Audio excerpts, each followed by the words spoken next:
A guilty verdict is all but... What's wrong with him? Hey, Prosecutor Blackwell, we've had enough of your hijinks. The foundation of justice is fair play, and you're in serious violation of that. What in the devil was that? Fulbright! Have you tampered with my shackles in some manner? It seems you found that quite shocking, I'll bet you. My special jolt of justice device. Each press is a shocking reminder to bed. You're only pushing that button now? Now? You're only pushing it now. The fuck we... This fucking case! You shall pay for this. I, Simon... Queen Pib, in stereo where available. And where not available, it's not in stereo. There's nothing we can do about that, so don't blame us. We have no control over it. Call your internet service provider if there's some sort of a problem, or the local Twitch server. But if they're not giving you stereo and you want stereo, that's your problem, not ours. Don't bug us. Complain to your congressman or Newt Gingrich, like I'm sure he'd care. Ha! But we don't want to get any letters. Understand? Good.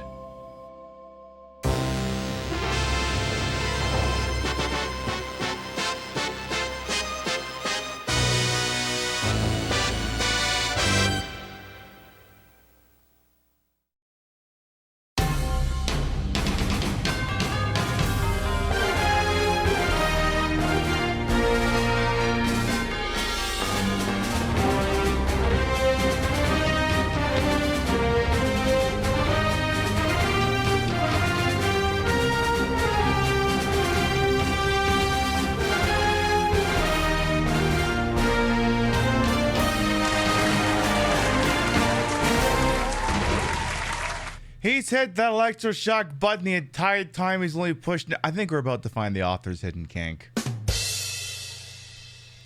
I'm wondering if the same person who put that electroshock thing into that Ace Attorney case is also the same person who put like way too many electroshock themed events into like Mario Party 5 or something. I'd have to go back and check the tape. Maybe this is a bit of crossover between these two groups of folks. Who knows? Who can say? Good morning, afternoon, evening, whatever time of day it is. Welcome to the show. Hope you're having a good day so far. Ordinarily, leading up to or on July 4th, I'd be wearing the Red Scare, but, you know, the person behind this is applying for naturalization. And they don't want to have to explain to someone at the State Department what does and what does not constitute a bit. So I figure as long as Uncle Sam is always around the corner, we love America. America is the greatest ever in the history of monster truck races. Pip, where's your other hand? Fuck off. You can't know where my other hand is. Is they the best? Yes, they're the best at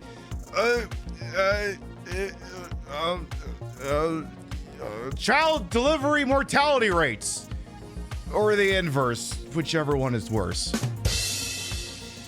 You get the idea. All right, let's start from the top and make it drop. See what we got here bright and early on a Wednesday. See, one of two things. I'm not going to work tomorrow, so normally I would drink, but the problem is if I'm drinking, then I can't play an Ace Attorney game. You kind of have to be pretty sober to play one of these fucking things. And then, well, if we were actually going to be live tomorrow, we probably would have played Spec Ops The Line, but that takes up an entire day. And I decided, you know, maybe it'd be more fun to just hang out with my honey. Maybe that'd be a more fun way, productive way of spending the day. All right, let's see what we got. Yeah, I see Lightling, Display Salad, Stormy, Crazy Two Shades, Vector Man, Arthak, welcome on in. Hello, Ravaging Marvel as well. Hello, King Monster, Gira Nightmare, Hello, Kami Mommy, welcome on in. Let's see who else we get. We got Cupcake the Fox, Flounder, Doggo Duck, Morning. We'll top of the freaking morning to you. Hello, Demonic Dork as well. Day, how you doing? You got a 4-day weekend starting tomorrow? Yeah, me too. Hey, no waffles as well. Enjoy the lurk. Ooh.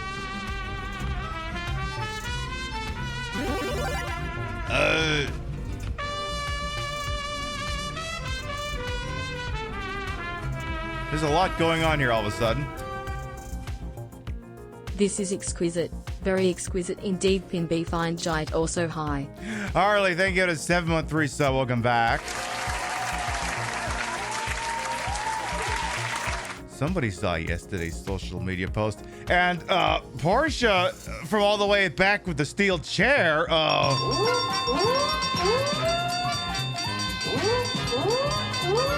Big money, big prizes. I love it. All right, Mubbles, Wheel of Mubbles once we get settled.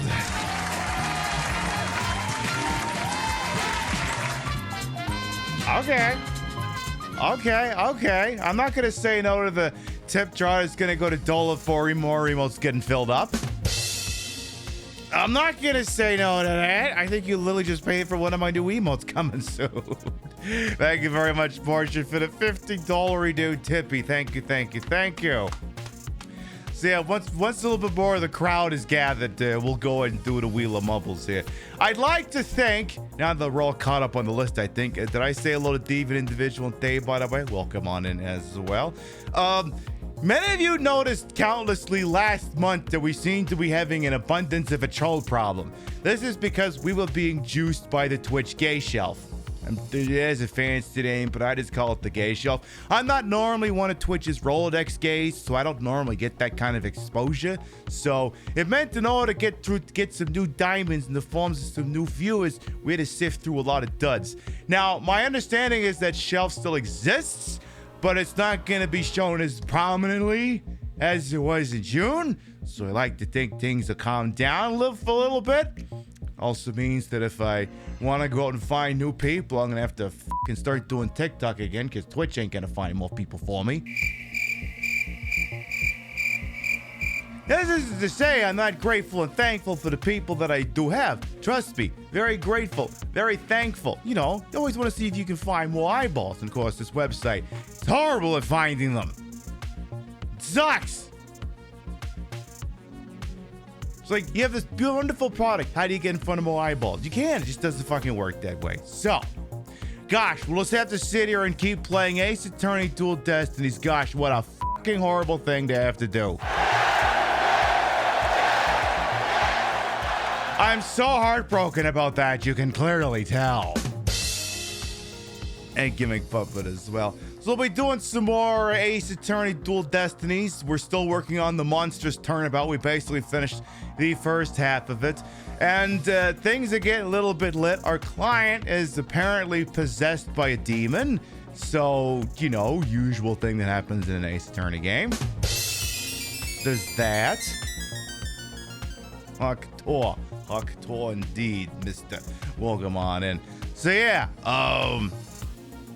our client is apparently now a demon. We're not sure why there's a giant flying demon involved. Did I mention the giant flying demons in the electroshock prosecutor by any chance? Did I mention all these things already? Because I don't know if I mentioned all these things. The important thing is if I did, you now do know about it. As an early reminder, we will not be live tomorrow night. I'm taking that day off. We're usually live most Thursdays, with it being July 4th. Rio and I both have the day off from work. Just have a nice quiet day. Someone just bought Rio a Steam Deck, so, you know, probably spend some time playing with that, do some yard work. Maybe I get a tan. We'll have a nice quiet day. And then Friday, we have a special broadcast Friday. Special in that I just won't be in drag, and I'll be drinking coffee before I do actual drinking. I mean, I'm making this thing sound fancier than it is. It's just an out of drag show live from the bar, and it starts early in the morning so I can do my coffee drinking before I do my day drinking. But that show will be Friday, 11 a.m. Eastern to 8 a.m. Pacific. So if you're West Coast and you need some morning entertainment, I got your back for once. And if you're European and just need a fix of me before, I don't know, fucking midnight or whatever time it is over there, you get some of that too. Haven't decided what I'm playing yet. It could be Dragon Warrior for all I know. So, and yeah, the prosecutor's a convicted felon who is actively in jail for murder. Yeah, but you know, just because he killed someone doesn't mean he can't enforce the law. I mean, otherwise, why the how the will we have cops? I mean, cops kill people all the time. We still let them do their job, so it stands to reason if a prosecutor kills someone, they still get to do their job. I guess, if you think along that extremely fucked up line of logic, that would make a lot of sense. It certainly would. Well, now then, I think we're just about ready to go here. Now, that being said, Portia went and filled up that tippy jar, and I'm not gonna make Portia wait all night, and, you know, if there's a whole bunch of other people who want to participate in the Mubbles, well, then they should have gotten here earlier. Let's go to the Wheel of Mubbles. Holy crap, what actually set up the transition for that? I usually forget to do these things. All right, well, the tip jar went over the 100%. Every 50 bucks in the tippy jar cumulative, we spin this thing. You get at least one round of Mubbles, maybe you'll get a little bit more. Let's see what the hell we get. Go Loki already decided to do the redemption to make sure we get a little more. Oh, one of those rounds is going to be Coils of Power. Oh my goodness. Well, may as well stress test this thing some more. So we're doing 2 rounds here. All right, let me get Mubbles launched here. Apparently it just updated today. For the 400 billionth time. We'll go ahead and we'll get that launched. Then it'll be Ace freaking Attorney time. That it freaking will be. My titties do look good in this top. I mean, what can I say? There's something about a pair of stars on my chest that always looks iconic and amazing. Oh, by the way, true story. We think we identified the person who reported us for Twitch and caused 1116. They're already suspended. They're already banned from my channel on an unrelated matter because it turns out they're a drawstring shitbag, but turns out this person also followed the show on November 16th, 2022, and I've chosen to believe that that is not a coincidence. All right, let's see. I got to set up this Grand Prix. So we need a random, and then we need Coils of Power. Let's see here. So, nah, not that one. Nah, not that one. Wow. Nah, not that one. Okay, you can't randomly pick Coils of Power. I'm already going to be picking that one out manually. Nah, not that one. Nah, not that one. No, not that one. Fucking stop it. No, that one takes forever. God damn it. I'm going to have to just pick one manually. All right, fine. That one works. Now, where the hell is Coils of Power? And so why is my preview monitor not showing my show? Excuse me. Preview monitor. Fucking Twitch, you're useless sometimes. Wait, what do I mean once? What do I mean sometimes? Twitch is perennially useless. All right, Coils of Power. All right. Now then, many of you who have been here a long time, I haven't even introduced myself, but I'll take care of that later. You've been here long enough. You know how this speech goes. For liability purposes, I do have to give it anyway. Exclamation mark play!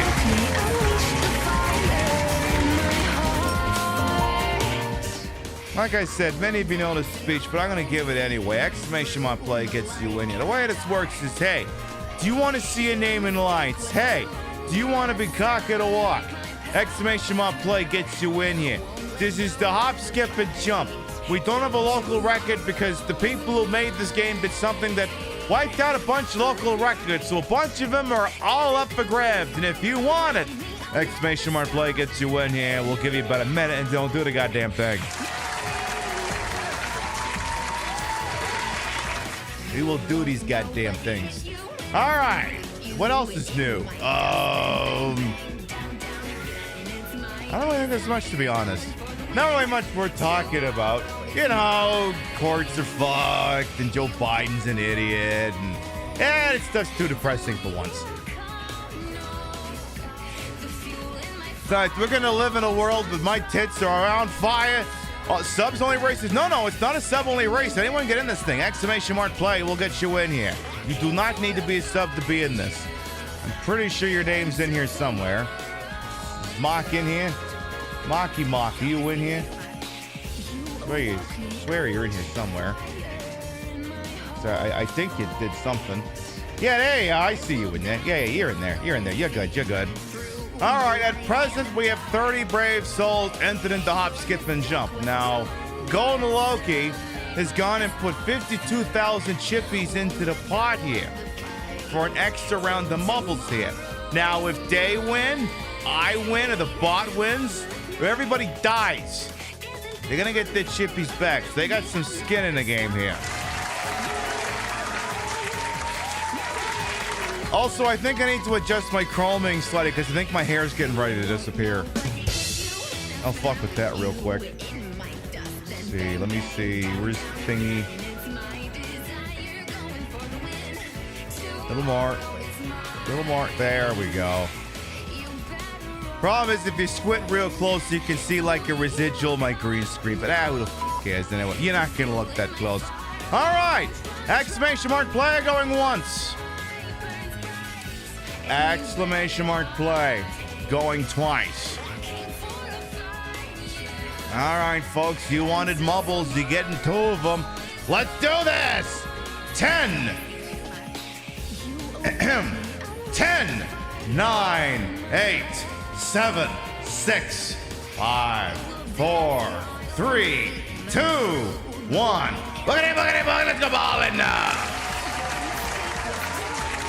All right, 34 brave souls entered into Hop, Skip, and Jump. We're going to take a moment to sit outside here. We got to wait for all you to get through the Nona's Day Memorial butt chugging funnel. It's going to take a second. Take a moment, one memento, possibly 2. 2 big, wonderful moments. We'll never know for certain here. Let's see. Rio's already, I think, taking one of the channels and track channel records under the new structure. And she's already trying to see if she can get another one. She's the first one into the inverted sex machine here. But who's going to be the first one out? That's the better question here. Let's see. I don't even know if that exclamation point boosting works. I got no clue, but you can give it a try. All right, I think I see Frankie and Lola might be in the lead. Golden Loki's not too far behind.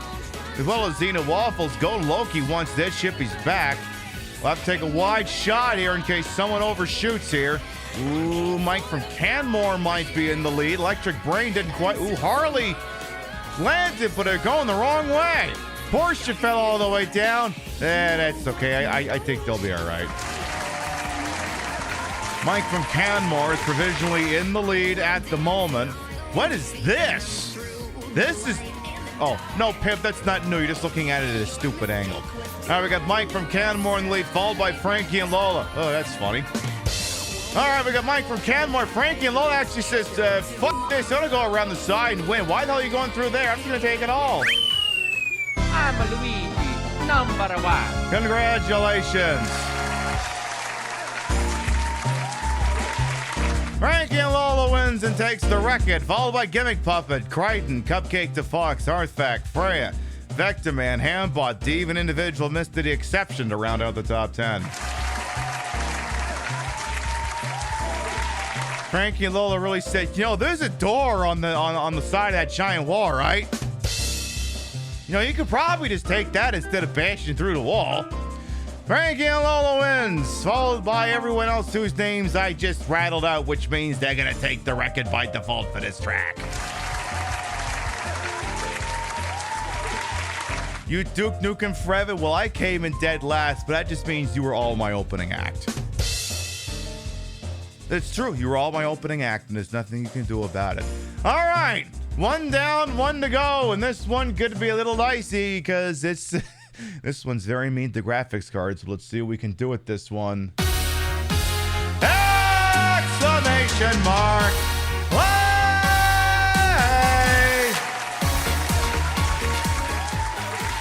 All right, folks, final round. Exclamation mark play will once again get you in here. The way this works is, hey, do you want to see a name in lights? Hey, do you want to be cocky to walk? Exclamation mark play gets you in here. This is Coils of Power. Vexen holds the track record, minute 29.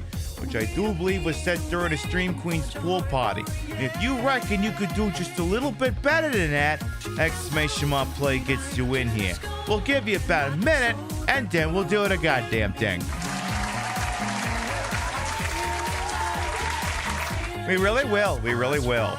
I didn't think this was the hairline of this wig, but there's some wigs where, like, I just put them on in the bangs or wherever they are, and it was like, fuck it, okay, I guess that's just how it's gonna be tonight. Like, I think I usually try and part this one down the center, but it went on my head like this, like, all right, I guess that's just the way it is now. I'm not gonna argue with it. Sometimes you just gifted the perfect answer, like, all right, I'm not gonna argue with this. I'm not gonna contest it. All right, we got 33 brave souls entering the coils of power, and once again, Gold Loki's channel points all live. They win, I win, the bot wins. They're gonna get their freaking chippies back. We'll see what the hell happens over here. You figured out the old Stardew files pulled from the same spot GOG does, so you can play it on Steam Deck. Good. I figured that wouldn't exactly be like doing open heart surgery or something. I figured you'd be fine. All right, 34 brave souls entered once again. Exclamation mark play going once. Exclamation mark play going twice. I do like my titties having stars on them. I think before we take our little summer vacation at the end of this month, we're gonna try the 11/16 look again. With a little bit of a twist to get it past the senses. But it won't involve a bra, per se. You'll just have to tune in to find what that's all about. All right, folks, here we go. 10, 9, 8, 7, 6, 5, 4, 3, 2, 1. Boogity, boogity, boogity, let's go ballin' now.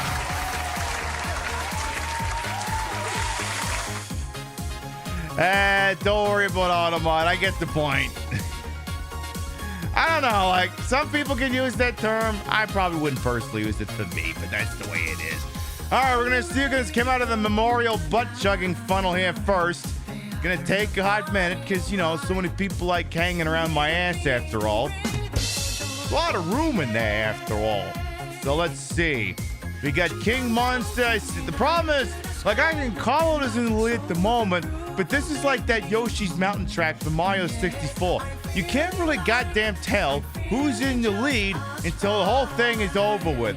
So I'm gonna kind of just sit in the back and just let it play out. I'm gonna be Detective Bobby Fulbright watching the prosecutor threaten to kill the defense. Look, I can condone threatening to kill the defense attorney 6 times, but I draw the line at 7. I draw the line at 7. All right, let's see here. We got, it looks like Electric Brain could be doing promising over the scheduled path here. Ultra Mega's just gone all the way down. All right, looks like Electric Brain. I see Gimmick Puppet. I see Porsche trying to keep things close. Stormy's shooting in out of nowhere. It looks like Vexens is going to maintain, but who wants the W? Gimmick Puppet looks like they've got the normal track here. Is anyone going to try and shoot in early? Electric Brain, you're the only one who's got a chance to upset at this point, but can you make it through? It looks like Gimmick Puppet's going to take it standing up. I'm Luigi, number 1. Congratulations. Gimmick Puppet takes the victory, followed by Angel Yumu, Frankie and Lola, Electric Brain, Killer Rising, Portia, Stormy, Mr. The Exceptional Last, and Freya to round out the top 10.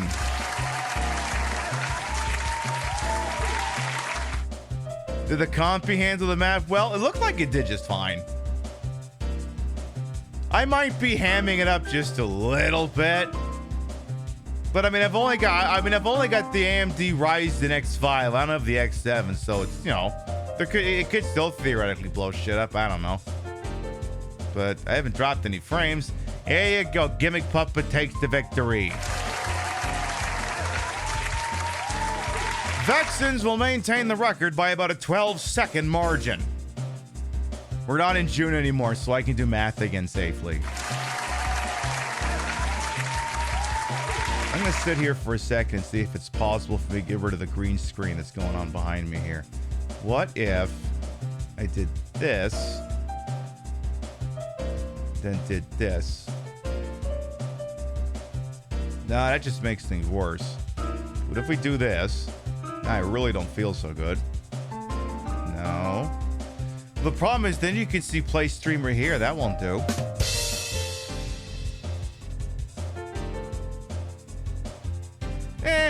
It looks like it might do. All right. Now then, let's see who won the whole kit and caboodle. We've gotten the results from both these races tabulated, and we're going to find out who's a number one over here. Third place overall in points is going to be Angel Yumu. Second place overall in points is going to be Frankie and Lola. Which is weird because I just assumed with a top 10 finish and a victory that I won the whole thing. But never mind, it looks like it's going to be Gimmick Papa taking it all. Well, would you look at that? Gimmick Puppet and Frankie and Lola by 30 points. Well, there you go. Congratulations on your 2-round Grand Prix victory. Because you know what they say, grand means grand and pricks means pricks. Now here's the deal, Golden Loki. You've been here long enough, so you know how the speech is going to go, but I got to give it anyway. You didn't win. I didn't win. The bot didn't win. And not everyone died. So as the direct result of this, your chippies are mine. But make sure that everyone thanks Golden Loki as well as Portia Geisa for making them 2 rounds of mubbles possible. All right. Who wants to flex their e-lawyering degrees? The trick question should be all of you. Let's get going.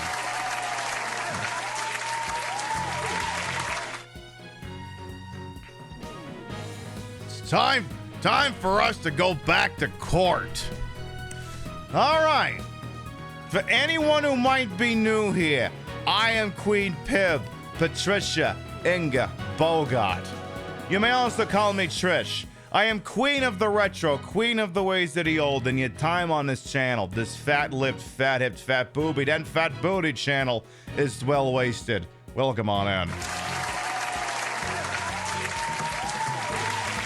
I put the broad in broadcast to the whole and wholesome hatred for my own hubris, and though these breasticles might be fake, the retro is real. It's a real Nintendo Switch. But it's playing a 3DS game. Look, you come back Friday morning, whatever I'll be playing will be genuinely old-timey looking. I can guarantee you that. You have as much of a law license as Rudy Giuliani has now? By God. From the man who took on the New York Mafia to the guy who booked the wrong 4 seasons. Yes, Rudy Giuliani lost his license to practice law in the state of New York this week. My, how the mighty have fallen. All right, previously on Ace Attorney Dual Destinies, we managed to go at least one day without our client being convicted of murder, and then things kind of took a little bit of a turn when our client also decided apparently they're a demon now. So we're going to resume right the hell where we left off. Let's do this. Loading. Ooh. April 18th, 1:20 p.m. The Right Anything Agency. Having a yokai, aka demon, testify in court is unprecedented to say the least. I am Tenmataro, the yokai you seek.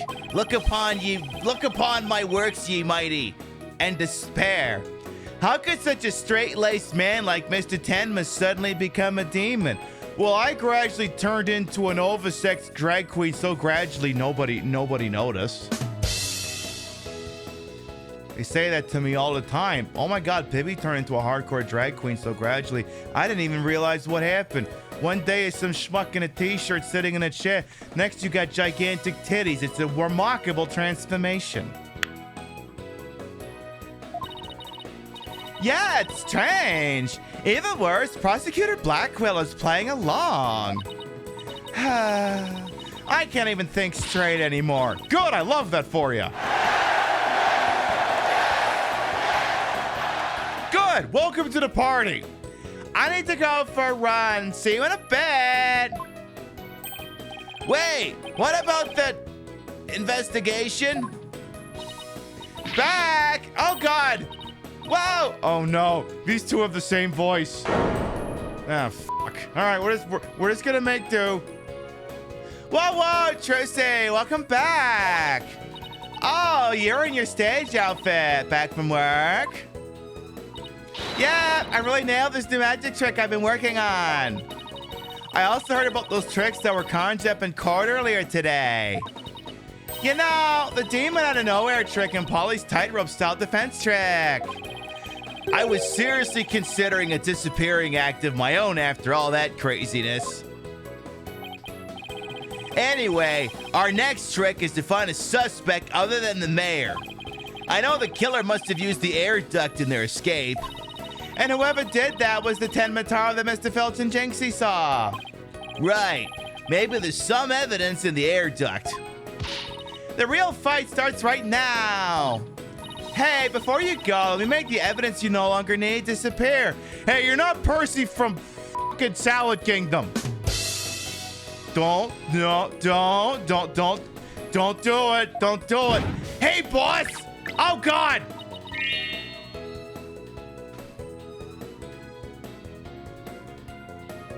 Hey, oops, boss. I dropped it. I fell and dropped a bunch of our digs. Well, unnecessary evidence has disappeared into Trucy's magic bloomers. I wonder where all that stuff goes. Upstate on a barge. Okay, let's get over to the scene of the crime. Vamonos, Apollo. Vamonos. Okay. I didn't realize you were Spanish. Oh, shit. We got over there in a hurry. Not wasting any time. Detective Fulbright, mind if we search the air duct?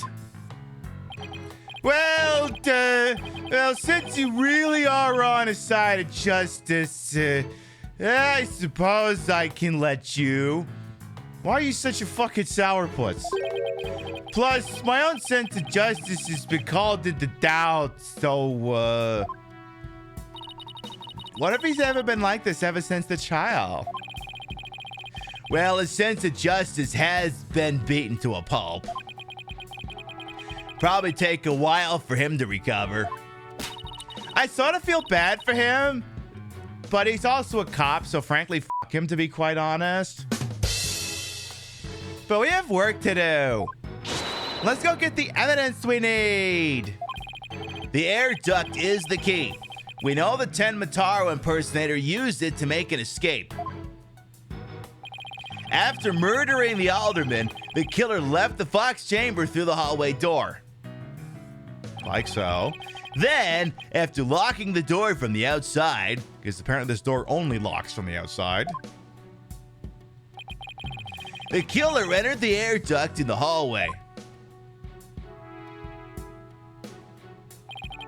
Finally, the killer dropped the key into the Fox chamber through the air vent here.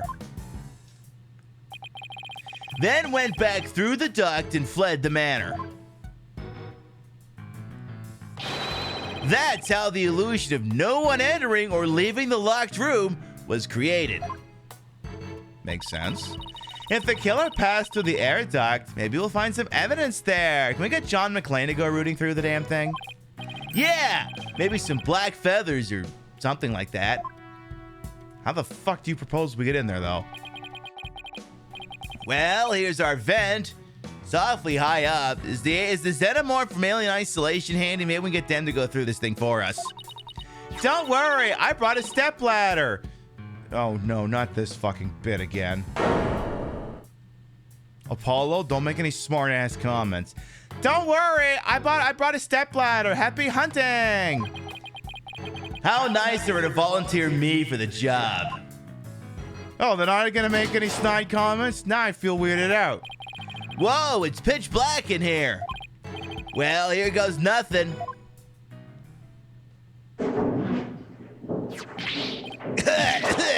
Spot a cough. There's a thick layer of dust in here. Oh, that's a problem.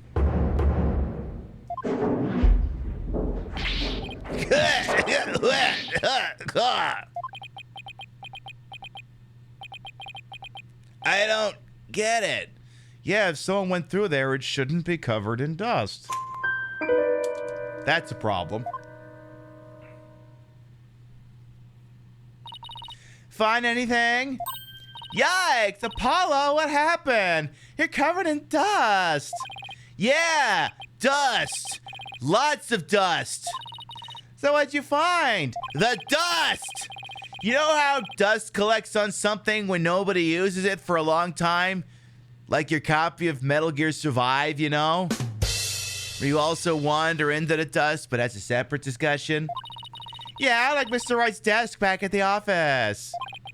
Right. You think it'd be possible to crawl over that sort of dust without leaving a trail? I seriously doubt it.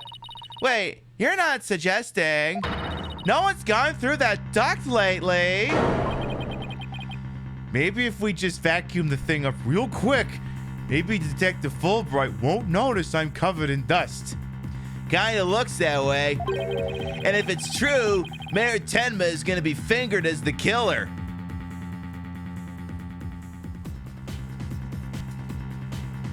Happy Pride, everyone. No wonder this game has an M rating. They keep talking about people getting fingered. It's literally the Animaniacs bit. But If we don't turn things around quickly, in justice we trust. Heck! Sorry, Mr. Justice, but it seems your justice was not the most just after all. It is my sense of justice that has prevailed. Ha! Detective Fulbright sure seems chipper all of a sudden. Yeah, I fucking wonder why. and I'm back to my old devastated self. Ah, come on! Why does it never take thy spirit? Bring it on, Mr. Lawyer Man! Bring it on! Let me suffer in peace. Justice prevails once more! It's not over yet! And besides, kicking someone when they're down is what bad guys do! Heck!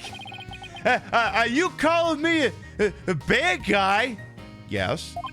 Me? Bobby Fulbright? Champion of justice? And how about some information on the investigation? We need some help here! Information? About the investigation? Alright, well, I won't have you call me a bad guy ever again. Understood? Okay. A-cab, though. We did it, Apollo. Yeah, Fulbright equals Homelander? Oh, dear. He seems to have the right colored eyes and hair, I think. Yeah, but how long can we keep this up? Oh, about another 5 minutes will do it. Actually, no, he doesn't have the right colored eyes to be Homelander.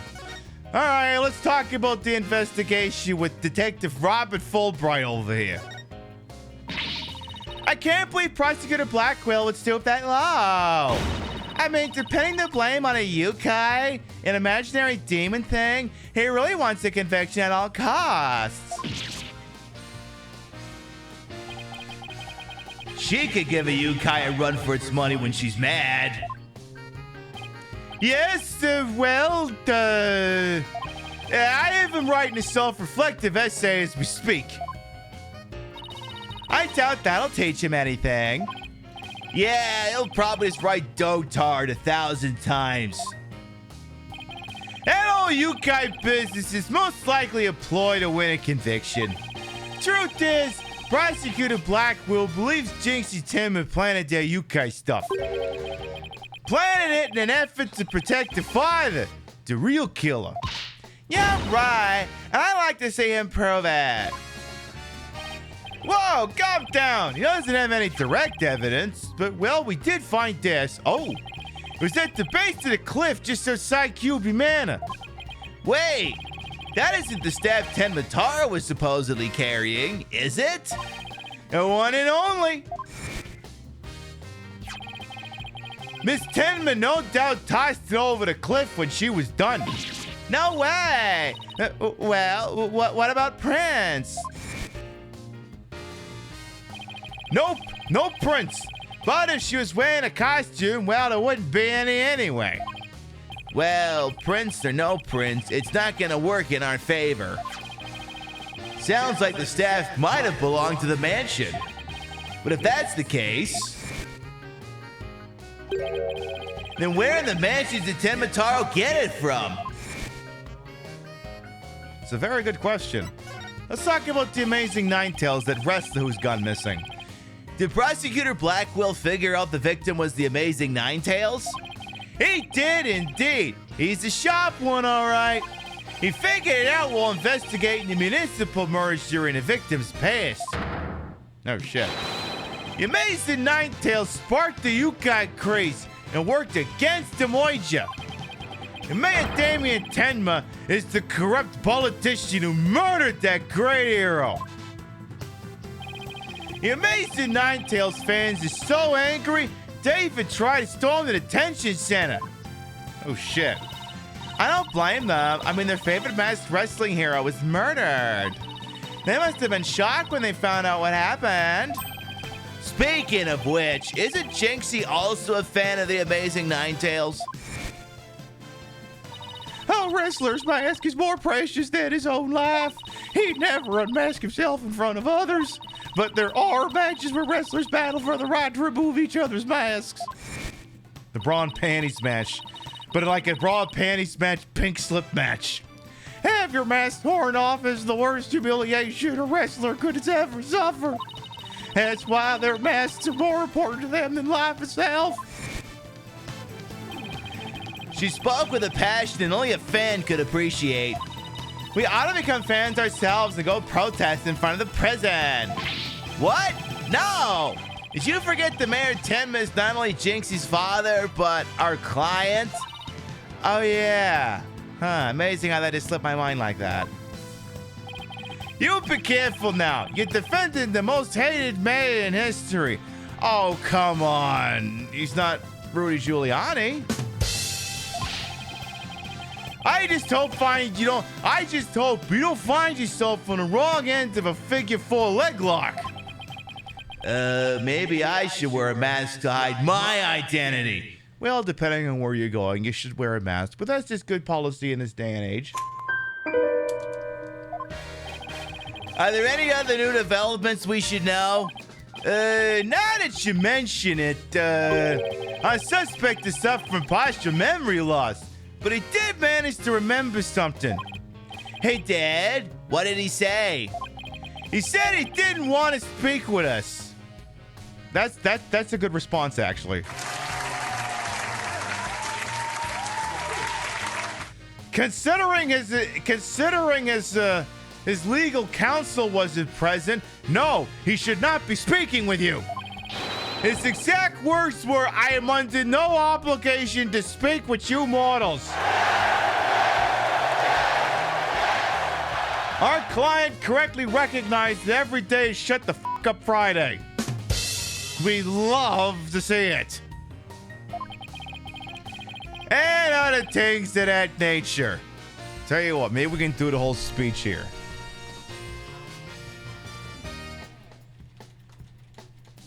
Actually, I think I have the whole speech right here. I think that's what it was. Is this what he said to you? Mark and Craig, Pop Brothers at Law. No, it's not that one. Yeah, it's this one. Yeah, exactly. He gave you this entire speech verbatim. Mark and Craig, Pop Brothers at Law. We've been warning people, if you are working for an unlicensed dispensary, an illegal dispensary, and it gets raided, you need to shut the fuck up. If you shut the fuck up, you have a good chance that we can make the case go away. Case in point, 3 employees of an illegal shop were busted during a raid. 2 of them said, oh, I'm just volunteering here. The third guy, shut the fuck up. And the DA did not prosecute the guy who shut the fuck up. They can't prove what you were doing there. If you're a customer, patient, walked in to go to the bathroom, they don't know. You got to shut the fuck up, and it's Shut the Fuck Up Friday. So review the script. What do you say when the cop first pulls you over? Why'd you pull me over? And when he keeps asking questions? Not discussing my day. And they ask more questions? Am I being detained or am I free to go? And if detained, what do you say?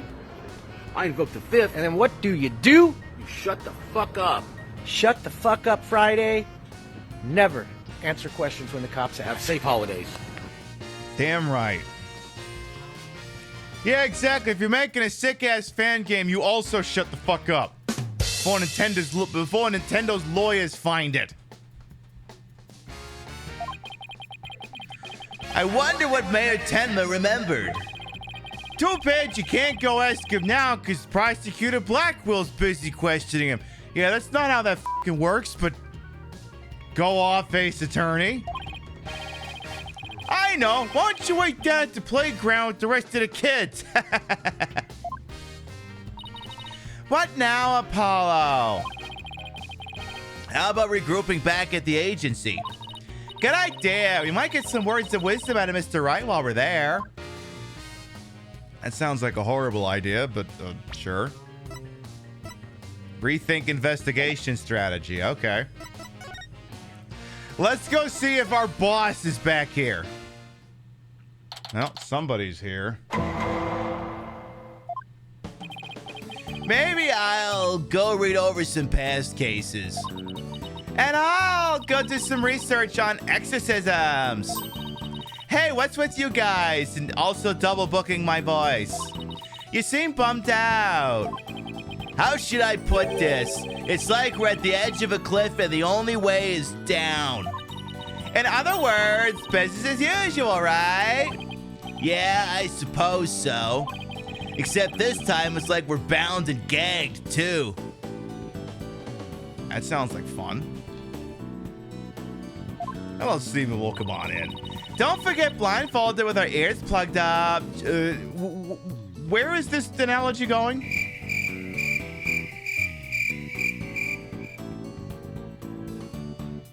Take it easy there, Vegemagame. Settle down there.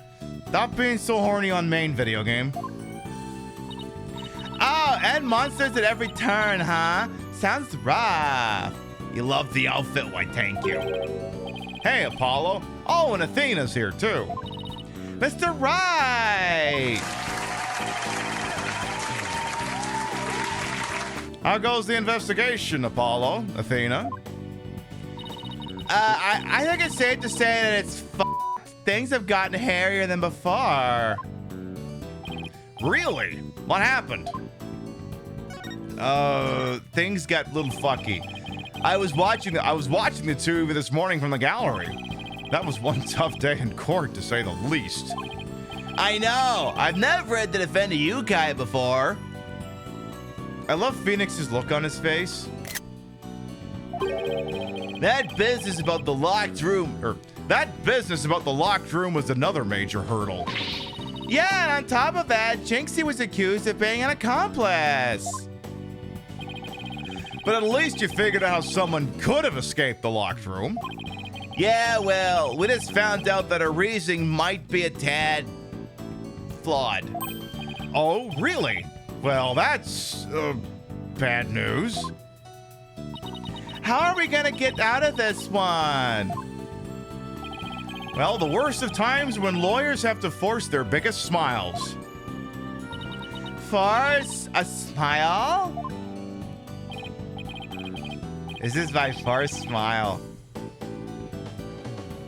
Yeah, my mentor taught me that back when I was still learning the trade. She also taught me to return to the basics whenever I got stuck. Return to the basics? That's right. Always believe in your client, no matter what happens. That is a lawyer's greatest and most trusted weapon. We're attorneys! We're not like f***ing legal guardians or something. Mayor Damien Tenma isn't my child. The basics. Always believe in your client, huh? All right. Talking about me and Athena, apparently. So, Mr. Wright, how long have you known Athena? I met her during a trip to Europe. Huh? You visit Europe? You were in Europe? Why haven't I heard about this before? Yeah, I went there a few times to study the various legal systems over there. Did you know, in Denmark, they decide trials by who can eat the most cheese? I know, I was surprised if I find that out as the rest of you. And which one's got Amsterdam?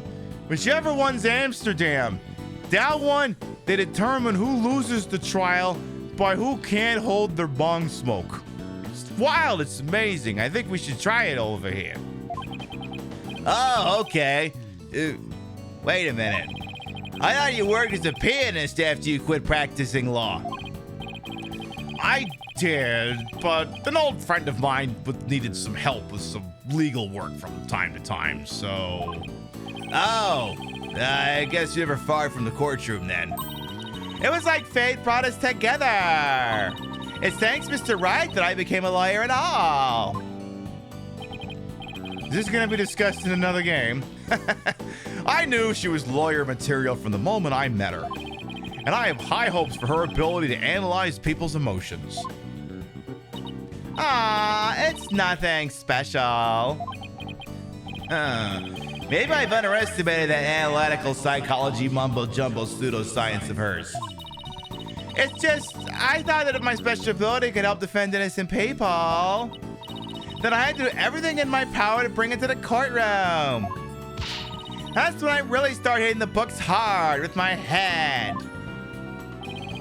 I'm still amazed she actually became a lawyer. And at the tender age of 18, no less.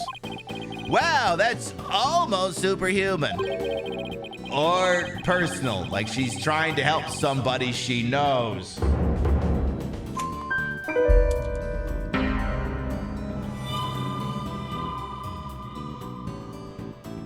Was that enough foreshadowing elements for you, chat? Alright, I'm totally pumped up after talking to you, Mr. Wright. It's like you said, the worst of times are when lawyers have to force their biggest smiles. And don't forget to return to the basics whenever you get stuck. Keep believing in my client. Right, okay, I guess I could do that. Mr. Wright? Yes? I'm gonna go visit our client again. I think that's a good idea. All right, time to see what's new down at the detention center. Hopefully our guy isn't still a demon. Oh boy.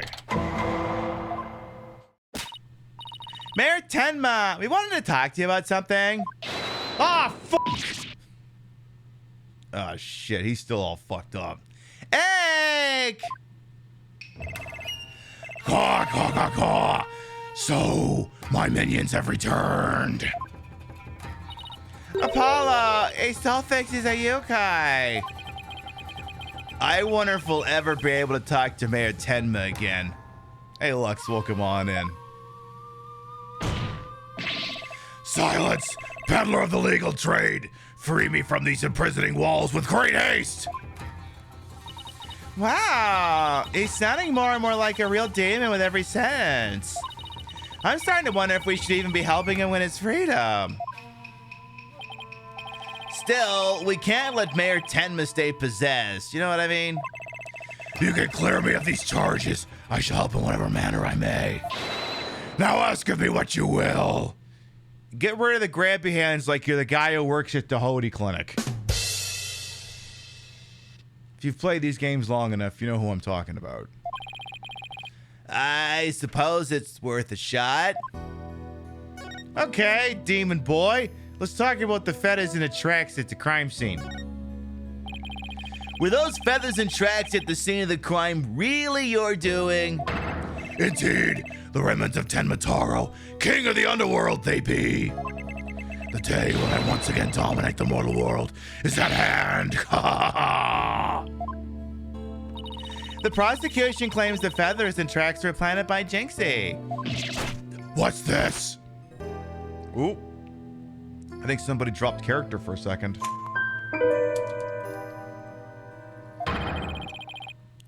I must breach these walls and go defend my little Jinxie at once. Huh? Mayor Tenma, is that you? Well, now, Damien appears to still reside within this body. But I should have expected as much of a descendant of mine. Be silent now, Damien. I guess little thing like demonic possession won't stop a father's love for his daughter. You didn't kill Alderman Gilby, did you? I have killed no one. The remnants of my presence have been misconstrued. The murderer is not I. For if I had slain that mortal, raging hellfire would have consumed him. He'd be naught but ash. Yikes! So you're saying there must have been somebody else in there, or else he would have been burned to a crisp if it had been you. Come to think of it, the mayor had mentioned that he'd been clubbed with the statue. I better ask him about this, too. Let's talk about what he remembers before we bring that up. Detective Fulbright mentioned that you might have something new to tell me. Indeed, I have. I regurgitated this key but a short while ago. What? Behold, the key to the Forbidden Chamber. Whoa! Is regurgitation one of your demonic powers too, or is that just a layover from you having the solid snake voice? Anyway. Bah! I don't waste my powers on such parlor tricks. Take the key from the killer to Damien, whereupon he swallowed it. He sought to bar the killer entry to the Forbidden Chamber. So, he wanted to keep it shut tight? But no fingerprints you shall find upon that key. Digestive acids and all. How do you know that? Wait, is that another one of your demonic powers too? Insights that wipe away fingerprints? Is that it? Foolish mortal, you would have me, Damien Tenma, act as though some asinine alchemist. Aye, but after jailer and my will was done, what eagerly I must add. Wait, that guy... The guy behind you wiped the prints off that thing? Always an honor to serve, your malevolence!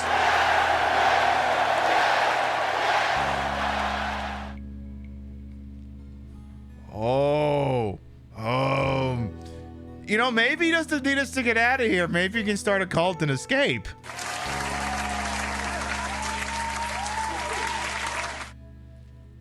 Maybe. Fire him, though. I say promote him. Guess I'm not the only one who scares the living daylights out of. Can we ask how you use this key other than by swallowing it? We couldn't find a keyhole anywhere in and around the door. Curse that infernal door. But if I had known its manner of opening, long, long ago I would have made my return. Wait. How are you possessing Damien Tenma if you're still locked up in that room?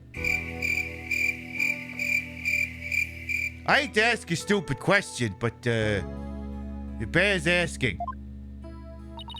He has a point there. Maybe Jinxie knows something about how the whole thing works.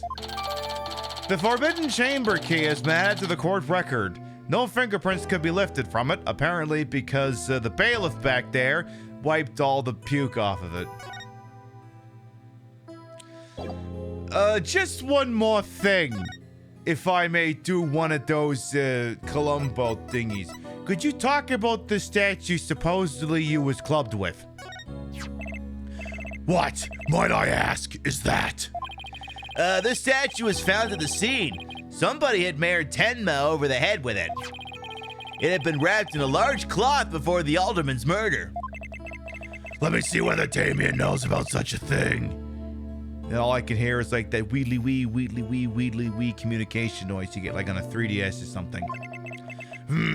Yes. Something wrapped in just such a cloth does he recall. A secret gift from Ultimate QB, it would seem.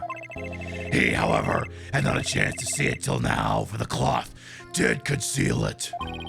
Maybe the cloth fell off or was removed after the mayor was struck. Of that Damien does not know. A secret gift? Interesting. Maybe Jinxie knows something about it. I wonder if I should ask her about that, too. I should also question about that blackmail letter, too. The one that the prosecution seems to think was addressed to Alderman QB. Let me see what he says when I show it to him. Let's see if he completely flips his lid. Again, this is supposedly a blackmail letter that he recounted to us earlier, but had lost, which apparently turned up in Alderman QB's possession. Apparently, Alderman QB thought he was being blackmailed, and apparently Mayor Tenma also thought he was being blackmailed. So what do you think now that I got this thing, apparently, or a facsimile of it, rather? Why this? This is the accursed blackmail letter that was sent to Damien. Apparently, somebody slipped it into the alderman's pocket. He believes someone, probably the killer, stole it from Mayor Tenma's briefcase. You wouldn't happen to know anything about that, would you? Caw, caw, caw, caw. You have questions, do you? Very well. Ask away, mortal. Just more about the blackmail letter, if you don't mind. You live in a Batman voice? Why, thank you. It's also why we're not doing the show tomorrow. I don't think I can stream this game 2 nights in a row. Who placed this in the alderman's pocket? Very few were they who knew the letter was in Damien's briefcase. So, whoever knew about the blackmail letter being in the mayor's briefcase is now a potential suspect in its theft and placement in the alderman's pocket. Somebody dropped character again. Could it have been his doing? Mr. Mayor, Mr. Taro, did you just remember something? Indeed I did. There was but one other who knew of that letter. Damien's aide, Florent LaBelle. You mean the Jeffree Star guy? What's up, everybody? Welcome back to my channel. Hi, how are ya? Shut up, bitch! Oh my god! What about that? Yeah, that guy. Full knowledge of that briefcase's contents did that aide possess? Then he may be the blackmailer and the murderer we're looking for. That is hang on. That is preposterous. He's a most trusted advisor. He would never betray Damien. Love the candy sucks bikini. It kinda is that, Dr. Pepper. How you doing? It seems like Mayor Tenma is a bit too trusting of those around him. Still, this is huge. Now we know who might have slipped that blackmail letter in the alderman's pocket.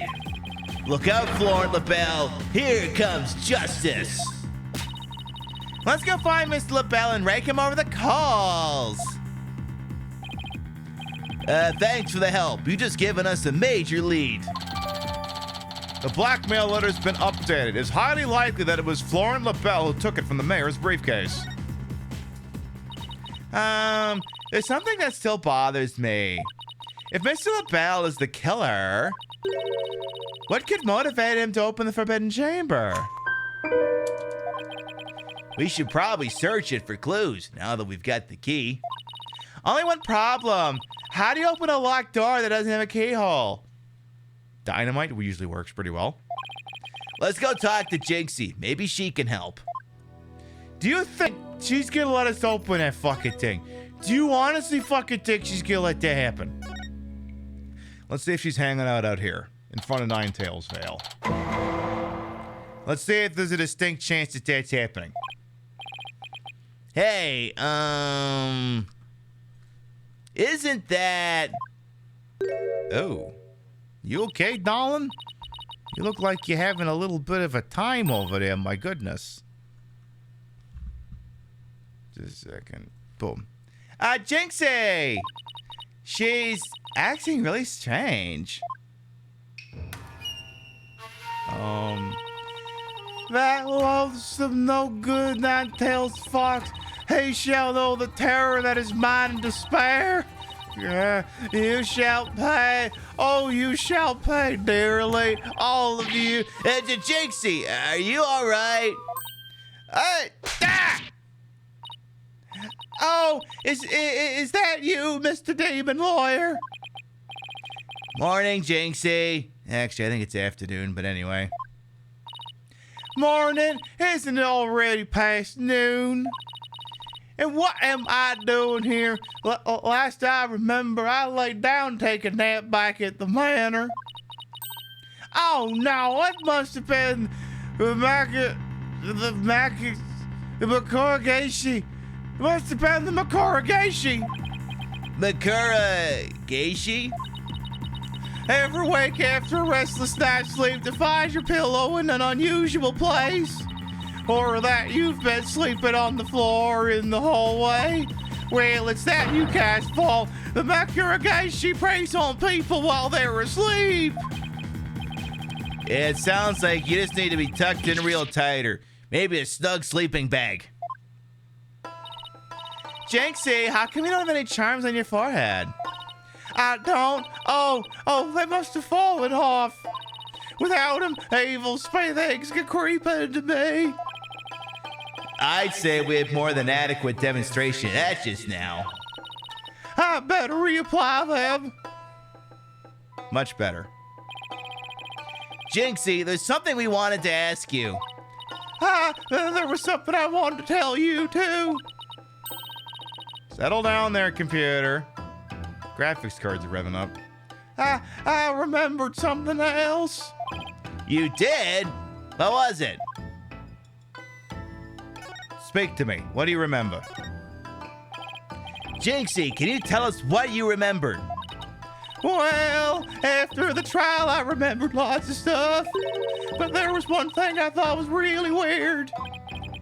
I'm almost afraid to ask, but fuck it, here goes. Really? What? It's about the Yukai feathers and tracks.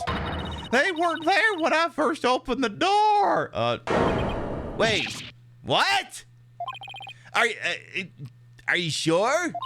My memory's crystal clear now. So you're saying they were left at the crime scene after you found it? This could spell major trouble, Apollo. Why? Because Jinxie is already accused of leaving the feathers and tracks at the scene.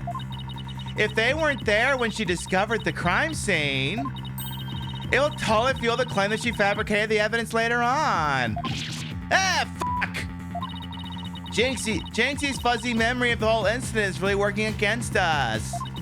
The prosecution will probably say she doesn't remember planting the evidence. Good luck rebutting that. Oh man, this is not good. I sure hope she didn't plant the evidence while she was sleepwalking or something. All right, we gotta talk to you about the Forbidden Chamber, Dolan, and how the fuck we're gonna get in there. Ace asterisk. Yeah, no kidding. Jinxie, you wouldn't happen to know how to open up the Forbidden Chamber, would you? That door doesn't even have a keyhole. Well, it's supposed to have a sacred mechanism. They say you have to figure it out before the keyhole will appear. A secret mechanism? Really? It's hidden in the Fox Chamber. But only Alderman Cubey knew what it was and how it worked. The Alderman of Ninetailsville sure loved his secrets. Apollo, let's go see if we can find that secret mechanism. Whoa, slow down. There's something else I need to ask about. Jinxie, is there only one key to the Forbidden Chamber? Even the Manor's master key won't open it. That's because it's a very special room of that must never be opened. Guess that means nobody entered the Forbidden Chamber after the murder. After all, we know Mayor Tenma took the key from the killer and swallowed it, so the mayor's efforts to keep the killer out of the Forbidden Chamber worked? They were not in vain. What? Oh, that's just fucking great, but he's still on the hook for murder. Apparently there is only one of these keys. So I think there was like a pair of things we might have wanted to show her. Does she know we have the key? Yeah. Okay, so maybe we don't have to actually ask her anything. Her statement, the mask. I think we might be good. So then in that case, we probably just need to... Oh yeah, we had to ask her how to open it. We did that. Oh yeah, we had to show her the Dot Fox and Demon statue. What do you remember about this? Specifically. Alderman Cubey made that statue. It's a token of goodwill. I think it was meant to be for Ninetales Vale and Tenma Town. A token of goodwill? But the two Yukai are fighting. Fighting? Oh, I see what you mean. The cup portion is missing. The what? This statue? Oh. Originally depicted the two Yukai holding up a cup in celebration. Oh, that changes the context entirely. Amazing how just one little change. But it sure doesn't look that way now, does it? No, it doesn't. Maybe it broke when it was used at Mayor Tenma on the head. That would explain it. I guess the only two people who knew what it really looked like were the alderman and I. Now it just made its symbol of goodwill will be forever etched in my mind. The Fox and Demon statue has been updated. Jinxie is the only one who knows what the original looked like. Aside from, the dead guy. So, is there anything else we should know about Jinxie? Anything else you might have fucked with? No, that's about it. Uh-oh. Heck! My bracelet, it's reacting! Jinxie, you wouldn't happen to be holding out on me, would you? Injustice we trust! God damn, what's this f***er doing here? Hey, a ghost! Ah! That is the correct response for that asshole showing up. See, it's interesting that she called him a ghost.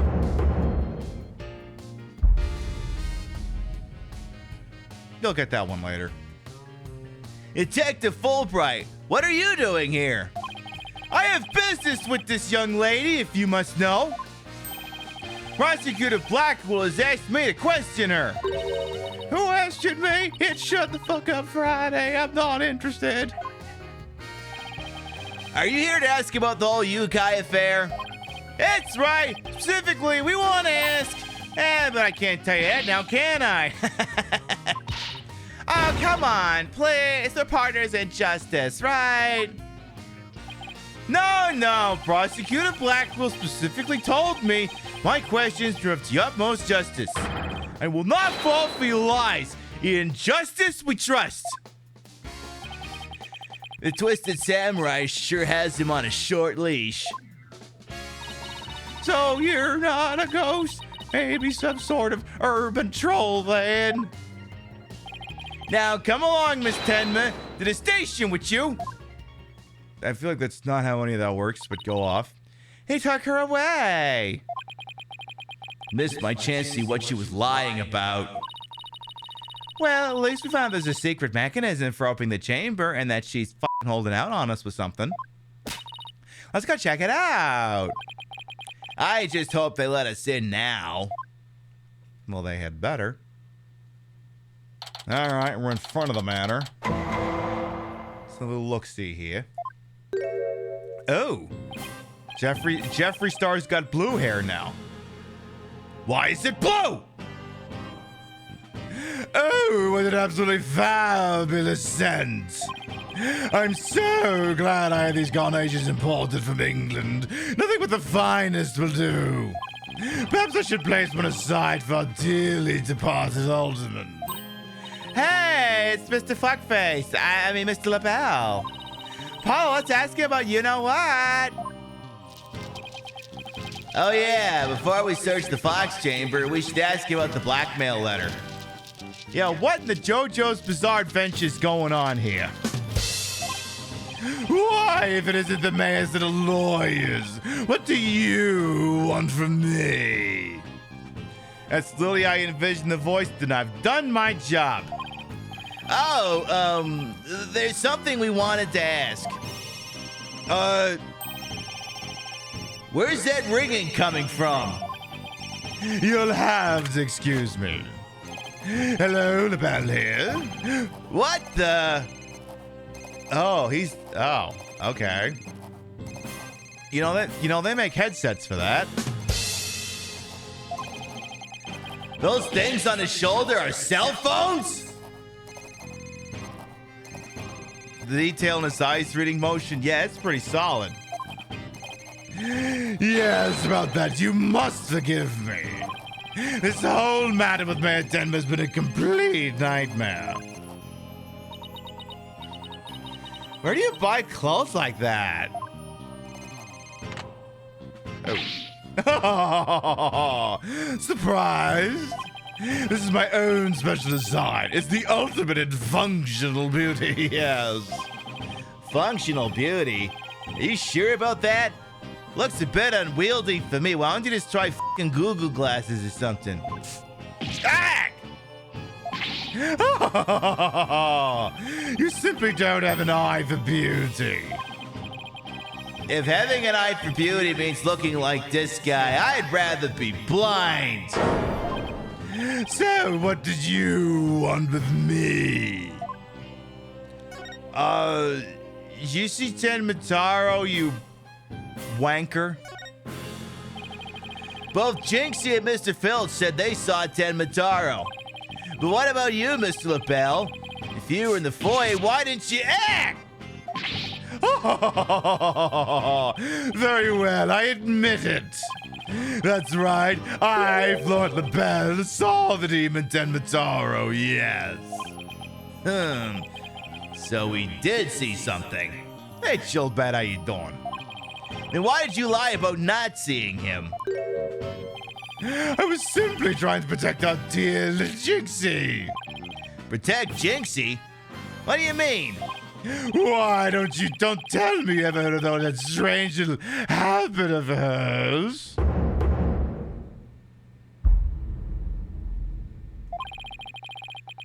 Which one are we talking about?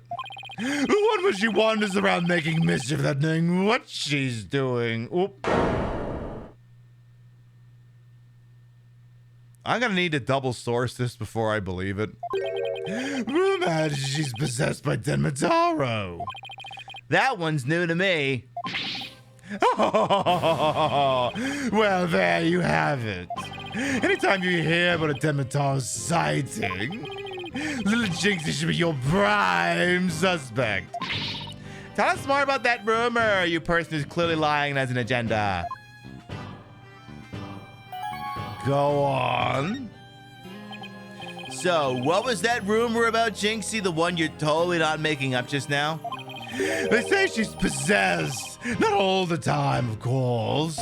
And it's suddenly, and she starts wandering around doing strange things. Is that so? Although, come to think of it... Yeah, that happened. That is indeed something we did witness. That certainly would explain how she was acting earlier. Once she even put on a Tenmataro costume and wandered around the woods at night, yes. She did? Ah, shit.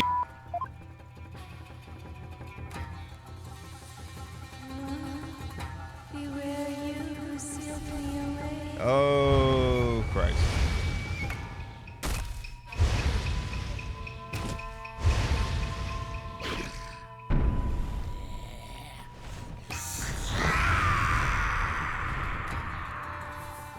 Jesus, this bullshit story even comes with production values. I wish I'd never asked. Well, don't ask a question you don't want the answer to. Does she remember anything else while she's possessed? Unfortunately, no. Just didn't remember a thing during these episodes. Memory loss during possession, huh? Come to think of it, her memory of the murder scene was quite fuzzy. Bro thinks he's Jill Valentine with his shoulder pads. I mean, there's something to that. I suppose that too was caused by a possession. Ah! Then maybe... So you do understand that all you guys business was entirely of her own making. Now, wait a minute. Although... that you guy evidence wasn't there until after she discovered the crime scene. Did she leave those black feathers and strange tracks there herself? Yeah, does he have to keep diddling the flower like that? It's a little... I know multiple people have pointed out in chat and it keeps getting caught by Automod because they're pointing out what the damn thing is doing. Paul, let's ask Mayor Tenma about Jinxie's episodes the next time we talk with him. I think that's all I want to ask him about. Let's go to the Fox Chamber real quick. Actually, can we go to the foyer? Oh, nothing new there. I wanted to see if, what's his name? Danny DeVito was in there. So the Fox Chamber, all right. Hey, we're trying to conduct an investigation here.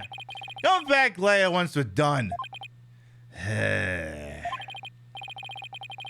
Oh, well, guess we'll have to find a way to kill some time. Let's go talk to Mr. LaBelle. We've already done that. Unless there's something else you want to talk about. Is there something else you want to talk about? I was supposed to show him that. I was supposed to show him the blackmail letter. All right. Feel like I shouldn't show him that, but all right. Well, according to our client, he knows about this letter. What is that? It's the blackmail letter, but it wasn't sent to Alderman Cuby. It was sent to Mayor Tenma. And your point being? Someone took the letter from the mayor's briefcase and then placed in the alderman's pocket after he was murdered. Oh, you don't say. You wouldn't have to be the one who made the switch, would you? After all, you're the only one who knew that the blackmail letter was in his briefcase. So that's you there! Perhaps that shot of cologne will make those scales fall from your eyes. Or my eyes fall from their sockets. Is it possible you would like to frame me as a potential suspect? What would make you rate such an outrageous allegation in the first place? Arable, come on in. Well... My only crime is being born as beautiful as you see here. In other words, you have nothing. Now, let me show you what to do with this garbage. Ah!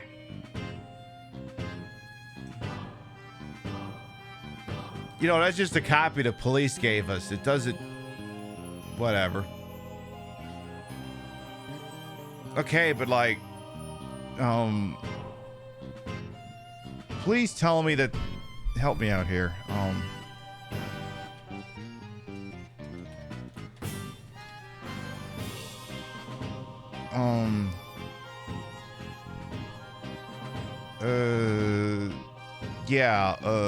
It's gonna be this. Excuse me, sir, can I see these supposed documents that you have? Why, yes. In fact, I happen to have that right here. It's still new enough to be edible. That's in your face. Yeah, you know, fortunately, I made hundreds of copies of that. So, why don't y'all have just a nice day?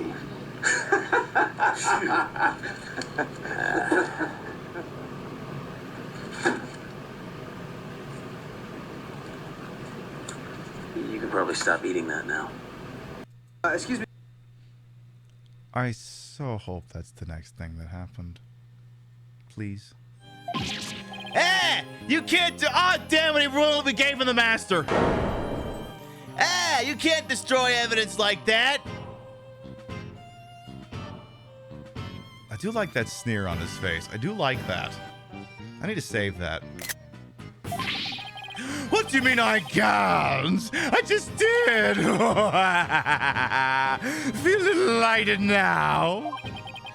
You've just won a one-way trip to the top of my most annoying people list ever, buddy. Okay. Are we done with your silly questions now? I'm a very busy man, you know. I guess that's it for now. Oh, God. Hello, LaBelle speaking. Really?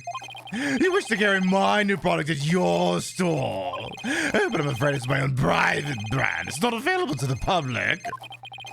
What? Then I shouldn't advertise it on TV? But I don't understand. As the embodiment of beauty, it's my duty to announce my good looks to the world. Stop the bus. I'm getting off.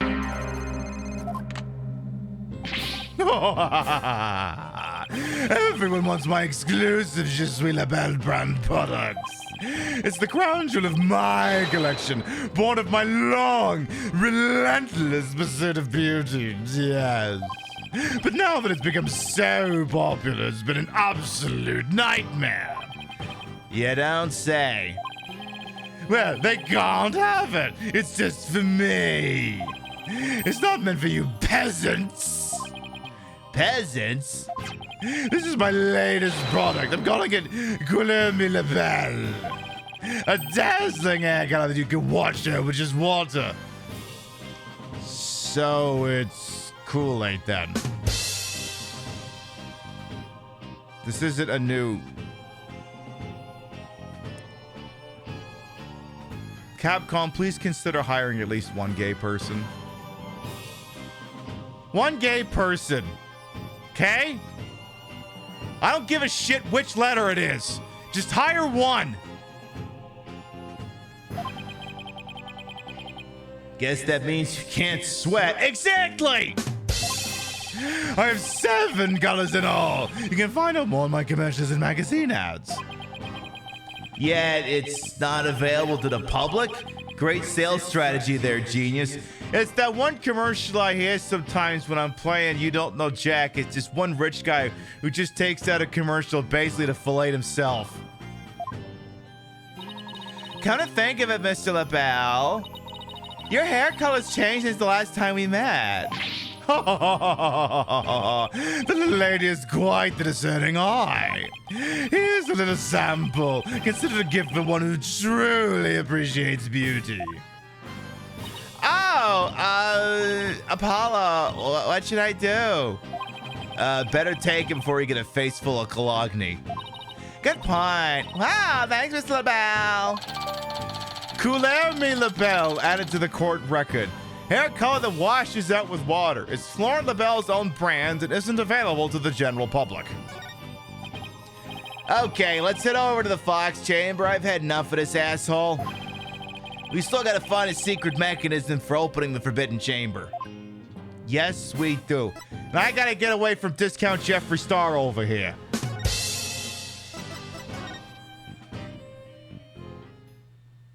Moving on, looks like we're good. Okay, let's find that secret mechanism for opening the Forbidden Chamber. Oh, this is so exciting! I can't wait to see how it works. But do you really think the killer entered the Forbidden Chamber? We'll just have to open it to find out and hope the villagers don't get pissed off. We should also see if there was anywhere the killer could have hidden this room. Well, I'd say okay, let's get started. Let's get going. Apparat, Apollo, apparat. I'm assuming I'm mangling the pronunciation of whatever the fuck language that one was. I'm just assuming they'd be hiding behind the folding screen, but you know, it's just me. Right. In terms of talking, just general stuff, let's have a peek around here.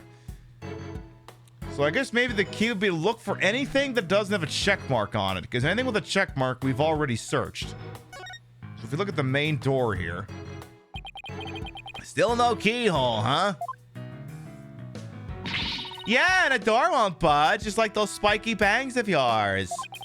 Well, all it takes is some water, but I don't think that would work on the door. Oh, I know. I'll break it down with a body slam. I seriously doubt you could do that. Then how do you know if I haven't even tried? No, wait, don't. We don't have health insurance. Mr. Wright's too cheap for that. Ah! As much as you hate losing, Athena, I think the door is gonna win this match. Right. Well, we still have Ultimate QB's outline here. Maybe the killer hid under this table. That would be a terrible hiding place. The Alderman's body would have been right above. Maybe you're right. Guess the underside is a bit low. Wait, there's something under the table. Let's check it out. Really? The hell's down there? Oh. Hang on a second. That's part of the trophy, the statue thingy. Hey, look, there's something down here. It looks like a piece of something. Only question is, a piece of what? Oh, I know. It might be a piece of this statue. Remember what Jinxie said? Yeah, it's supposed to change the context of it. The statue originally depicted two yokai holding up a cup. It was a symbol of goodwill. So this piece broke off and rolled under the table. So wait. If this cup was a symbol of goodwill and a gift from Alderman QB to Mayor Tenma, this kind of changes the entire context of that meeting, don't you think? I mean, why would you hand a unity symbol to someone you're trying to fuck over, you know? I mean, unless you were a massive prick. So this piece broke off and rolled under the table. Fox and Demon statue's been updated. Apparently we found the missing piece. Gosh, sure is so amazing. We didn't think to look down there last time we were in here. Let's check this let's check this leatherette. I don't think we'll find anything else on this chair. All right, fair enough. How about now, I'm just guessing out loud here. These statues have got to have something to do with a door. There's a carving of the nine-tailed fox over the door and statues of him on either side. The way those two statues are glaring, it's like they're guarding the door from us. Come to think of it, there are two foxes on the folding screen as well. Can't be a coincidence, can it? Hey, the statue moves! Don't get carried away now. I mean, who knows? It might trigger a trap. I can handle it. The spirit comes shooting my way, I'll snatch it out of the air. After all, I have the reflexes of a regular karate kid. Just a regular karate kid, so... the remake? Which karate kid are we talking about here? Sweep the leg or the other two ones? I guess if you can catch something that fast out of midair, you can accomplish anything. Oh yeah, speaking of Karate Kid, what was that thing Abby Rebel showed me this morning?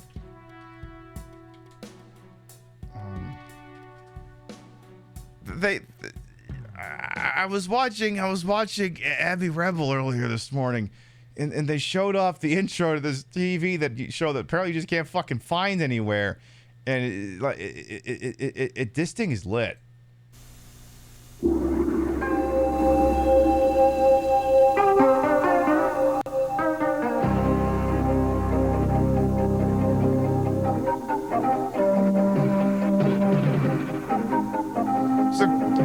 It's a fucking cop show starring Pat Morita.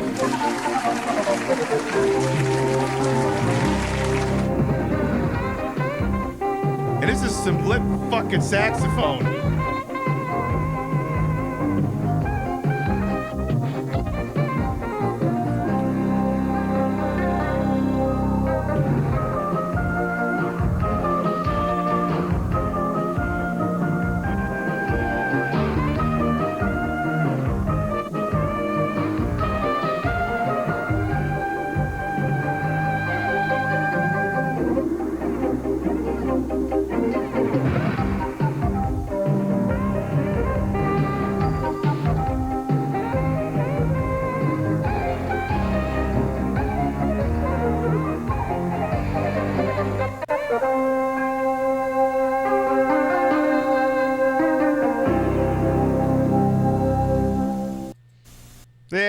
apparently Pat Morita fucking police procedural. Oop. You turned off the wrong person, Peb. You assume the show lasted 3 episodes at max. I think actually, first of all, let's turn me back on here first. I think actually it might have. I can only seem to find one version of. Well, actually, there's a couple different versions of the intro. Actually, here's another one.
So it must have lasted a season or two if it had 2 different fucking intros. You know this can't be good, but you want it to be? It's gotta be good.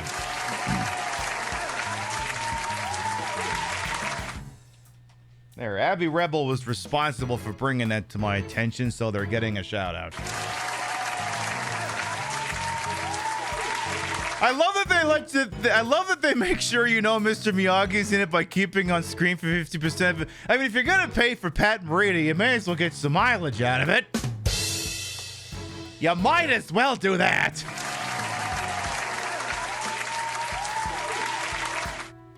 Hey, Rock, welcome on. How you doing? All right, well, there you go. Apparently, yeah, Kevin Conroy was in it, too. Yeah, pre-Batman Kevin Conroy was in it as well. All right. Anyway, we thought she thinks she's the Karate Kids. That's how we got to Pat Morita. Shit, I think I know one of the games we're gonna have to play on Good Morning Pib America. Are we gonna have to play the Karate Kid? Of course we are. Still, there might be something to the fact that these fox statues rotate. Maybe there's something around here that shows the position they should be in. Well, he did mention there were 2 foxes depicted on the folding screen. It looks like they're supposed to be looking away from each other from the looks of things here. 2 foxes standing back to back are depicted on this elegant folding screen. Could this have something to do with the keyhole? Wait a minute. 2 foxes. There are 2 fox statues in front of the Forbidden Chamber as well. Maybe the keyhole will appear if we do something to this folding screen. Oh yeah, make sure you check out Abby Rebel. They was playing Wampum this morning. It took me a second to realize that it was an actual proper Nintendo game and not just some fancy pants one made after the fact, because it looked like a really slick NES game. Yeah, they were live this morning. I really dug it. Check them out. But I don't see anything unusual about it.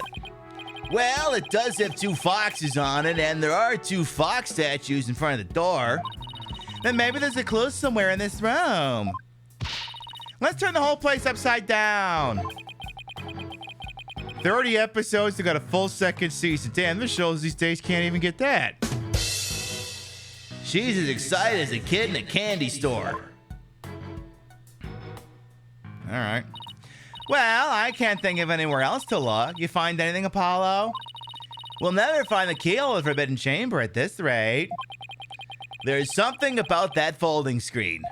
You know how those fox statues in front of the Forbidden Chamber move? That screen might be a clue as to how we're supposed to position them or something. Hey, I bet you're right. Yeah, we've been saying that for like the last 10 minutes. Let's go over that screen with a fine-tooth comb.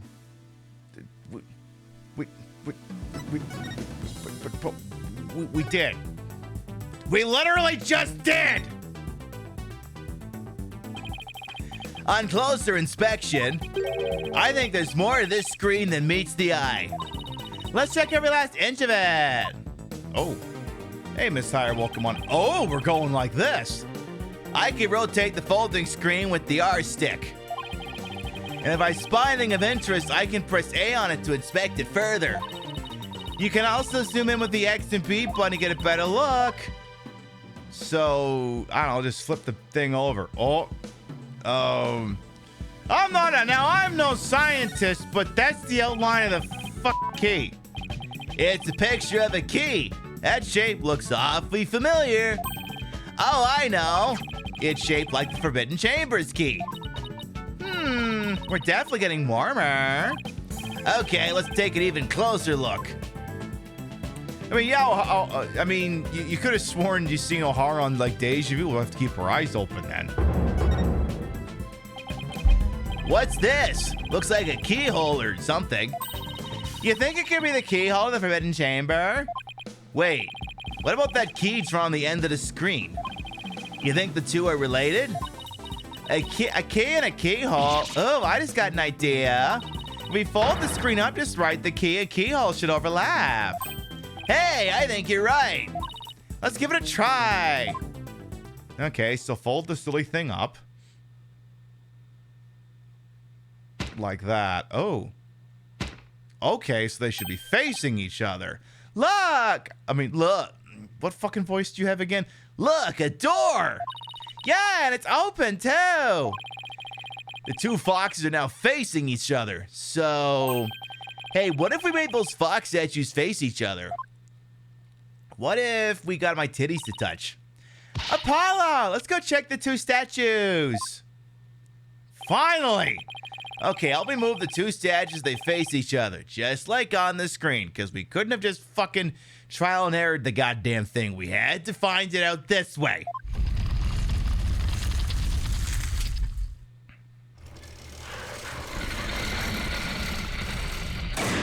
Well. Look! Oh, shit. A lock appeared. Ooh. Now we can use that key. Okay, here goes nothing. Oh, shit.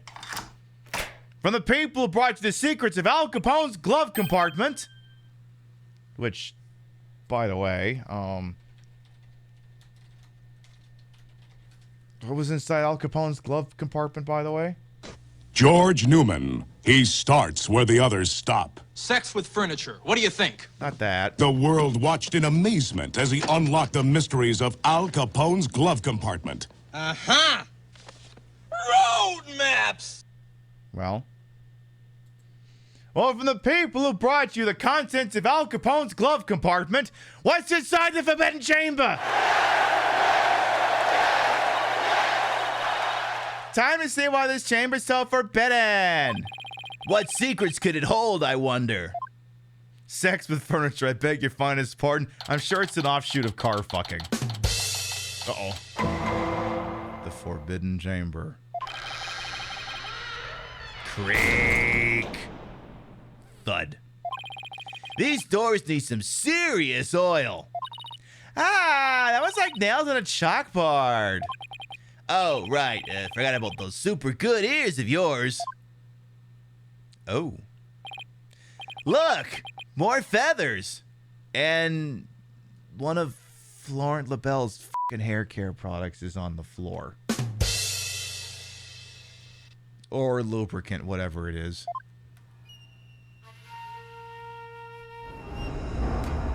Oh. Well, hello, sir. Hey! What the heck is that? Is that a Tenmataro statue? But there's something odd about it. All I know is I don't like it, but I can't explain why.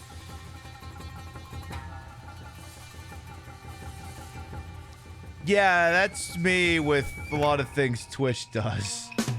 All I know is I don't like it, but I can't explain why. You okay, Athena? You look kind of pale. You're not scared, are you? What? Of this thing? Don't make me laugh. Really? Hey, look. What? What is it? Over there on the left is a bunch of staves on that rack. One is missing.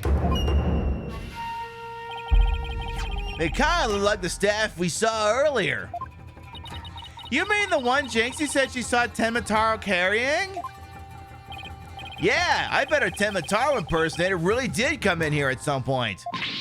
Well, what are we waiting for? Let's search the place. Well, before we do anything else, what the fuck is this doing here? What's with the lube? What's this? Whatever it is, the packaging is really gaudy. And the fact that there's no dust on it means it hasn't been here very long. Oh, it's hand cream. Let's see what brand it is. Je suis la belle. La belle? What the? But then, wouldn't that mean Mr. LaBelle was here? I guess so, but why? Well, whoever was dressed up like Temataro must have taken a staff from here in the Forbidden Chamber. And that same person probably dropped his hand cream at the time.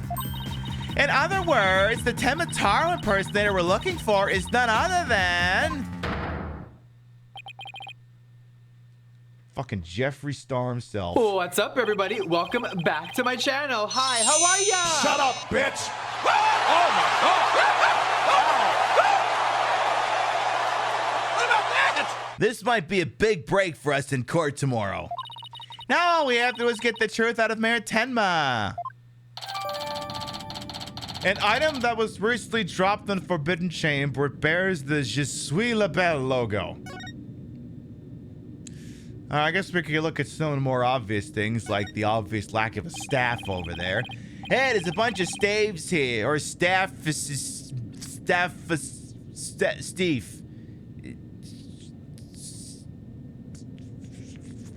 Whatever the fuck, whatever the plural of staff is. And it looks like one's missing. The Temataro Jinxie saw must have taken it. I'd have to agree. These look like the one Detective Fulbright showed us. Why do you think there are so many here? Maybe they're spares. Temataro might be, you know, absent-minded or something. But the fact that he has spare staves handy, well, it shows that he's aware of his faults and is trying to deal with them. Or at least that's my take on it. Maybe it's a reminder to deal with her own faults. But I won't hold my breath. Oh, you be nice now. Here lies Temataro. Here hath Temataro been imprisoned. Okay. Looks like a gravestone or something. It reads, here lies Temataro, age 80. Actually, that's not what it says from here, but go off. She's pulling out the tarot interpretations. Yeah, I suppose that's possible. Cause of death, choked on a chicken bone. What? You are pulling my leg. Yeah, say it ain't so. Besides, that sounds more like an autopsy report than an epitaph, if you ask me. Wait, you're joking around because you're scared. It's your coping mechanism. I'm not scared. Freak out Central, right here, baby. Cut it out, Widget. Denial is strong in this one. And then you got all these damn feathers on the floor. Black feathers. They look exactly like the ones in the Fox chamber. That means the killer must have been in here at some point. The question is, why?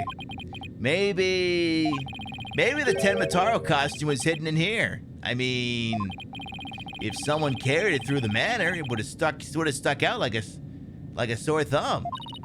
But when did the killer get in here? The mayor snatched the Forbidden Chamber key when the killer hit him on the head. That means the killer could have only gotten in here before the murder. Wow, this is one tough riddle, all right. Well, I guess we could look at the statue of Big Nasty back there. Whoa, that's one big statue. Must be something like 15 feet tall. And look, this Tenmataro has a staff. The Tenmataro in the scroll didn't have one. I wonder why. I feel like this could be significant, but why? It will definitely be significant. It will be significant. I remember a long time ago when a good friend of mine told me there would be a chosen one.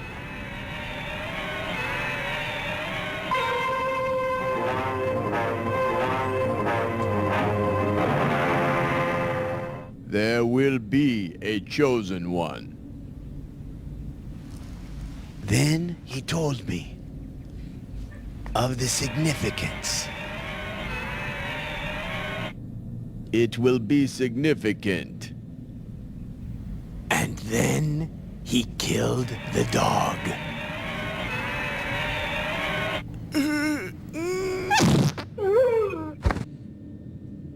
I gotta watch that again sometime. It will be significant. Hey, Zach Hippopotamus Prime as well. Welcome on in. Let's take a closer look. First, to go around this table here. Apollo, are you sure it's a good idea? Was that Kung Pao? Yes, it was. Hey, it looks like there's some sort of compartment in the base of the statue. Don't open it! Who knows what might be in there? Fuck it. We open up Al Capone's glove compartment. It's just a big empty compartment. And from all the dust and cobwebs, I say it hasn't been opened in a really long time. That's enough, Apollo. Let's shut it and... Wait, there is something in here. What the hell? Looks like some sort of figure. It's so dusty, I can't tell what it's supposed to be. Wonder what it's doing here. Forbidden Chamber figure added to the court record. A figure that had been left inside the Tenmataro statue. A thick layer of dust and dirt suggests it has been there for some time. Okay, what's this scroll here? What's with the Elder Scrolls here? Looks like an old scroll, and there's something drawn on it. It will be significant. Unless I'm mistaken, it looks like an old guy? Some sort of monk, maybe? A monk? What are you talking about? You know, people that take walks in the mountains as a form of spiritual training. I guess. I'm just making shit up here. Wouldn't that be just a hiker? The guy in this picture doesn't look like he's doing this for fun, Athena. Oh look, there's some yellow thing strapped to his back. Oh, that's the baby from Death Stranding. I actually have that, but it's like 3 layers deep in a closet, so I can't pull it out for show and tell. Yeah, eBay had the collectors that did the super duper ridiculous edition for Death Stranding like 4 or 5 years ago for like $60, so I bought it. Never played the game. I gotta bust that stupid baby thing out again and put it on my mantelpiece. Horribly offend people when they come visit. Okay, so the Death Stranding baby is glowing and glowing and... Oh no, it's turning into Tenmataro! Whoa, it's turning into Tenmataro. What the fuck? What's this scroll getting at? Is this how Tenmataro was born? Well, whatever it is, it's definitely creepy. Yeah, BB is Tenmataro. What a lore drop. Also... I guess the obvious question is we've been hearing like a wind and a howling. The better question is, how did it get here? What's this? Oh, look, there's an air vent here too. I guess even forbidden chambers need proper ventilation. But I don't think anyone could reach this one either. Yeah, and there's nothing to stand on around here. I wonder where this vent leads. Well, the Fox Chambers vent didn't branch this way, so... Maybe it doesn't have anything to do with this case after all. Oh, bullshit. Bullshit. Guess that about wraps it up. What now? We should probably talk to some of the witnesses again. You mean like Mr. Filch and Jinxie? Yeah, I really want to ask Mr. Filch about the village superstitions and Tenmataro. I do too. But here's what's gonna happen, folks. We've been live for about 2 hours. So what we are gonna do is we're gonna take ourselves a little be right back. Permit y'all to get up and stretch, use the rest facilities, grab a White Claw, whatever you gotta do. Maybe you'll give me a sody pop or something. We come back. We'll continue questioning and maybe it'll be courtroom time. We'll be right back.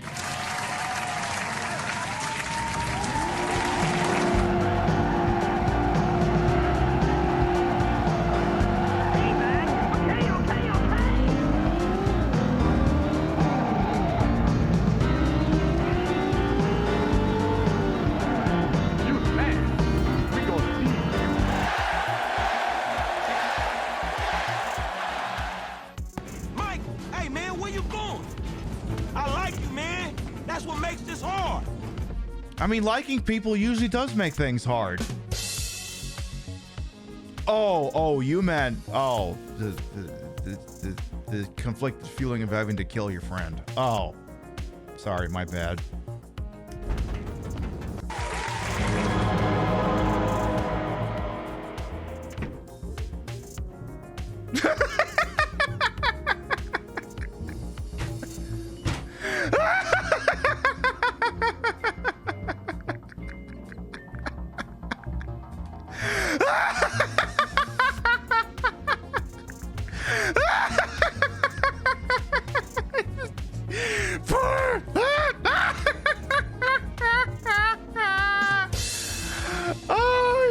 Are you fucking serious right now, game? Are you taking the piss? You three can do it alone. And fuck you. You do your own dirty work. Hey, I do my dirty work every day. Sure. Keeping the country safe from scum like you. And you're doing a great job, sir. Hey, you want this job done? Then come with us, huh? Come on, Mr.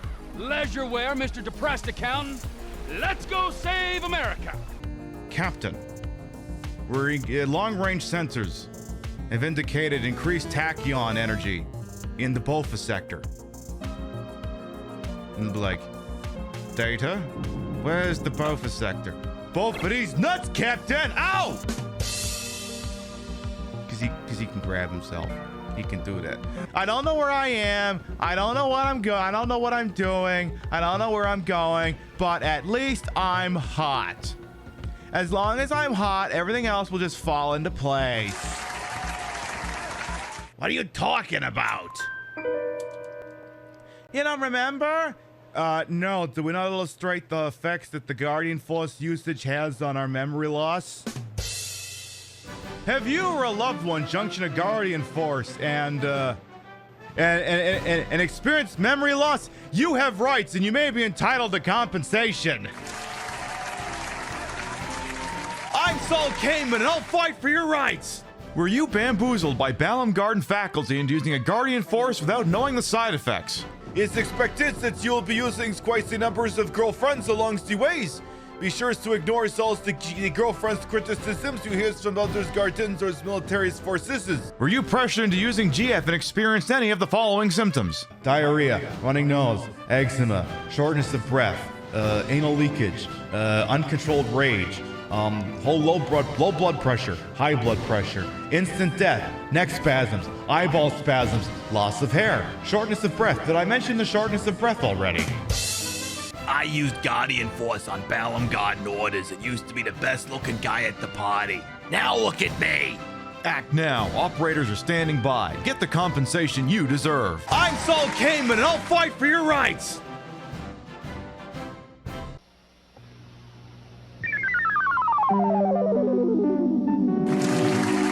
Alright, we're back. I'm gonna hop on over here for just a quick second. I'll have a screen transition set up for that. We're back. We're over here because I'm mixing myself a drink. I don't have to get up in the morning. The show can go the distance. We're having a good time.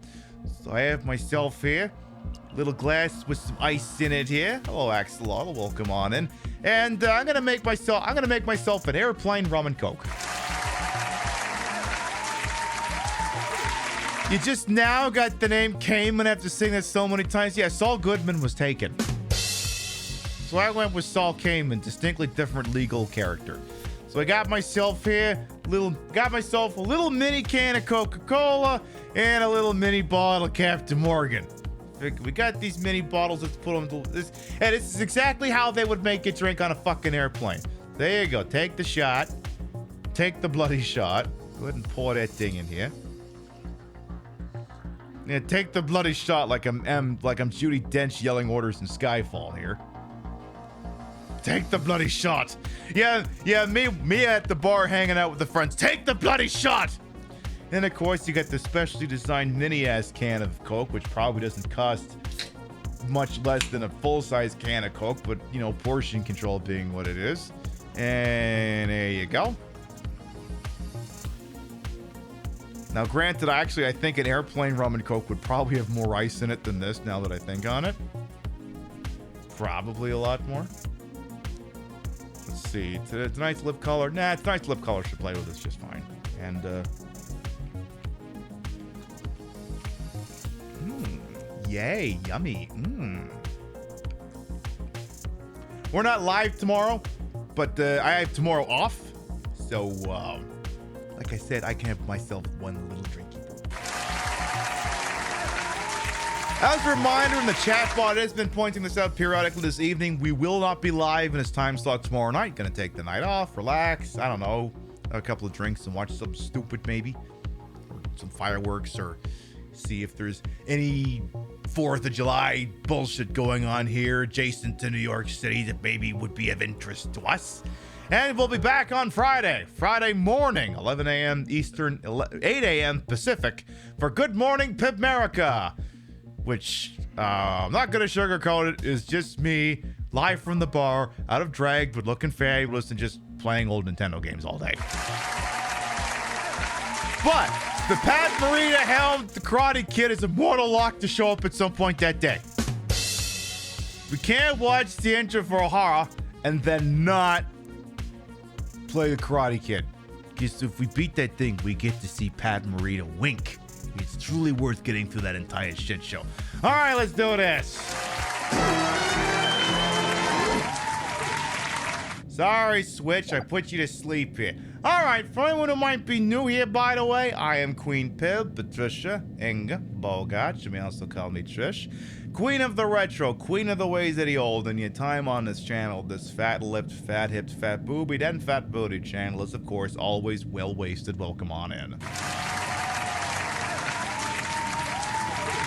I put the broad in broadcast to the whole and wholesome. I'm H-word for my own hubris, and though these breasticles might be fake, the retro is real. It's a real Nintendo Switch. Like I said, you come by on Friday, it'll be an actual Nintendo. I promise.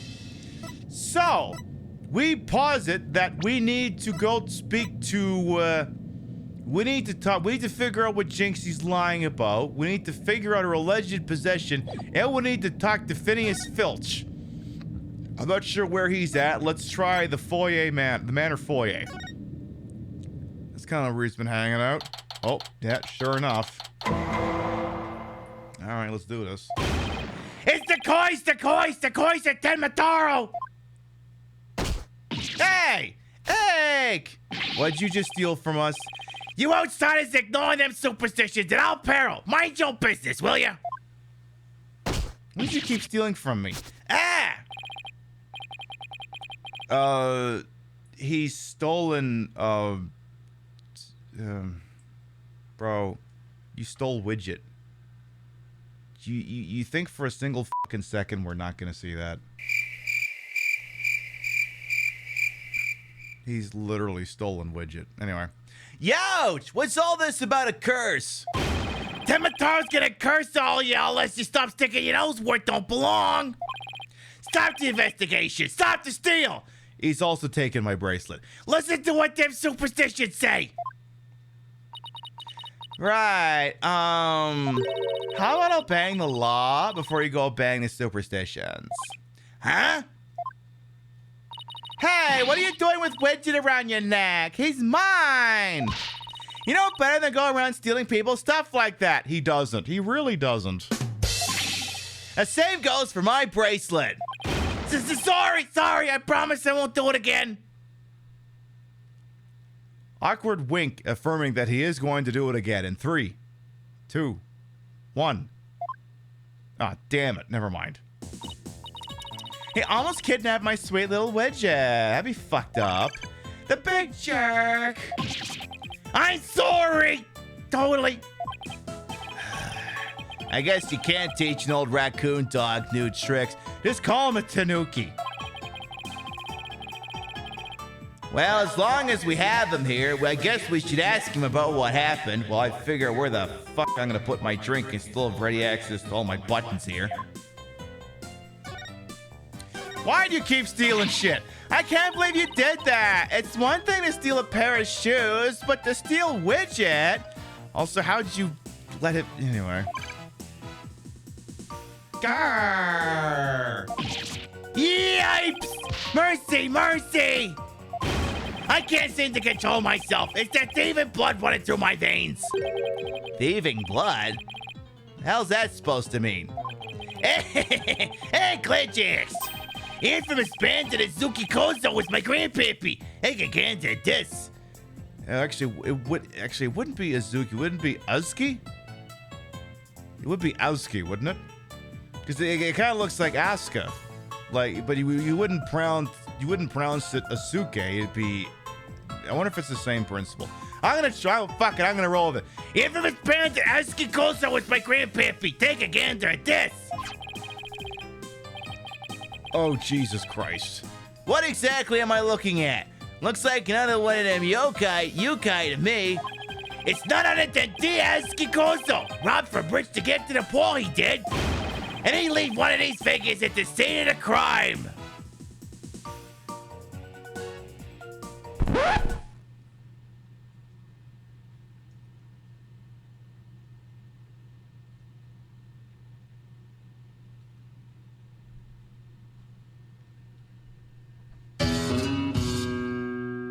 Chat, can you see the plot twist coming from a mile away?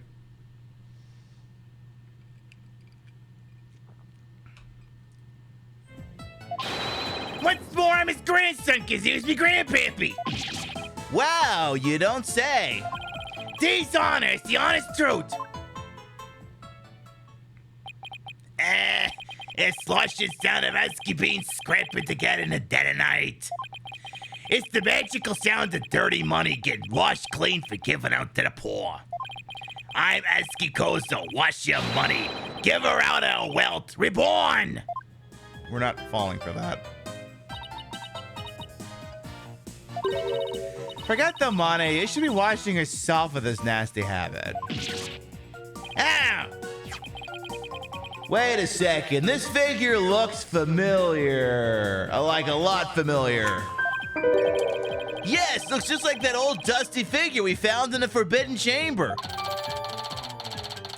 Apparently, it's something a certain thief left at the scene of a theft. Hey! What are you doing with that there figure? Oh, this one? Yeah, we found it in the Forbidden Chamber. Looks like it had been there practically forever. Could be my grandpappy broke into the Forbidden Chamber way back.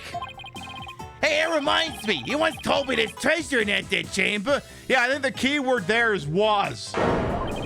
Treasure? Go on. What do you know about treasure in the Forbidden Chamber? Only that it's the greatest get-rich-quick chance in the universe. Grandpappy told me all about it. Said there's an amazing treasure in there. There's something amazing in there? I didn't say anything like that, though. Your grandfather didn't by chance already steal it, did he? Seeing how there's one of his figures in there, that just might be. Here's grandpappy for you. Bet he washed that treasure up real good before handing out to the poor. Oh, of course, because he was so righteous. I'm sure he was. Anyway, about the Tenmataro thing. In court, you mentioned seeing Tenmataro near the scene of the crime. Sorry I didn't come clean right away, but them superstitions got the better of me.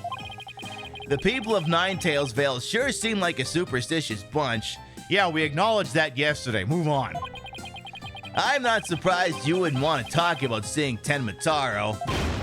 Darn right! Them superstitions scare me out of my wits, I tell you. That's why I'm gonna do exactly what they say from now on. So you plan on staying here in Ninetails Vale? Yep! I'm gonna keep living right here and keep with the old ways, just like Grandpappy did. Yeah, but he's... Them superstitions is like a rule book to me. Wait, so you're saying you actually believe in those old wives' tales? Ain't you been listening to a word I said? You're gonna do exactly what them superstitions say? Well, I say that's baloney.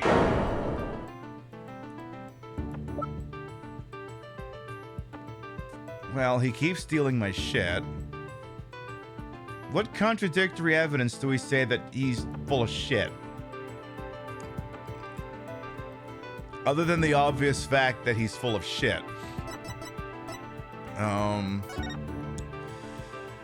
Do not gaze upon Tenmataro. Do not tell others if you see him. That's the thing, yeah. Ignoring the superstitions will cost you your soul. The only way to save it is your immediate departure from the village. So technically, you can't have it both ways. Take that! It's clearly written right here. Ignoring the superstitions will cost you your soul. There is, however, one way to save it. Your immediate departure from the village. So according to this, you shouldn't even be here, let alone talking with us. You said you plan on staying right here in Ninetails Vale. But if you really believe in the superstitions, you would have been long gone by now. Ah! I know you've been lying to me. Time to come clean, Mr. Filch.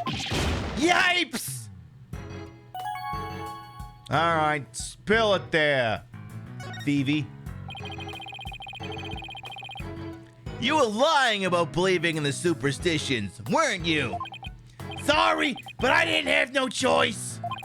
So, what was the real reason why you couldn't talk about seeing Tenmataro? It's all that pretty boy's fault. Mr. LaBelle, if you know what I mean.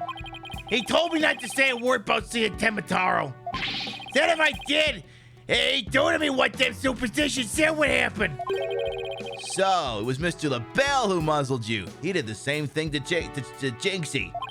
Why would Mr. LaBelle want to scare you into silence? Hello, Koala. Welcome on in. Mr. LaBelle was trying to protect that little maid gal. It was on account of that rumor, the one about her being possessed. That rumor again? I guess we really do have to talk to Mayor Tenma about the possession rumor.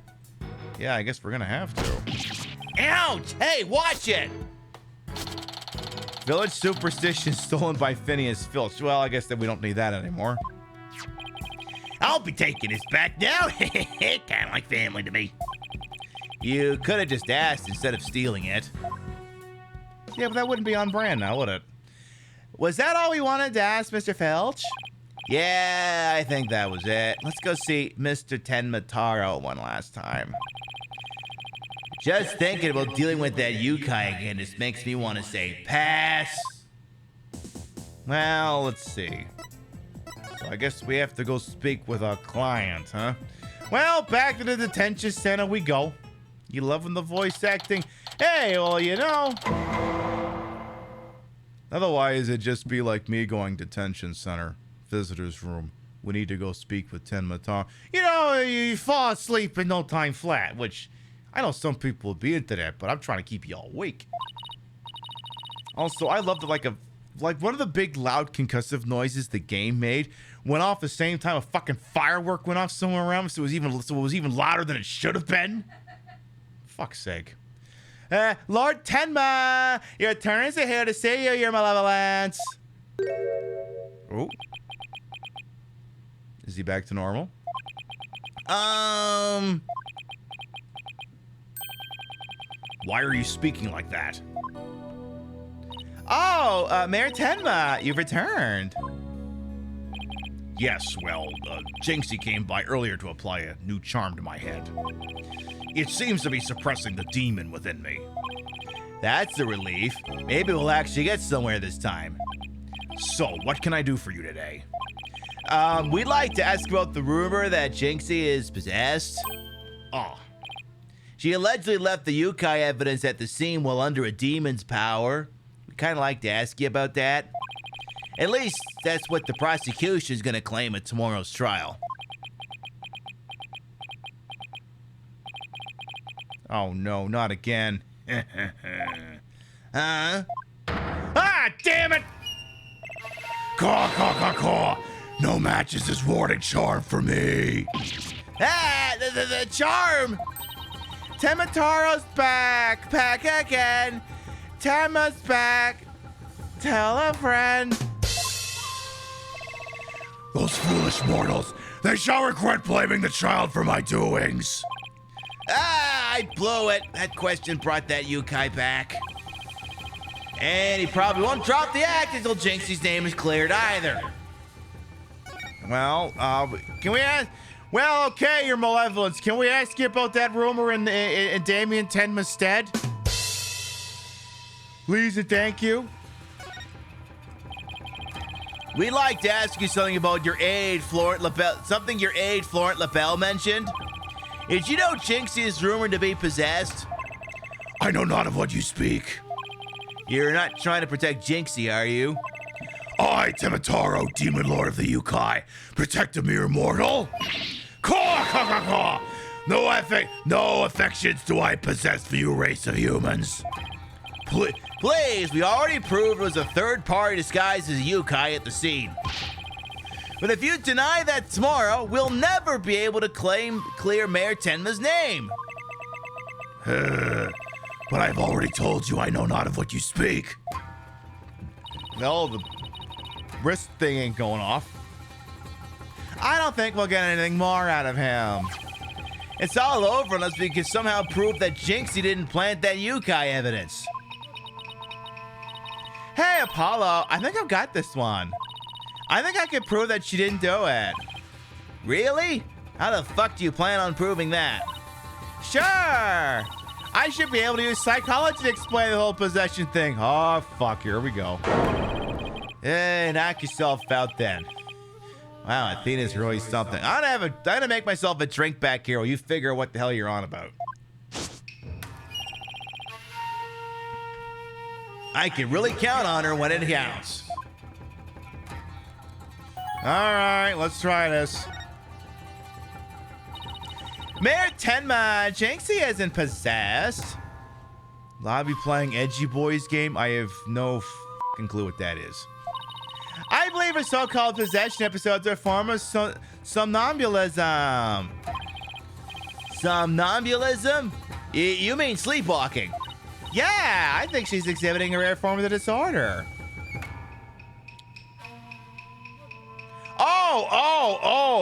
Oh, Ace Attorney investigations. Who knows? It's usually brought on by repressed stress. Mr. Mayor, didn't her symptoms start soon after she began her job in Ninetales Vale? When the child visited last, she did speak of dreading Yukai and how they rob her of her sleep each night. I know it. That lack of sleep has caused her to enter an unconscious state. And that means she can't be trying to protect you, at least not on a conscious level.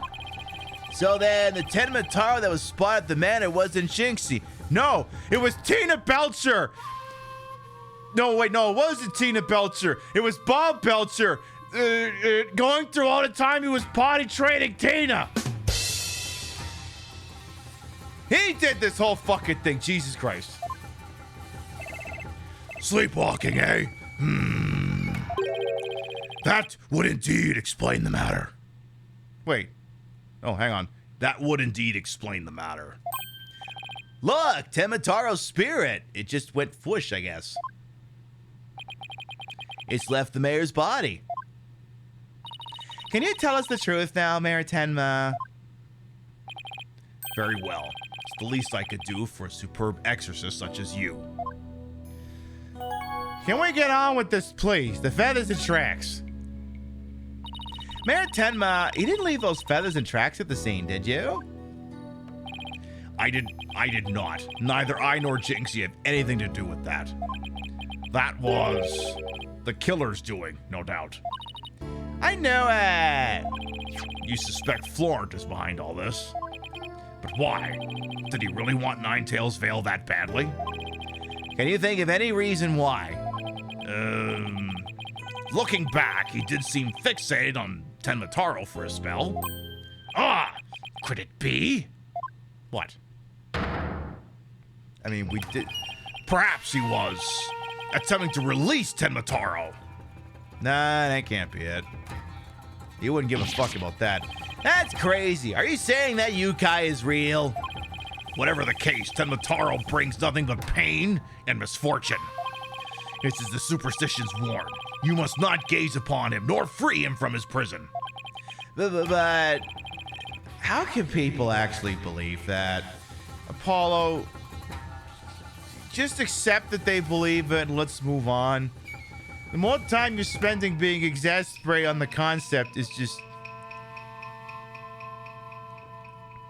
It's like that scene in Kiss Kiss Bang Bang where a dead body winds up in Robert Downey Jr.'s hotel room and he inadvertently pees on it because he's taking a leak and then he sees the body and when he turns he pees in a corpse. Then he has to call up the character played by Val Kilmer who's, you know, he's a private detective and he's helping him out. And he says, I peed on a corpse. Can they track? Like, wait, I'm sorry you peed on a corpse. Yeah, but like, no, it's my turn to ask questions. Why in perfect hell would you pee on a corpse? It's not like I did it on purpose. It's not like I get it for do it for kicks. Anyway.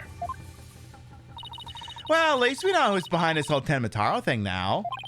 Yeah, and I think we need to have another nice long chat with Mr. LaBelle. Do you really think he's gonna allow for that? Yeah, the dinner is ready, you malevolence. An offering to the Demon King. You may place it right there. Get your crew poured your heart and soul into making it. Oh my God, he's converting the jail.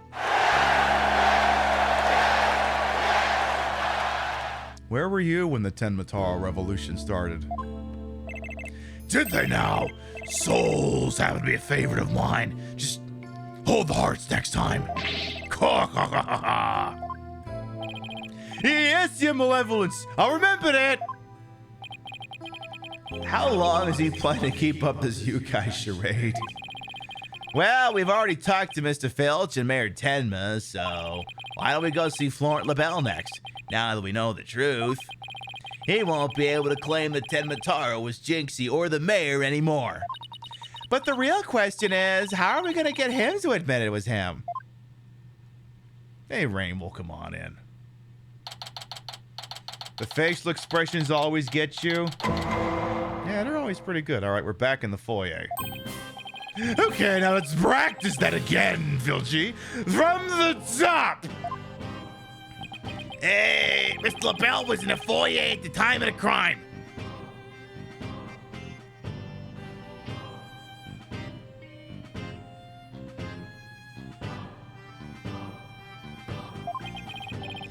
And when we heard a scream, heck, what was the next spot again? Yeah! You have the memory capacity of a flea! This is the 30th time, you know! Now, 100 times more and we're done. What on earth are they practicing? They're canned testimony, you dumbass! Oh, I ain't cut out for this. Whoopsie daisy. Oh, begging your pardon, Miss LaBelle, sir. It's just all this practice. Yipes!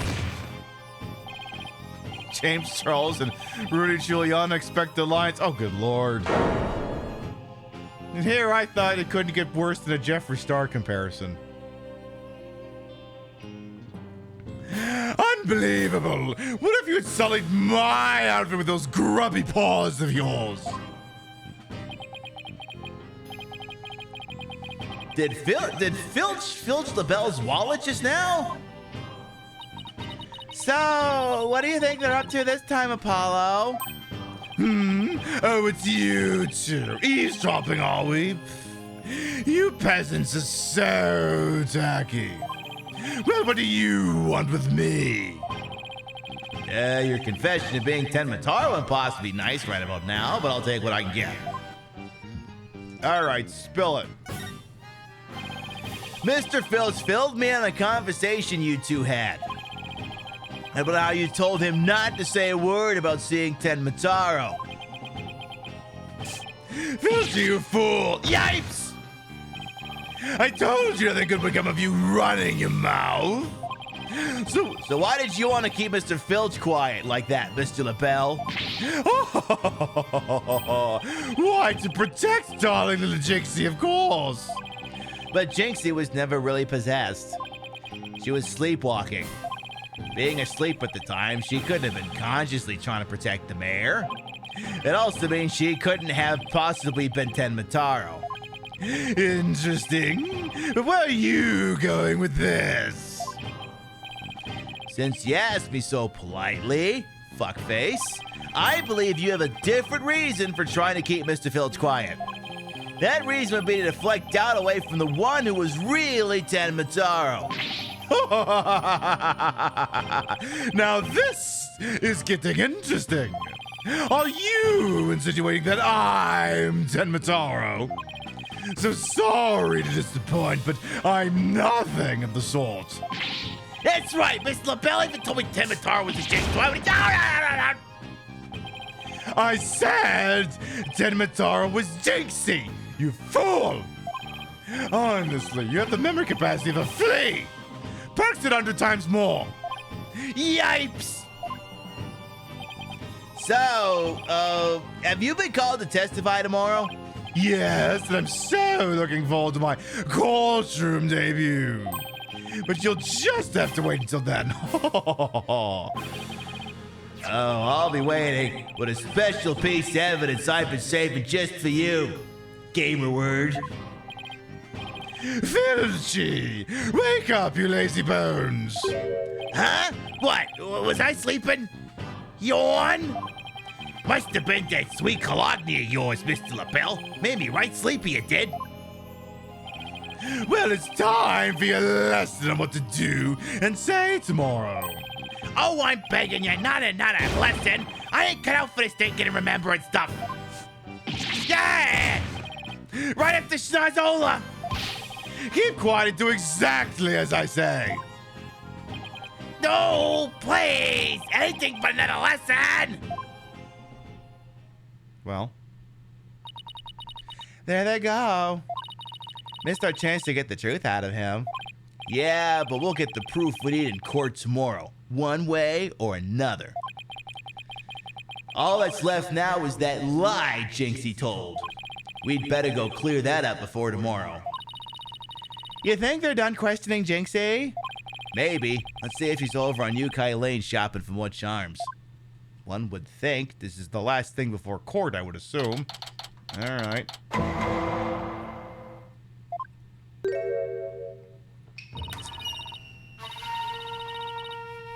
We gotta get this girl some sleeping pills. My grudge has been festering over time, and last vengeance will rise. Grr, grr. She must be possessed, sleepwalking again. Maybe if I speak softly, I won't startle her and get a charm plastered on my forehead. Psst, Jinxie. Huh? Oh, hello, Mr. Demon Lawyer. Ah, my charms must have fallen off again. That was easy. Phew. Guess I can avoid a charm slap by toning down my cords of steel. Are they done questioning you, Jinxie? Uh-huh, and on the way back, I stopped here to buy a new charm that was just released. Yeah, which one? Oh, the one with the Nine-Tails Fox and Ten Mataro. It shows them dancing together. Really? Two bitter rivals dancing together? Uh-huh, it's a charm for rebuilding burnt bridges. Oh, right, for the municipal merger issue. No, it's for the Demon Lawyer and the Insomniac Prosecutor. It'll stop you two from fighting like you did in court this morning. We weren't fighting, it was just a spirited duel. Ah! No fighting. You tell him that. Charm slapped again.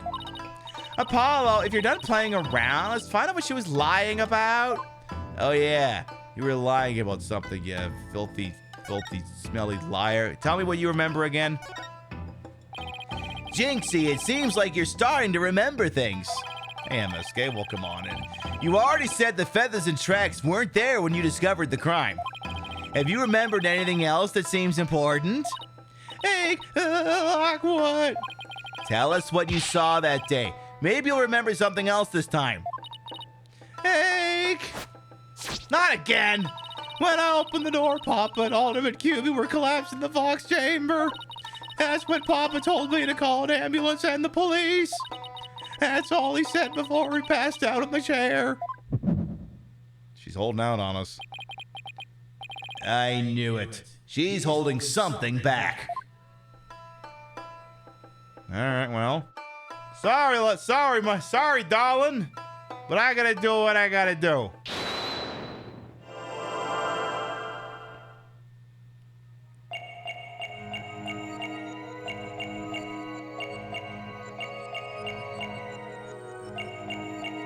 We're looking for any kind of a tell.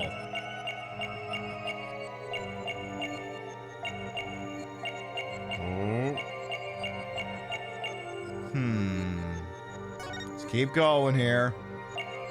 Where's her other hand? Oh, watch the hand.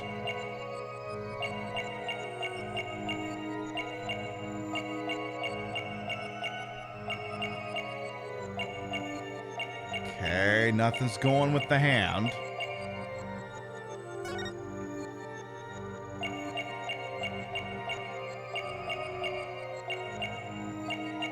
So her finger is twitching. Her finger is twitching on "That's all he said." So that's not all he said then.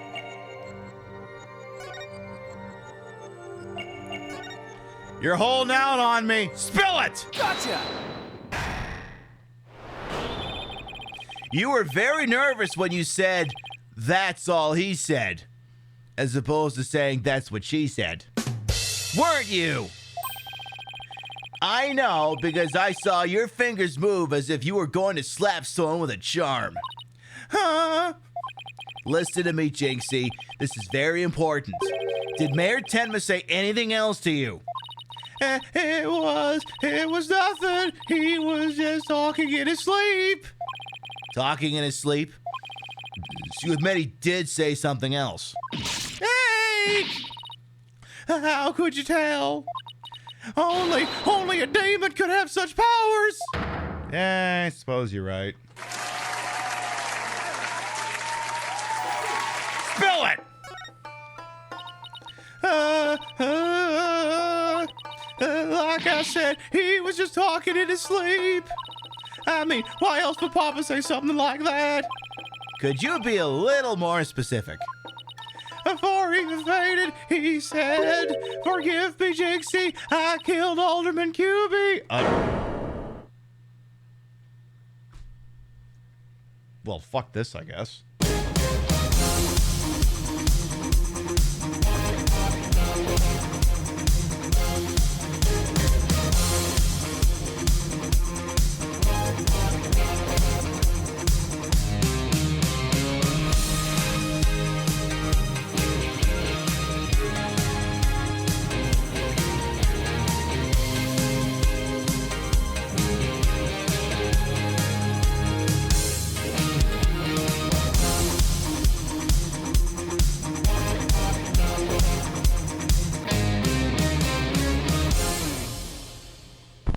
Well, hey, Jinxie, are you familiar with the concept of Shut the Fuck Up Friday? Because I think we need to have a little primer.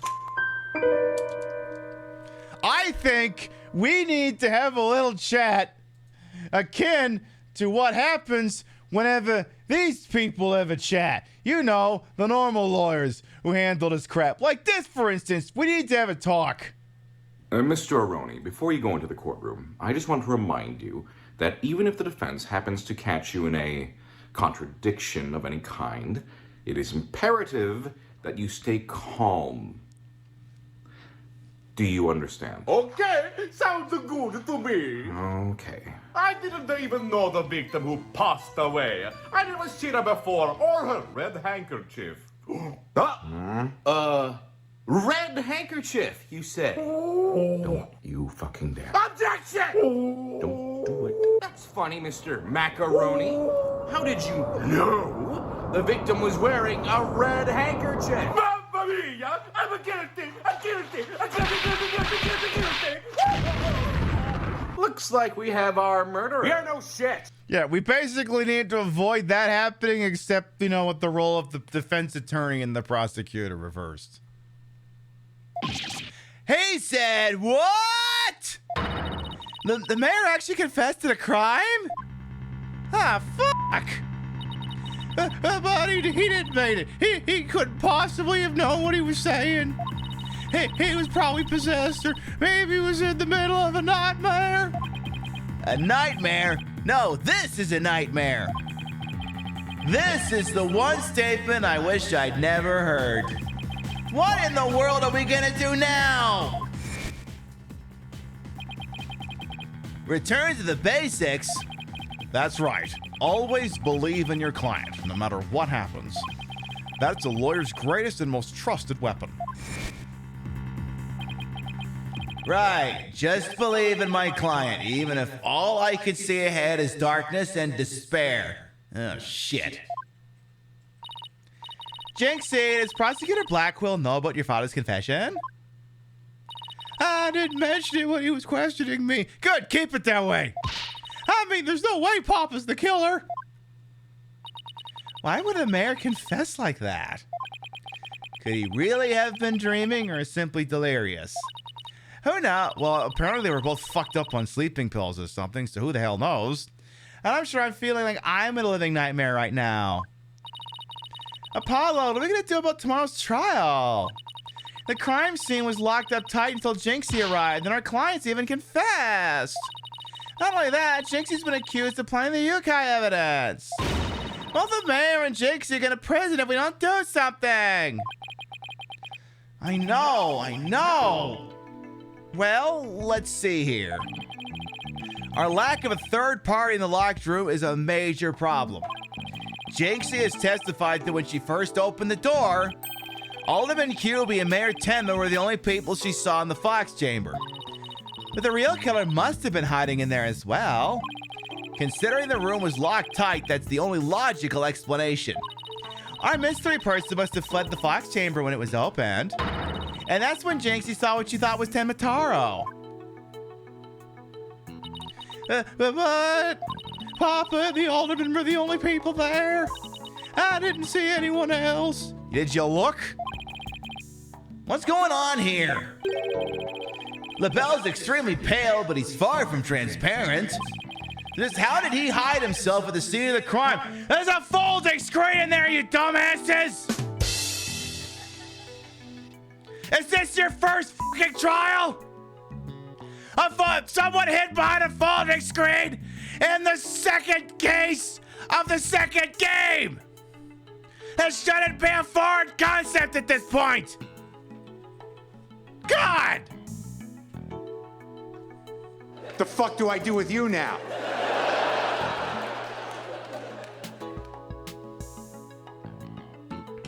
Yeah, maybe he was hiding in the closet. Who knows?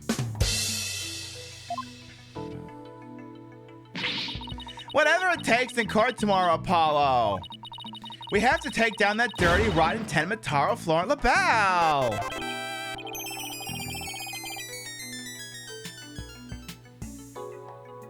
Hey Pibby, how you doing? Happy Let's Not Shoot Off Fireworks Day. Yeah, people aren't going to be listening to that, but thank you for Hundle Biddies all the same, MSK.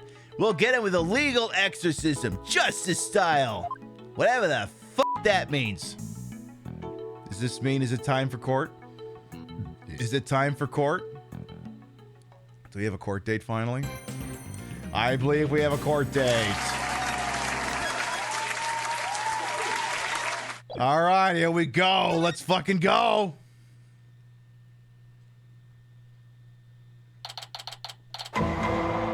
April 19th, 9:30 a.m. District Courtroom number 4.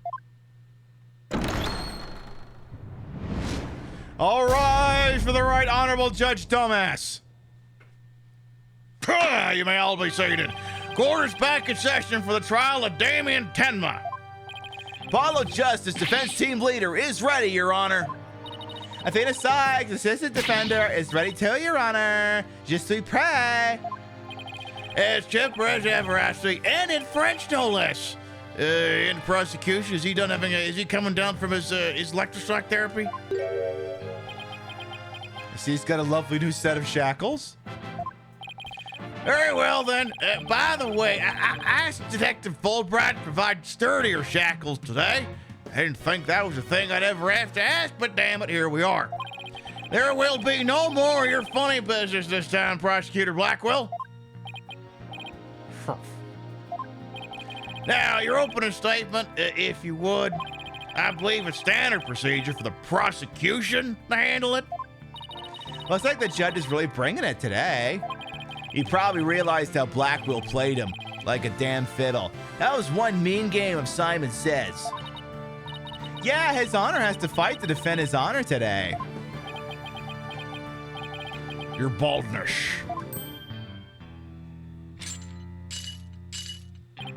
It's plain to see that you've always dreamed of delivering an epic opening statement. I have? I don't know if I'd say that. Why, of course you have. I saw it in your eyes the last time you gave the opening statement. Boy, look, check out Shelly the Machine Levine over here. Bro, my friend over here does not know how to close.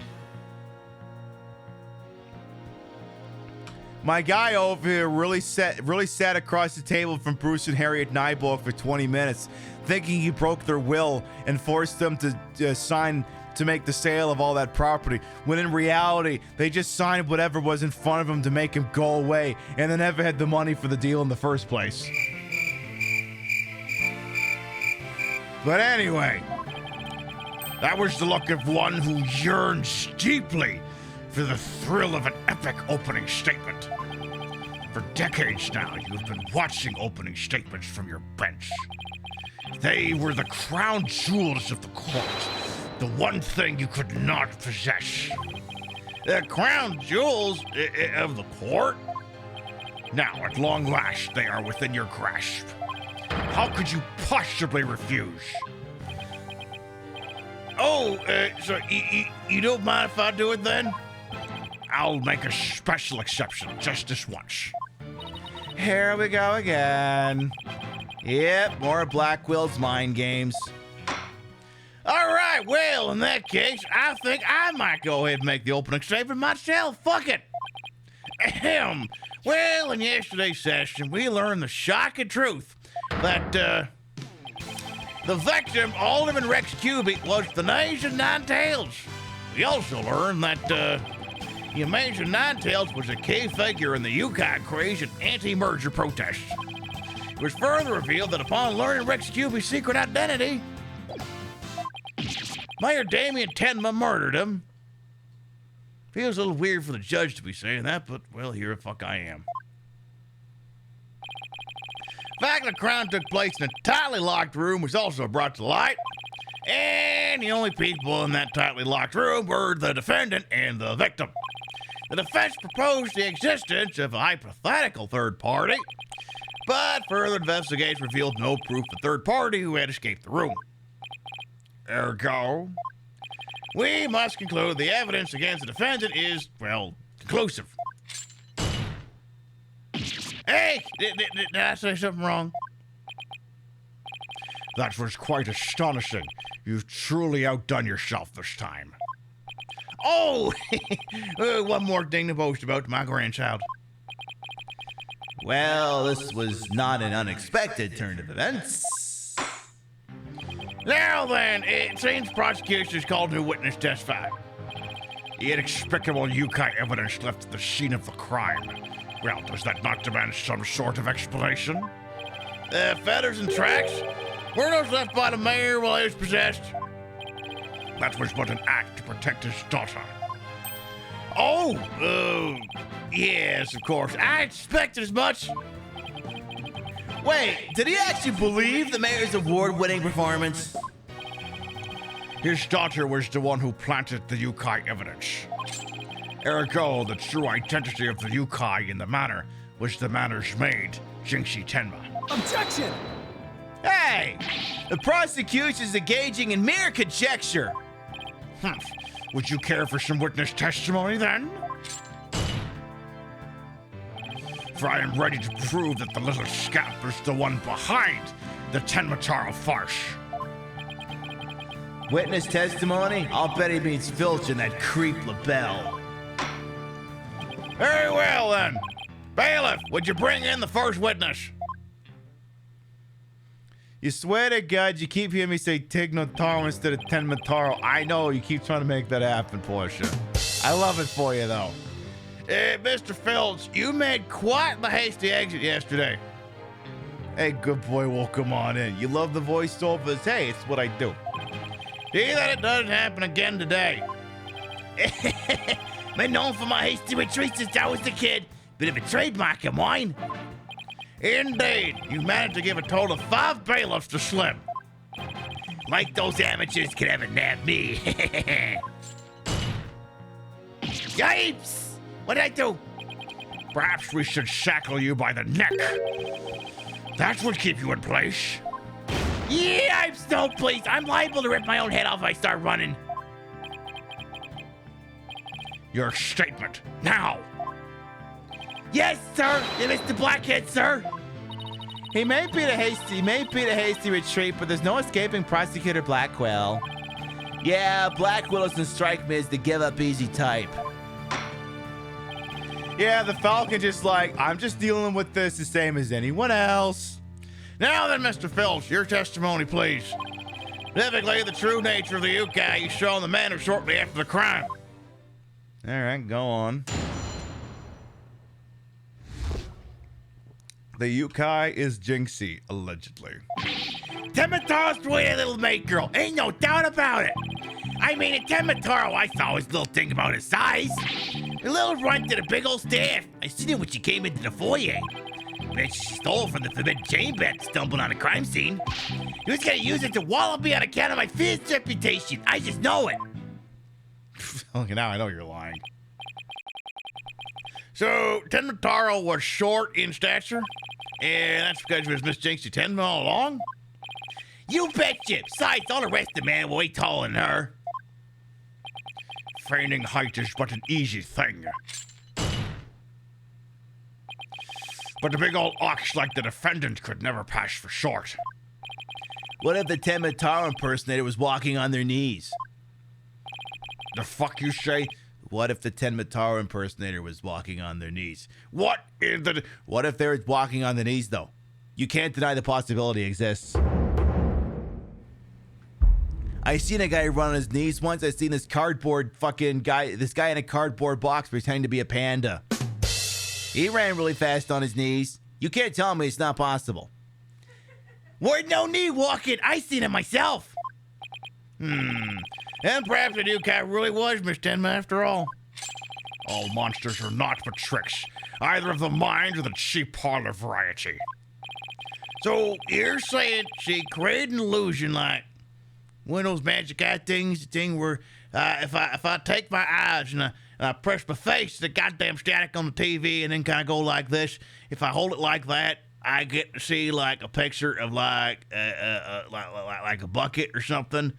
But I've never been able to get those goddamn things to work. But then my eyes get stuck like this. It's just, oof. Who the fuck invented those things, seriously? Precisely. Human senses are easily deceived. Take the fellow in the cell next to me.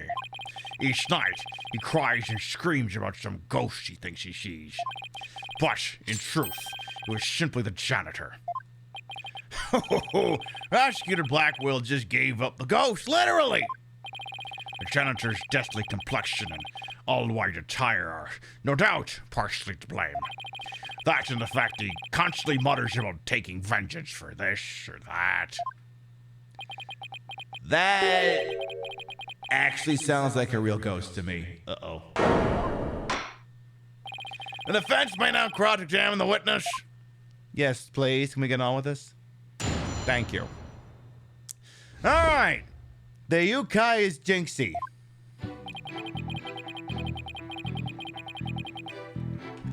I'm not going to question on this one. I mean, at Tenmataro, I saw a still thinking about his size. Go on. Hold it! Do tell.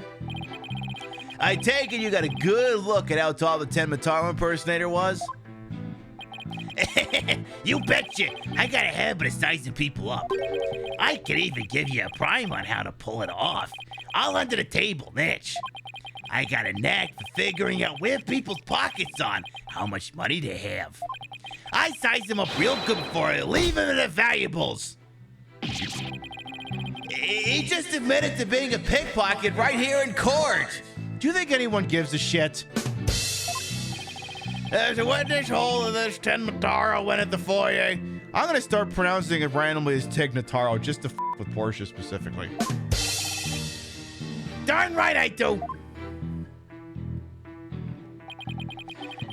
Little Run had a big old staff. He's seen it when she came into the foyer. Go on. Hold it! Well, you're not gonna brush it all off by claiming the perp was short. Must hit a raw nerve because you ain't that tall yourself.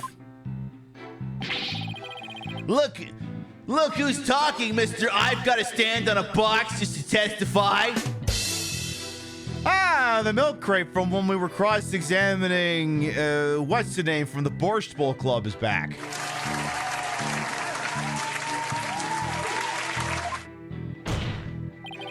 Anyway, Mr. Filch, correct me if I'm wrong, but didn't you say the Tenmataro you saw had a staff? Cross my heart, hope to die. I know because it went a jingle and a jangle. And where do you suppose that staff came from? The staff, you say? Well, bet you a tank from the Forbidden Chamber. Hold it! Go on. I suppose you mean to say that Jinxie 10 entered the Forbidden Chamber to get one? Well, I ain't never seen a staff like that in the manor, so it had to be the Forbidden Chamber.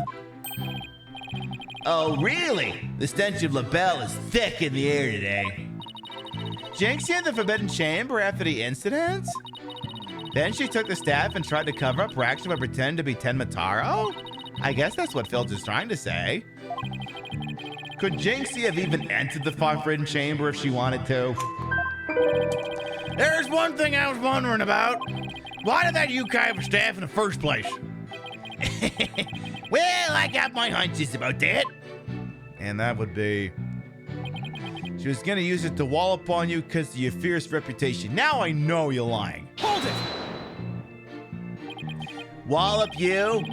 And why would the so-called Yukai want to do that? That little maid gal never did like me. She always hightails it when I come round and she sticks these weird papers on my noggin. She probably thinks of him as the dreaded Tanuki monster of QB Manor or something. We need to prove that Jinxie isn't Tignataro.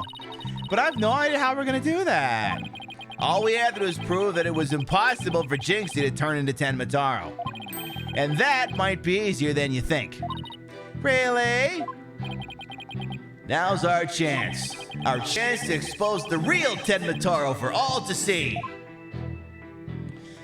So we keep operating under the theory that Tenmataro, or they're trying to operate that it's Jinxie.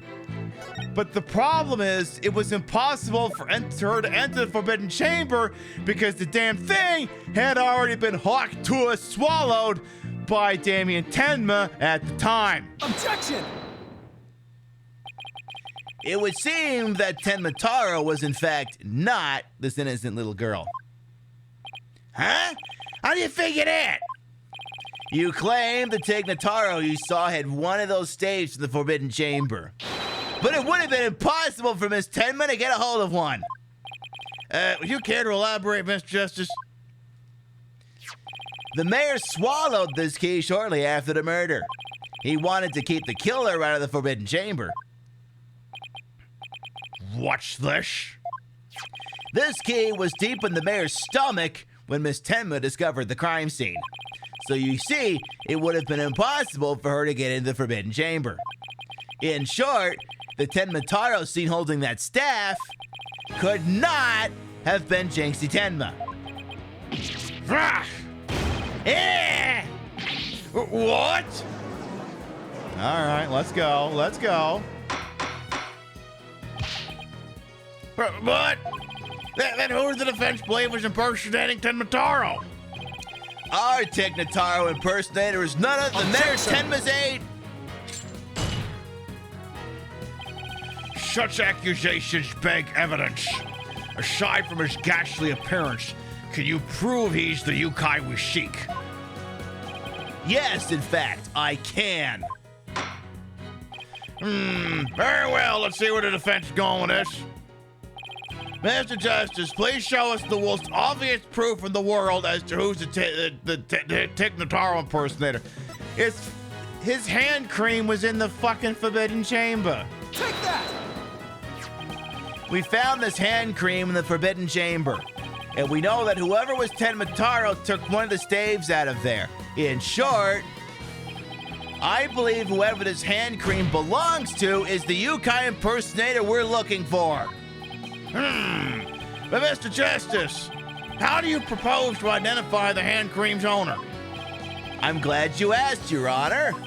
The defense requests a fingerprint analysis on this piece of evidence. It might tell us who it belongs to.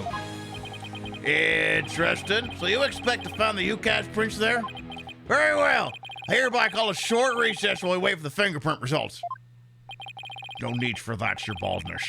We have the prints of everyone at the matter that day. You called Prosecutor Blackwell? Could anyone be more whipped? I don't know. Give me a second. You asked, Paulo. Are you asking in the hypothetical sense, or are you asking me to make a man out of you? Is that what's going on here? Rio walks by wondering why I'm waving around the riding crop. Very confused. That's okay. You'll see the screen and you'll figure out what's going on. Anyway. Fulbright! Analyze this for prints. You have 3 minutes. Your wish is my command! Very well, then. Guess we'll just wait right here, then. Oh, shit, the bird's back. It's when seeing the fingerprint analysis is complete.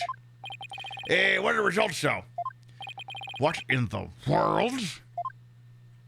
They're Florida Bell's prints, aren't they?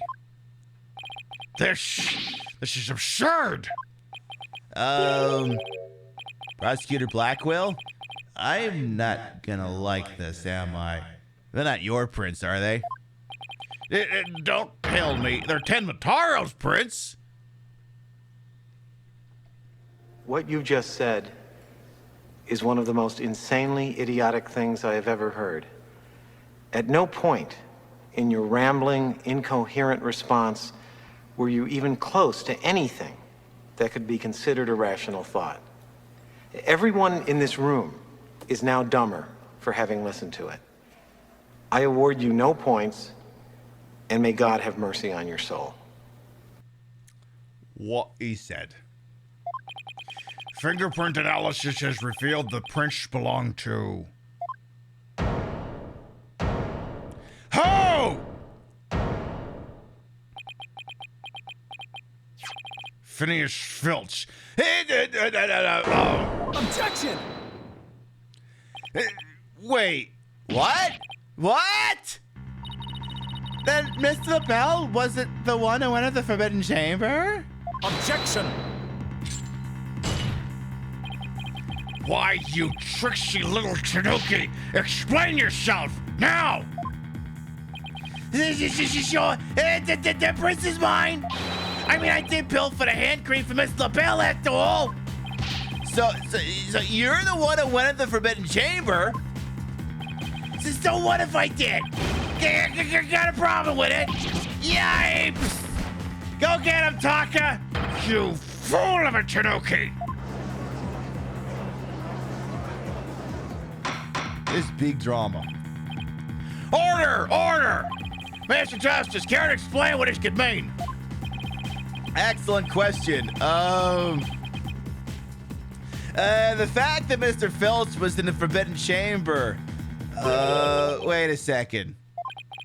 Does this mean that Ten Mataro holding that staff was Phineas Filch? Yeah, send out a cat out of the bag! We'll do it live! Fuck it! Mr. Filch is Tig Notaro.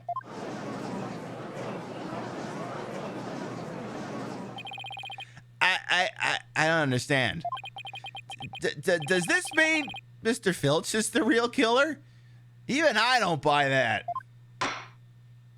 The witness will explain himself this instant. Begging your pardon, your honorship, but I was just doing what the Ultimate told me. He wanted me to be Ten Mataro in the village exorcism ritual. Oh, you mean that event at the Nine Tails Veil Festival? So that was you inside the Ten Mataro costume? Yep, and after the event, I went to watch that pro wrestling program. But it bored me to tears on account of wrestlers being complete jobbers. So he didn't actually watch the entire wrestling match. After I looked at the Ten Mataro costume, we got a great idea. Nobody can tell it's me while I'm wearing it. And because of them superstitions, no matter what I do, the villagers ain't gonna say shit. In other words, you use your superstitions to effectively render yourself invisible. Why did you want into the Forbidden Chamber in the first place? Because of the treasure there. That was my big chance to sneak in and nab it. Treasure? Only that's the greatest get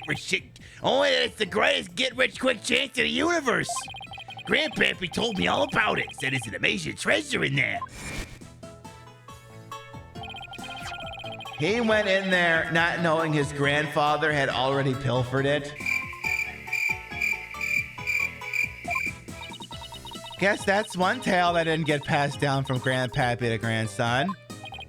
Wait, how exactly did you get into the Forbidden Chamber? There was a meeting in the Fox Chamber that day. Plus, the mayor swallowed the only key that could open the Forbidden Chamber's door. You couldn't have possibly gotten in. I could through the air vent to the foyer. What? The vent's left to the Ultimate's picture. I went in and made a nice little hole. Used that to get in the air duct at least to the Forbidden Chamber, I did. You what?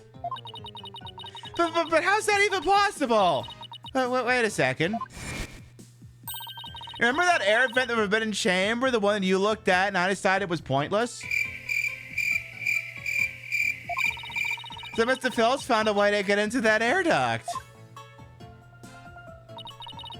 And that's how he got from the foyer vent to the Forbidden Chamber vent? So Ten Mataro was nothing more than a cat burglar?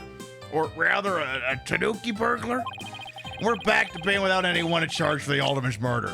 Great! Another good fucking day at the office for me. Looks like our so-called Yukai is nothing more than one big troublemaker.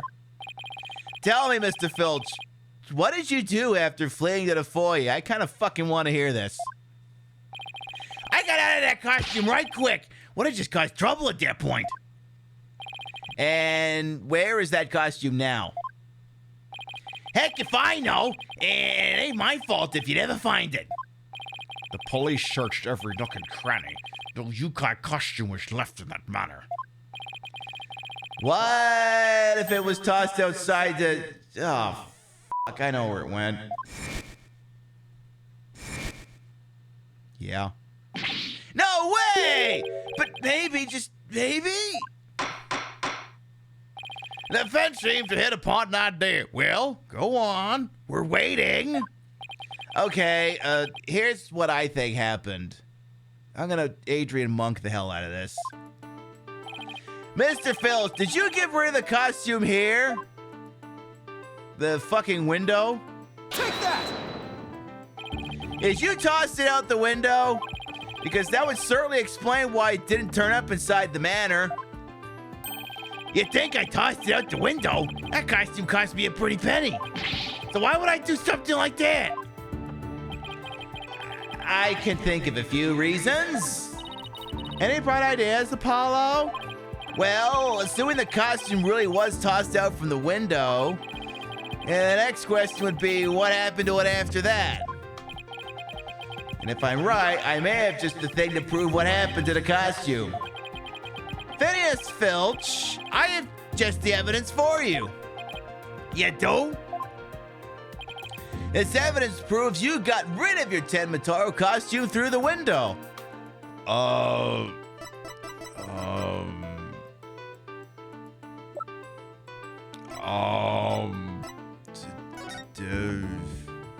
After leaving the scene and calling the police, they passed each other to bed in the hallway. She couldn't call for help because there was no one else in the hall.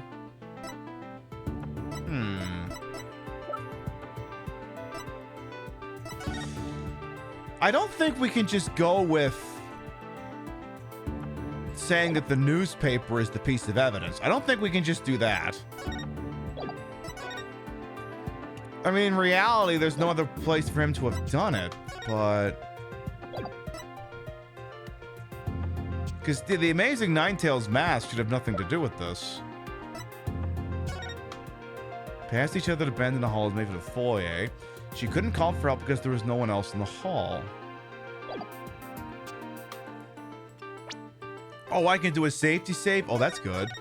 Yeah, I'm gonna do a safety save in case I start fucking this up royal. Let's try the statement first. Take that! Ain't it? Fair enough. Okay, fine, fuck it. The newspaper special edition. Take that! You know, sometimes it's just the most obvious thing. You gotta do the fundamentals, Pibby. Put the fun in fundamentals. Alright, now that we're just gonna do the obvious thing. This evidence proves you got rid of your Tig Notaro costume through the window. Take that! Hey, that's Tenmataro flying through the sky? And just how does that prove Mr. Filch threw his costume out the window? It's quite simple. That's not Tenmataro in the photo. It's just the costume Mr. Filch threw out. Ah, that's crazy talk. You ain't serious, ain't you?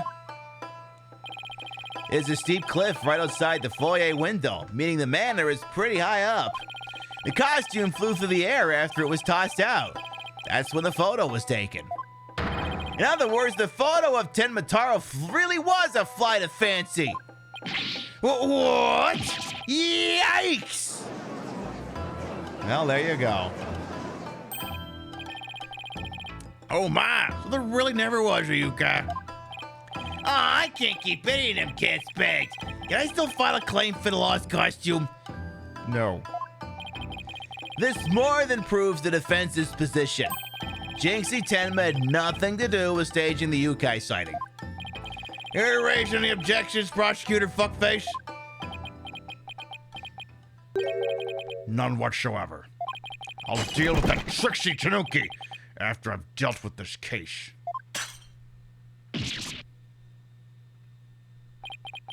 We did it!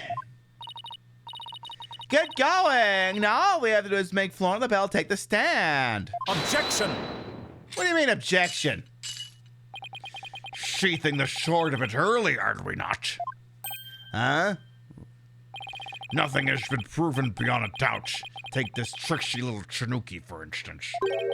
How do you suppose she was able to exit the Forbidden Chamber? Probably the same way he got in, through the chamber's air vent. And what if the feathers and tracks at the scene of the crime? They would suggest that Tanuki exited through the chamber door, not the air vent. Objection! Yes? But the Forbidden Chamber doesn't open from the inside. So what you're saying makes no sense. Right? Someone on the outside opened the door for you, isn't that right? Yep, that's right, Mr. Blackjack. The door suddenly sprung wide open. Hold it! Is that his name now? Sprung wide open? Who was on the other side? Didn't get a good look on account of the sudden glare. Like how the reflection from my head blind fellow moviegoers emerging from the dark. That's when I snatched the staff and made my dad escape. And a little Magus scout spotted me as I hightailed it down the hall. That means the Forbidden Chamber wasn't open until after the crime was discovered. But wait. We still don't know who opened it. Maybe there really was a third person in the Fox Chamber. Objection! Yeah, but this throws the timeline off. Well, you little Chinooki, when the Forbidden Chamber opened, did you see the accused passed out there? Nope. Only one day was the ultimate. He was dead as a doornail. Tough. If the accused wasn't there, what do you suppose he was up to? Uh-oh, I don't like where this is going. Don't tell me. Plainly, the only one who could have opened the Forbidden Chamber was the accused Damien Tenma. I mean... Hold it! Wait a second. That'll be somebody else besides Mayor Tenma there. Really? Who might that be? Oh, well, that would be... Objection! It seems our feisty little lass has forgotten the most important thing. Evidence. I didn't forget. I was just testing your attention to details. Yeah, that's it. Miss Sachs, you can't prove your point without proof of some sort. It's a proven fact. A proof is a proof, and when a proof is... Yes, I'm doing it. You can't prove your point without proof of some fucking proof. I don't know. A proof is a proof. What kind of a proof? It's a proof. A proof is a proof. And when you have a good proof, it's because it's proof. What he said. What former Canadian Prime Minister Jean Chrétien just said. A proof is the proof. Sorry. I guess I put my foot in my mouth again. No, Athena, we're definitely on to something here. We are? Think about it. If Filch was stuck inside the Forbidden Chamber, one of the alibis we heard would no longer hold any water. True. The defense would like to call a new witness to the stand. Someone who knew Mr. Filch was stuck in the Forbidden Chamber. And by virtue of knowing this, has an alibi that no longer adds up. Not that insufferable. Very well, the court will hear what Mr. Jeff says to say. Whose alibi no longer holds up?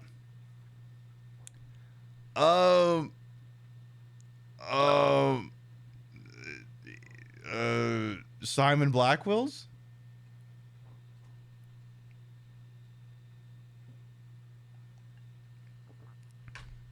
I mean, to be completely honest at this point, I assume it's Florent LaBelle. Take that! Yeah. Why, that's defendant's aide, Florent LaBelle. Didn't he claim to be in the foyer at the time of the crime? True, but in his alibi, he also claimed Mr. Filch was in the foyer too. However, as we all now know, Mr. Filch was not there with Mr. LaBelle at that time. Ergo, in short, Mr. LaBelle's alibi has disappeared. Here we go. Florent LaBelle's alibi was one big lie. Isn't that right, Mr. Filch? They played us like a damn fiddle. I reckon there ain't no keeping that cat in the bag here neither. It was all Mr. LaBelle's idea. He told me he'd button his lip about me breaking into the Forbidden Chamber, and in return he said we'd vouch for each other's alibi. Shame on you, Mr. Filch. Perjury is a serious crime, you know. Aw, shucks. Mercy on us, ship moisty. What's he gonna do to Claire? Ah! No, he's not gonna get the chance. I also assert that the person who opened the Forbidden Chamber for Mr. Filch was none other than Florent LaBelle. After all, his alibi has just been proven to be a complete fabrication. I see. We will take a 20-minute recess, after which time we will see what Mr. LaBelle has to say for himself. Yes! We're finally gonna drag that slippery snake onto the stand. Blackwell's pissed.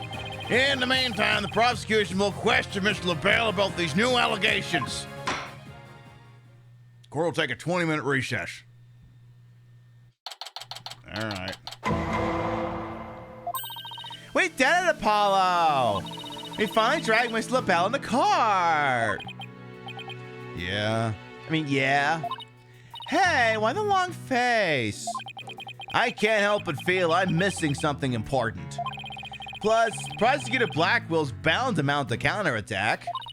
You really are worried, aren't you? I'll be fine. That mystery figure opened the Forbidden Chamber for Mr. Filch. Had to have been Florent LaBelle. I know, but that's not what's bugging me. I wish I could put my finger on it, though. At any rate, the big showroom of LaBelle is up next to Chin Up Apollo. Admittedly, I don't know that we have a motive for this. We're pretty sure he did it, but we don't know why. Which does make things tricky. It's not that you don't always need motive, but it would help.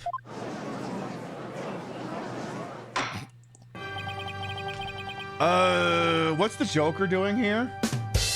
Court is back in session. Our next witness is... Yes, I'm acting on behalf of the mayor in this very important matter. It seems the witness is predisposed at the moment. Surely you jest. I will hold you to your promise. Remember that. Oh, my deepest apologies. This is Florent LaBelle, personal aide to Mayor Zedner, or should I say the accused. Ouch, like the poor mayor hasn't suffered enough. He's got to deal with your bullshit. Well, what business do you have with me? But very busy man, let's make this as brief as possible. Your baldness. Right. Miss Filch's testimony has revealed a hole in your alibi. And for this reason, we'd like to talk to you. You are suspected of having some sort of connection with the case at hand. You think I'd be associated with this entirely lewd affair? Well, I'm not. So may I go now? I have very important matters to attend to. Objection! It doesn't work that easily, you jackass. I don't think so, Miss LaBelle. Do you realize what a serious crime you've committed? Witness, you are being accused of perjury. It's your chance to clear the air. Fine. The truth is I faked my alibi for a very good reason. The man was obviously the killer, so I created a fake alibi to confuse the matter. You see, as his personal aide, that I had to protect him. Sorry. You think this is funny? I was trying to think, wasn't it like a troll tweet? What was the one? Like, you think this is funny? And it obviously clearly is. I'm blanking on what exactly that meme is. You think it's funny? Yeah, whatever.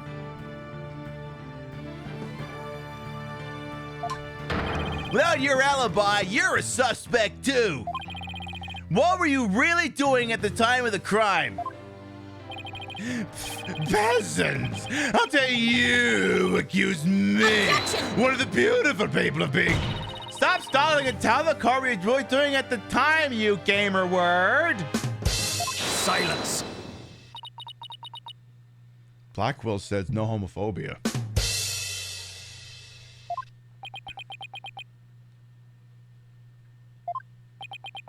Yes? Enough jabbering. Swords have been drawn. The time for talk is past. Swords? What swords? This is a duel to the death. The fate of the accused rests in our hands. Begone, ye of cowardly hearts. Ah, damn it, not again! He's broken out of his shackles again! The battlefield hath no place for ye. Again? Oh my! Spare me, please!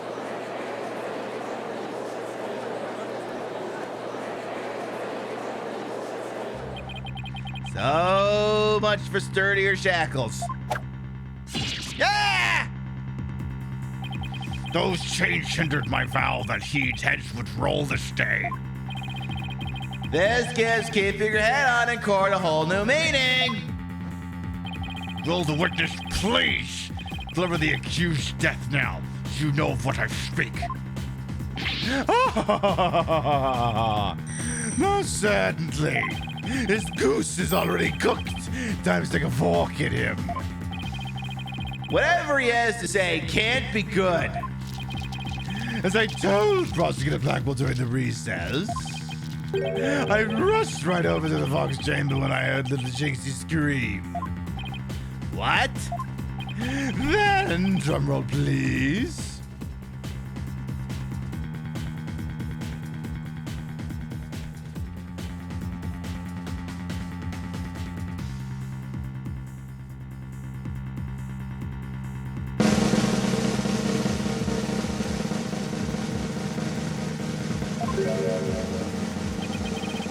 I saw me attend my opening the forbidden chamber doors.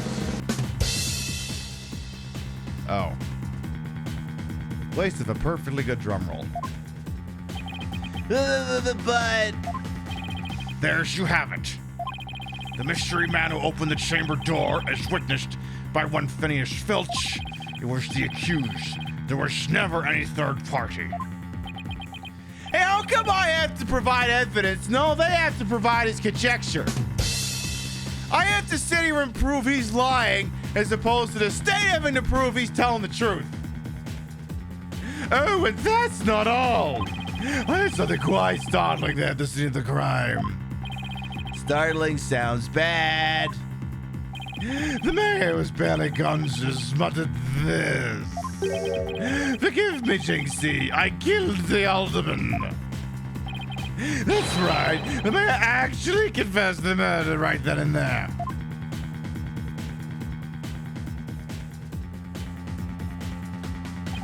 He confessed?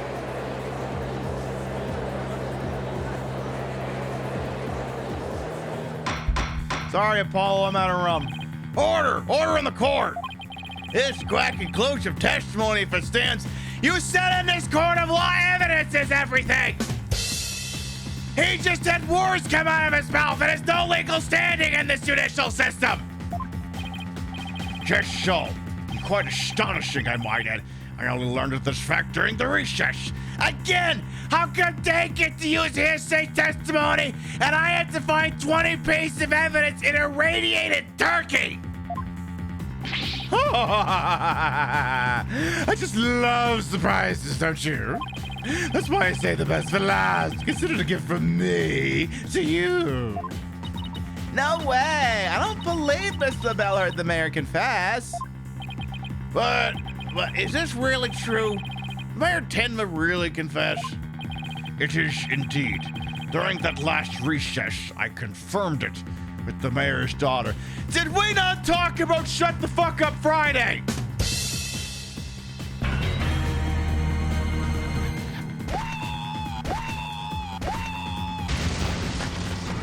Good boy. Thank you for that gift sub debut. The Jeebus prize. Thank you.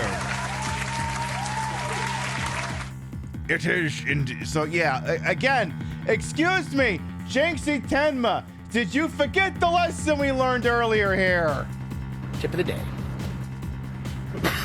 Mark and Craig, Pop Brothers at Law. We've been warning people, if you are working for an unlicensed dispensary, an illegal dispensary, and it gets raided, you need to shut the fuck up.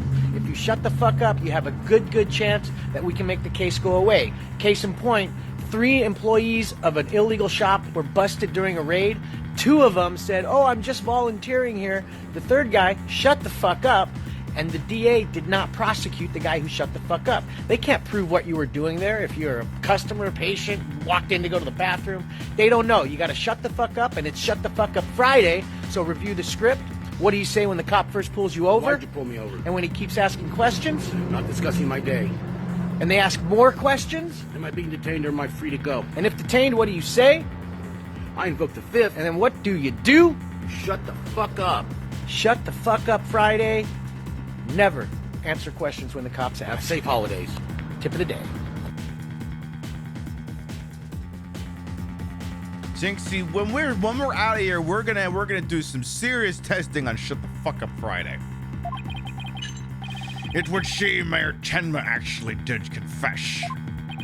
That testimony is quite favorable to prosecutions. This is LaBelle. Yes, I called earlier about the party reservations. That's right, and I'll be calling my little shindig Mayor Tenma's Conviction Gala. A splendid times guaranteed for all but the mayor and his defense.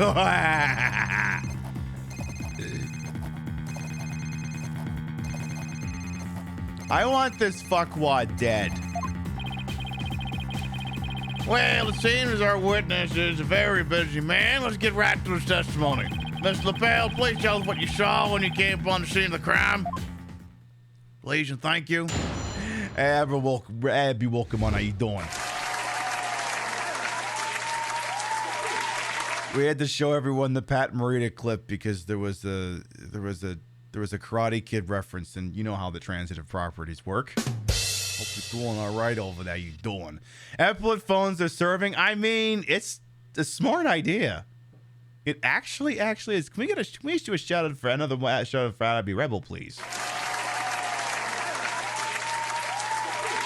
Played a mean retro game this morning. I love that while I was having my coffee, they were having a beer. I was like, oh, I wish I could be drinking that right about now. And tomorrow morning, I probably will. Check them out, please, and freaking thank you. I was in the hallway hiding in the shadows. That's when I heard the confession. But learning of a father's crime, little Jinx did that without ever noticing me. Immediately after that, the mayor came to, stood up and opened the forbidden chamber. As I ran in terror, the demon emerged from his prison. In shock, I fled down the hallway to my right, to the one with the phone at the end. Okay. Thanks for hanging. Hey, you know, sometimes the fucking Twitch algorithm actually works. I must say, this is a shocking revelation. You know, hangovers to double a win? Hell yes. Quite unexpected. To think the defendant actually confessed then and there to his crime. Perhaps the guilt was too much to bear as we confided in his daughter. You do realize you should not have withheld such crucial testimony from the court. Once again, sorry. It's just, I feared being accused by mentioning coming upon the most unpleasant scene. Why did the mayor's confession have to be brought up by this guy? What, you got a problem with this guy? What's your problem with this guy? That he obviously did it? Oh, well, all right. I thought maybe it was something else. We better do something before the judge declares the mayor guilty.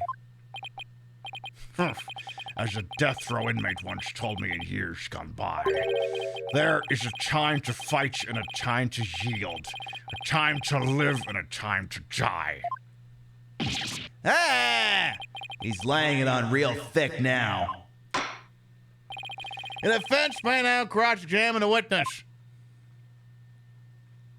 All right, well, let's take Joker Jeffree Star to the cleaners over here. So, here's the thing, though. I could sit here and cross-examine his dingus. The thing about that is, I believe this particular bit of his testimony already contradicts something in the court record. We have the sworn affidavit from Jinxie's statement that she couldn't call for help because there was no one else in the hall. Objection! She couldn't find you. Florent LaBelle, you're lying about having witnessed these events from the hallway. What on earth do you mean? Yes, would you care to fill the rest of us in, Mr. Justice, please? If Mr. LaBelle had really fled down into the hall with the phone in it, he would have crossed paths with Miss Tenma. What's this? After she discovered the crime scene, she immediately went to call the police. Then, after making her call, she went back to the main hallway, whereupon she encountered the demon, Yukai, or whatever you want to call it. As for me, I call it Phineas Filch in a Tig Notaro costume. The encounter happened right here, where the hallways meet. As for Mr. LaBelle, if he had fled here, feigning escape from the Yukai impersonator, why, yes, the two would have crossed paths. You heard that? You didn't hear shit. Right, except Miss Tenma told us that there was no one else in the hall.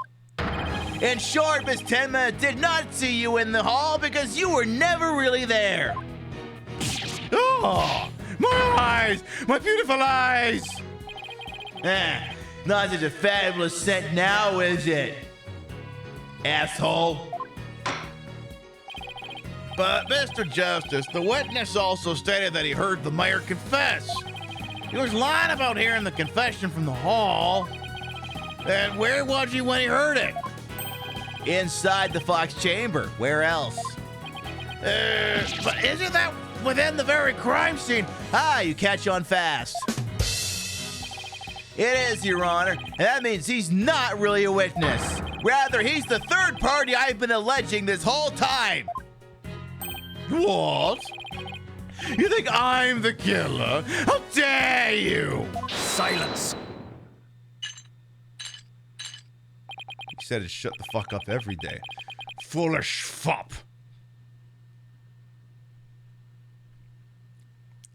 Technically, I recall the detective from Apollo Justice Ace Attorney also calling Clavier Gavin that. So I guess this game just throws fop around for anyone who's silly and extroverted and dresses real fancy. The game's not using it as the gamer word. Foolish fop. A true man knows when he is beaten. A shield of lies comes to naught before a foe with the sword of truth bared. The prosecutor Blackwell, what are you? I thought we were on the same side. You are mistaken. There are no sides here save for my cold, steely edge of judgment. Shut up, Reddit boy! You're alone upon this battlefield with naught but your lies and sickly sweet perfume. Careful, you spray that anymore, your hair's gonna come off. Whoa, what just happened? Blackwell's really tearing into him. You heard the mayor's confession from the inside, did you not? You deviant dandy. Okay, now he's getting close. You're walking a fine line here, Blackwell. For the sole location for which you could have seen and heard the mayor and the Tanuki. Without either of them noticing you was right there in the Fox chamber. Sable Mine. Yeah, a lot of people really like this guy.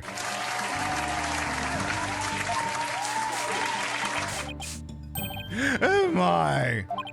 So that's how it's going to be. Fine. I'll come clean then. Seriously? It's just that fucking easy? You admit to being there in the Fox chamber. I do. I did enter the room after the murder, but I was afraid of being falsely accused, so I lied about it. I feel terrible about lying like that, but it's a verbal cologne I use to protect myself. You'd better explain yourself, Mr. LaBelle. Yes, of course. I was just about to get to that. The witness is skating on thin ice. I'll remind you that perjury is a very serious crime. Now, let's hear your testimony, this time without the perfume of lies. Oh, Jesus. All right, here we go again. In the Fox Chamber. I did enter the Fox Chamber after the murder, but I didn't enter until after Jinxie had heard the confession and left. I heard the man groan and hid behind the folding screen there. What I saw there up close was absolutely horrifying. So you see, I was there, but merely watching from behind the screen, yes. Oh, okay. From behind the screen? Yes, I believe you wouldn't be spotted if you were there. Just so. You could see everything without being spotted by the victim or that tanuki filch. Suffice to say, he was a mere witness to the events, rather than an actual third party. This guy's as slippery as an eel. Apollo, you think he's telling the truth? Well, he was in the Fox Chamber, so at least that much has to be true. And can he stripe a pipe as well? Well, come on in. The defense may cross-examine our slightly voyeuristic witness. That's putting it mildly. All right. Let's put the screws to this fop. You did enter after the murder. Hold it! Go on. Why in the world would you enter that grisly crime scene? Why? Because I was worried sick.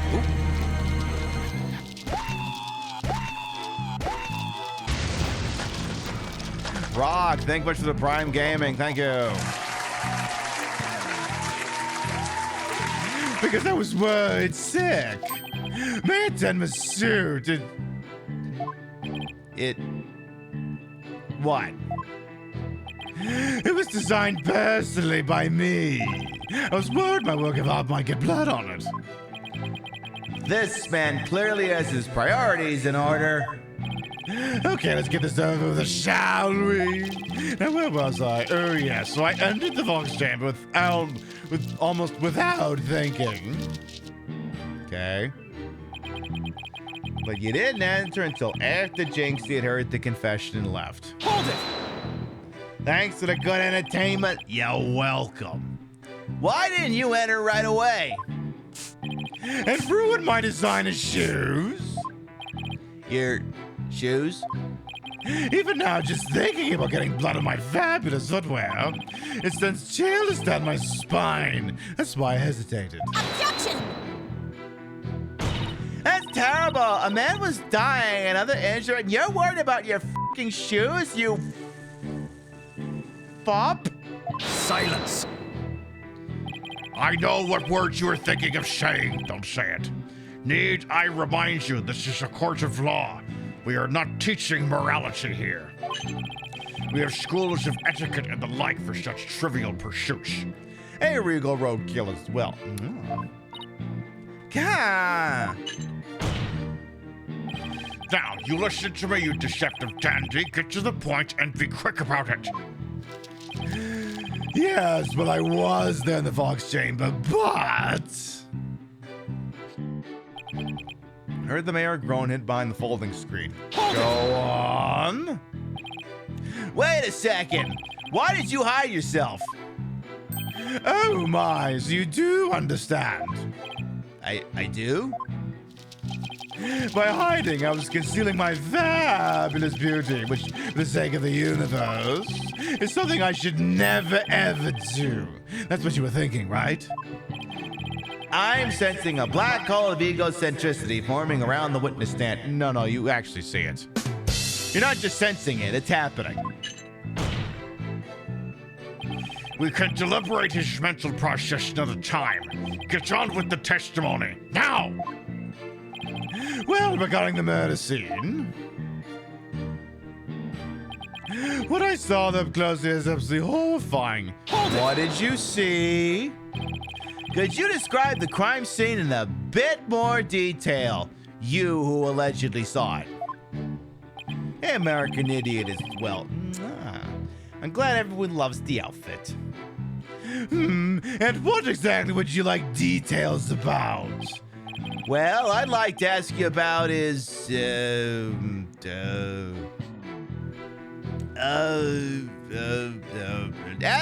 feathers and tracks.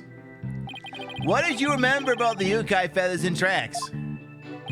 They resolved to a tenement tower exited the forbidden chamber. He came out in quite a rush, scattering feathers this way and that. Did you immediately know it was Mr. Filch? I did, and that's why just we cook up alibis together. And how did those practice sessions go? They were nearly the death of me. Filch used to be the worst student ever. He really doesn't think he's done anything wrong, does he? Well, Mr. Justice, you consider a statement to be of any importance?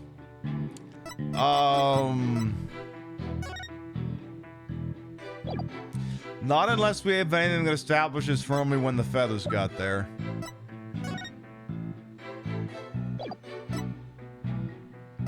I don't think so, actually. No. I don't think it's important. So we're not gonna add it. We're not gonna add it to the court record. That being said, I'd like to ask about something else.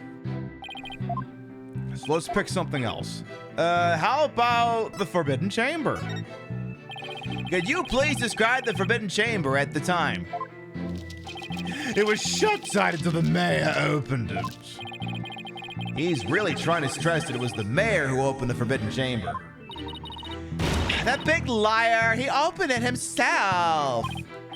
Whoa, if looks would kill, LaBelle would be toast. The mayor, exactly. Well, Mr. Justice, is it important? Well, the thing is he alleges that he swallowed the key, but I guess at the same time, we're not 100% sure when that actually happened. What I think happened here, and I'll let you know this in advance, I don't think what he actually witnessed was the murder. And I don't think that's what Jinxie or Filch witnessed either. Recall that they both took sleeping pills. I don't think they were I don't think QB was actually dead at the time. I'm gonna say this isn't important yet. I want to try the last bit. But if I don't like the last one, I'm gonna roll with it. So, could you describe the murder weapon? Could you describe the state of the weapons that had been used at the scene? The spear had been thrust all the way through Alderman QB, like all the way. Then there was that statue the Alderman used to bludgeon Mayor Tender. That incredibly inspiring symbol had fallen to the floor. All right, this statue, but why would he find it inspiring? Why exactly did you find the statue inspiring? Well, when I saw that statue, I felt as if the merge had been realized. It was like a celebration of union between town and village, an inspiring symbol of goodwill. Yes. A broken statue next to a bloody corpse. Really fucking inspiring. You want that one put in the court? You want that one added to a statement? Yes, I do. I believe that to be of extremely important. I request to be added to the testimony. So you, excuse me, Corporal Fuckstick, Admiral Asshole, discount fucking insert military rank plus insult about your shitty cosmetics line. Lieutenant Color Pop, you telling me you saw a statue of goodwill? That's not what the crime scene showed. Objection! Your lies have finally betrayed you, Mr. LaBelle. What possibly could you mean? You said this statue is like a celebration of union between town and village. Isn't that correct? It is indeed, but what of it? The two yokai are joining hands in goodwill. As if they were celebrating the municipal merger. Yeah, about that. Something the matter? Got your tongue?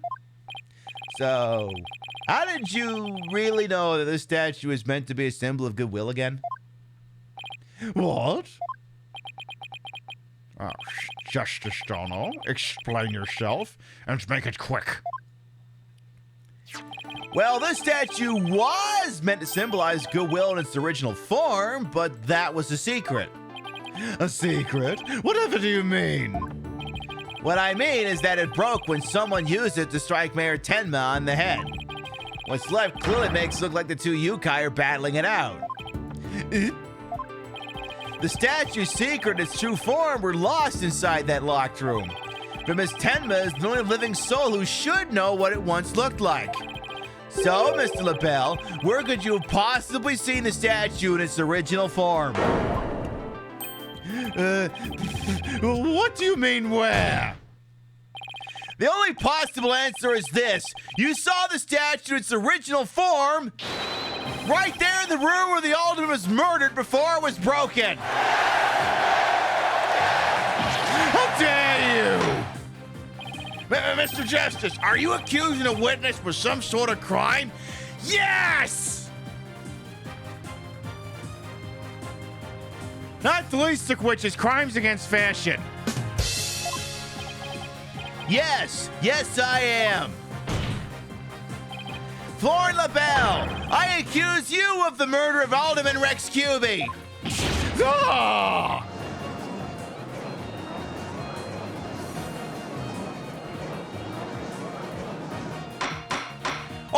Order in the court!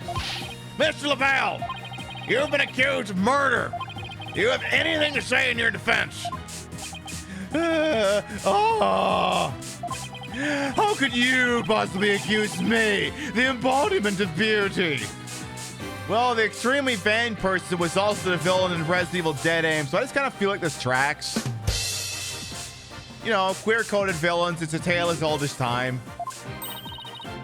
Way to go, Apollo! This is the conclusive evidence we need! Magnifico! We've got you now! We know you killed the alderman! Now admit it! Silence.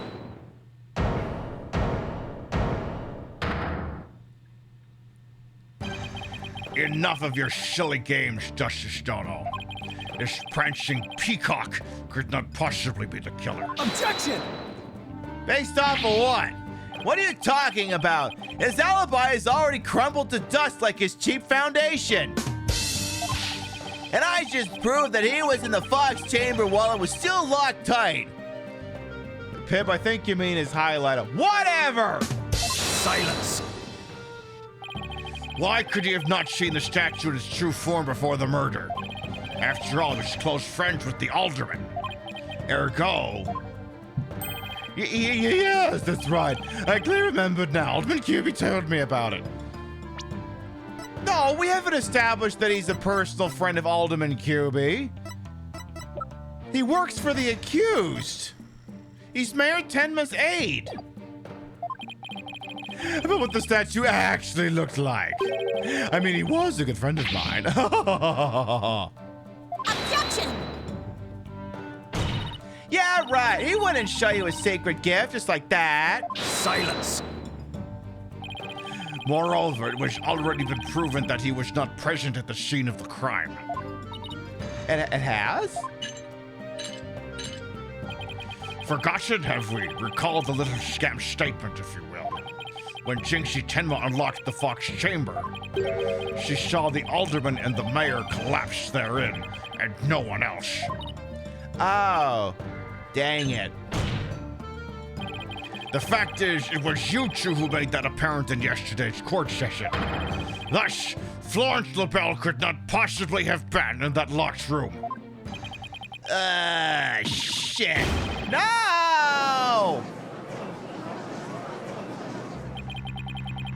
I just don't get it. How could Jinxie not have seen LaBelle? The proof is incontrovertible. No room for debate exists. Am I not right, your baldness? Well, it does seem awfully conclusive. The facts point to the defendant and victim being the only people in that locked room. Moreover, the defendant has already confessed. Allegedly. Silence. Hey! You cannot defend the indefensible. Your role in this charade is over, Justice Dono. But... Your baldness. This trial would last an eternity if we were to keep crossing blades with these simpletons. It is high time you brought down the hammer of justice. A point well made. I believe it's time to declare a verdict. Excuse me. This court finds the defendant, Damien Tenma. Uh-oh. By God! I think that's Damien Tenma's music! It would seem that my time is at hand. Mayor Tenma? Counselor, there's a matter to which I must testify. I recall it only for your good graces. Counselor? Oh, right. He must mean me. Does he finally remember what happened before that blow to his head? Bailiff, don't just stand there. Seize him. It's no good. I can't restrain him. He's nuts. Caw, know me and despair. For I am Tenmataro, Demon Lord of the Yukai.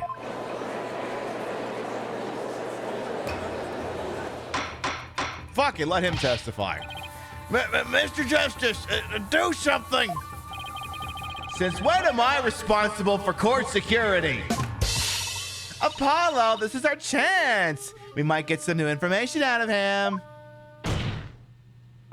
Your Honor, seeing as our client has something new to say, I believe due process demands we hear him out, even if he is a Yukai. Well, when you put it that way, fuck it, what do I care? Still, I believe testimony about a Yukai is unprecedented in the legal world. Unprecedented absurdity, more like. Oh, quit your whining. All right, then, Mr. Damien Tenma, or he says Mr. Tignataro, your testimony, please. I shall now speak of recollections most real, courtesy of my host, Damien Tenma.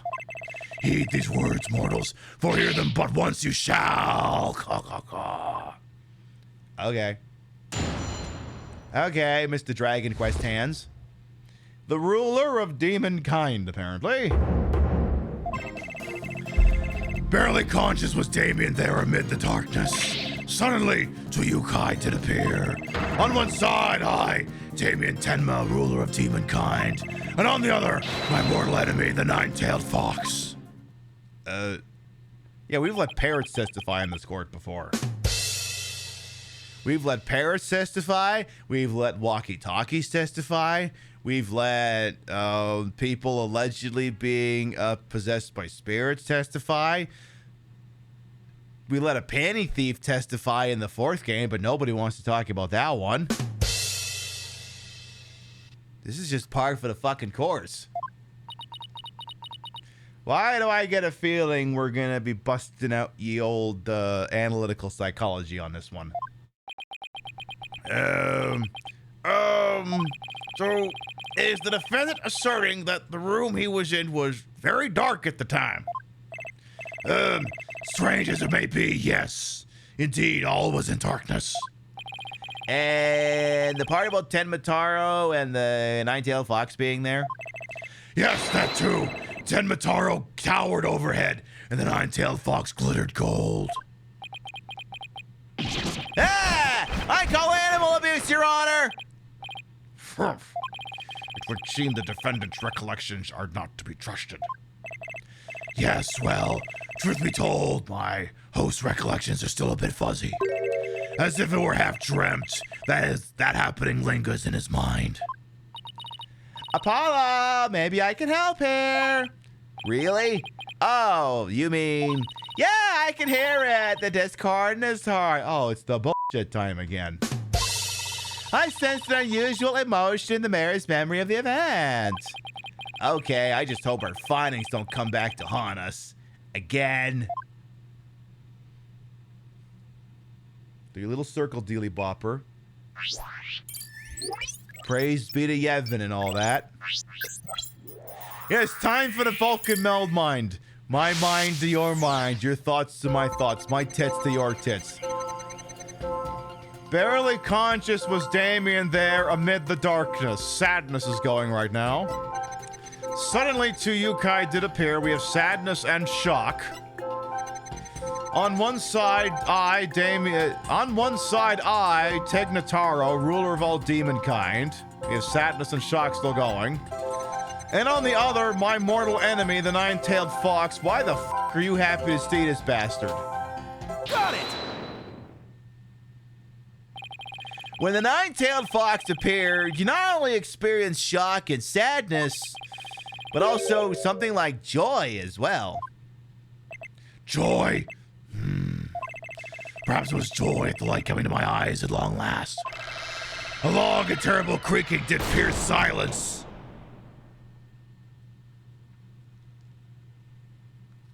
Was this motherfucker locked in the fox chamber? And then there was light.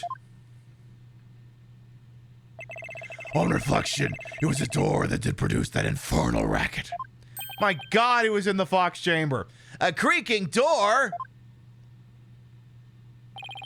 Oh, you must be talking about the Forbidden Chamber door. It does make a lot of noise. Apollo? So this means the Forbidden Chamber really was opened. But what about the sudden light he described? I think I know. He mentioned darkness and Tignataro towering overhead. Maybe the mayor wasn't really in the Fox Chamber at the time of the crime. Mr. Mayor, the darkness that you were in happened to be here. The Forbidden Chamber. Take that! The Forbidden Chamber? Was it not the Fox Chamber where the murder did occur? Yes, but it all makes sense if you were in the Forbidden Chamber.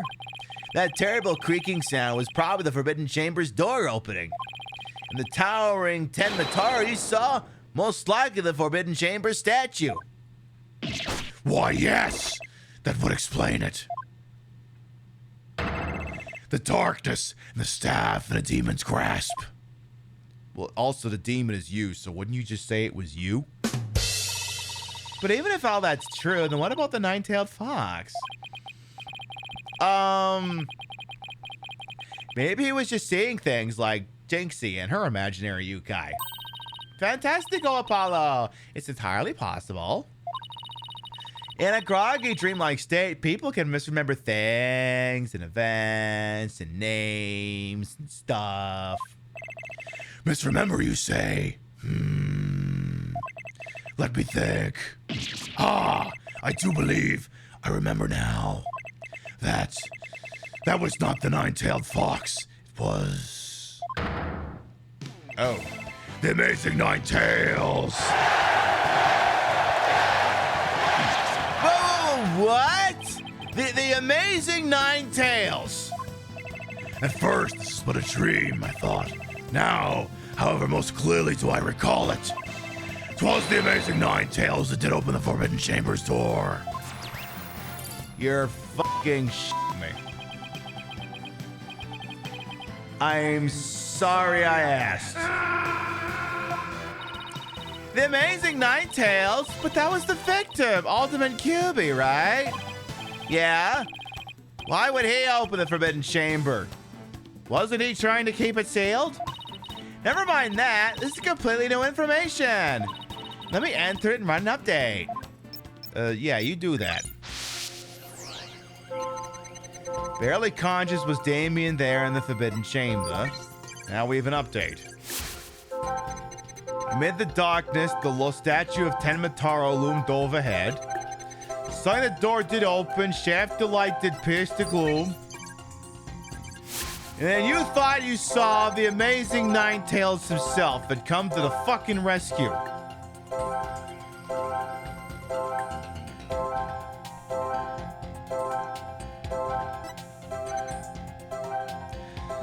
Suddenly the door did open and a shaft of light did pierce the gloom. The amazing Ninetales had come to the rescue. Why would you be sad that the amazing Ninetales had in fact come to the rescue? Got it! Why, I dare ask? When the amazing Ninetales opened the chamber, banishing the darkness within, you felt joy, but didn't you also feel shock and sadness? Like, what the fuck? Yes, in the hazy depths of my mind, I do recollect something of that nature. I believe it was the Fiend's Cape of Red. For when I did behold it, a great wave of sadness did inexplicably wash over me. All right, we're almost there. A cape of red? Apollo, we've reduced the noise level. Oh, but there's still a little left. Mayor Tenma, why were you sad when you saw the red cape? Why indeed? What could this mean? I guess his memory is still a little spotty. I know because his latest recollection contradicts the evidence.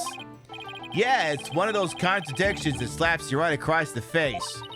Something this obvious could arise when someone is trying to force a fuzzy memory into a definitive shape. Apollo, I know what you have to do. You need to present evidence that contradicts the image you see. Oh, so it's basically the same as the usual cross-examination process.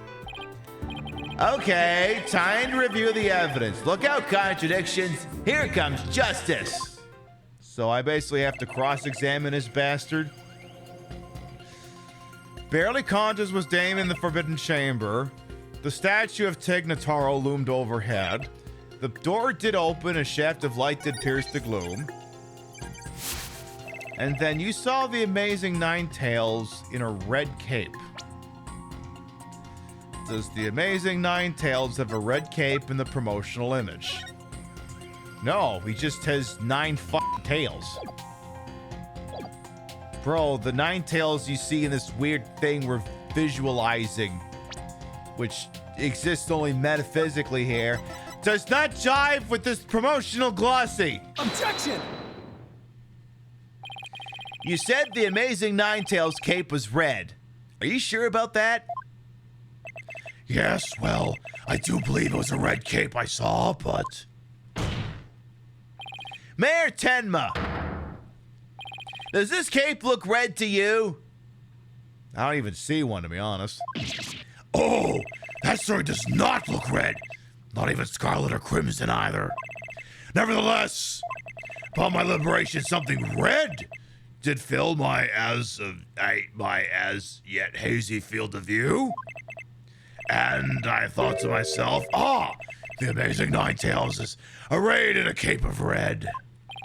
So you mistook that red something for his cape, huh? Apparently so. Remembering it now brings a great sadness upon me. So the red something probably wasn't a cape after all. Maybe that great sadness he mentioned is what's interfering with his memory. Well, he would have seen the Fox Chamber behind the amazing Ninetales. What red object could he have seen there that would have been that shocking? Well, you've got the bloody thingy that the statue was wrapped in, or the statue. You've also got... To be completely honest, I think that's it. I know. Could it have been... Mr. Mayor, was the red thing you saw... this? Take that! Foolish mortal! Do you mock me? Whoa! Sorry! I'm afraid I have no recollection of seeing such an item. Okay. Wait. Hang on a second. Who are we talking to here? I see the colors come back into your eyes. Your tie's not all flappy. You must cease this practice of leaping before looking. Sorry. Youch, that was a human demon double punch. Apollo, think of something that's red and can produce a feeling of sadness. And take a good look at the evidence again. Okay. The red thing you saw. The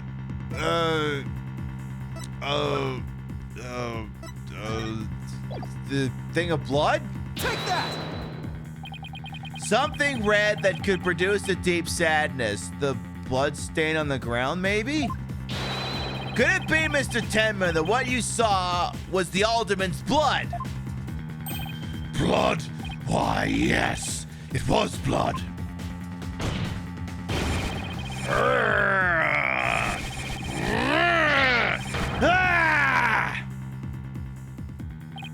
It's all coming back to me now. It wasn't a red cape I saw. It was lying behind the amazing Nine Tails, the alderman's bloody body. Hey! So, oh, now this is just getting weirder. Like a lot weirder. Well, apparently we've solved the problem. His noise level is down to 0. I think he's remembered everything now. Does this mean the amazing Nine Tails killed Alderman QB? That's a fucking mirror match I'd like to see. But the Alderman was the amazing Nine Tails. The Alderman was the amazing Nine Tails. How exactly would that work? Hey, I asked you first. Right, I believe at some point we're conducting a trial here. You sure know how to make a complicated matter even more fucking complicated. True, but at the time of the crime, our client was in the Forbidden Chamber. Moreover... Silence! What? Hoy, don't you think this strange? The little scamp has already confirmed her father to be in the Fox Chamber, but she said not about seeing the amazing Nine Tails there. Heck, you just had to bring that up, didn't you, you jackass? Jinxie didn't see LaBelle there either. It's so weird. Who really was in that room then? Will the defense care to share any theories with the court? Can you explain the inconsistency between the defendant's testimony and her daughter's? Well, I have to or I'm fucked. Yes, of course. I can explain it. Because if I don't, we're fucked. Not with more of your bluffs and fairy tales, I trust. Fair warning, Justice Dono. I shall have your head if you fail to explain this.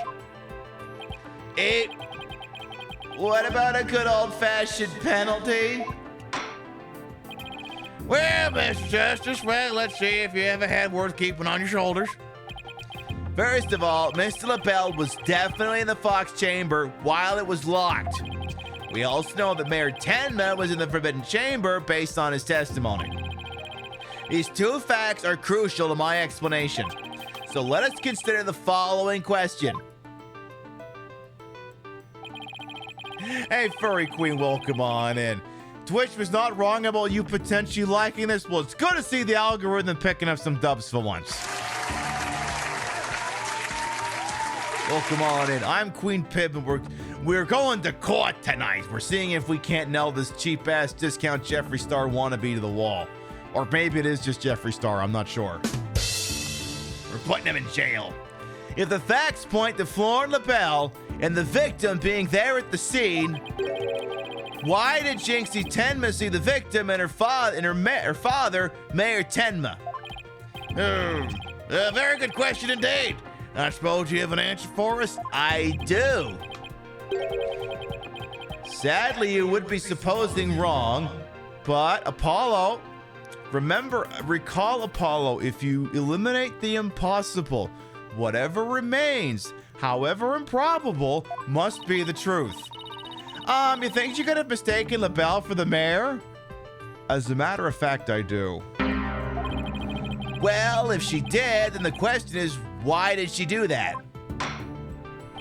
Well, how about that explanation, Miss Justice? I believe the time for questions is over. The defense asserts that Florence LaBelle was at the scene of the crime.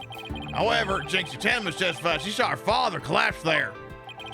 She has, in fact, misremembered the event. What could have made her do so? LaBelle was disguised as Tenma.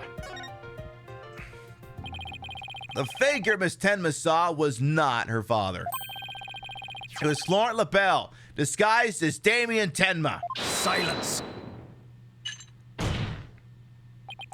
That... Blanking on his voice for a second here. That is a complete impossibility. Their faces are utterly unalike. How could you explain that away with a mere disguise? Yes, they do both have incredibly distinctive faces.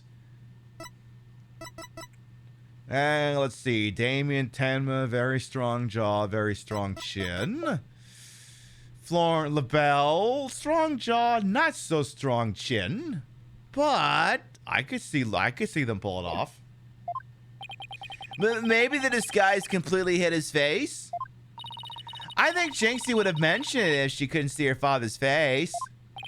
And if there was that sort of disguise, wouldn't she have removed it? Oh, right. Your sword is as dull as your mind, Justice Dono. Shall I show you what a truly sharp blade is capable of? Please don't. Please don't. I then go back!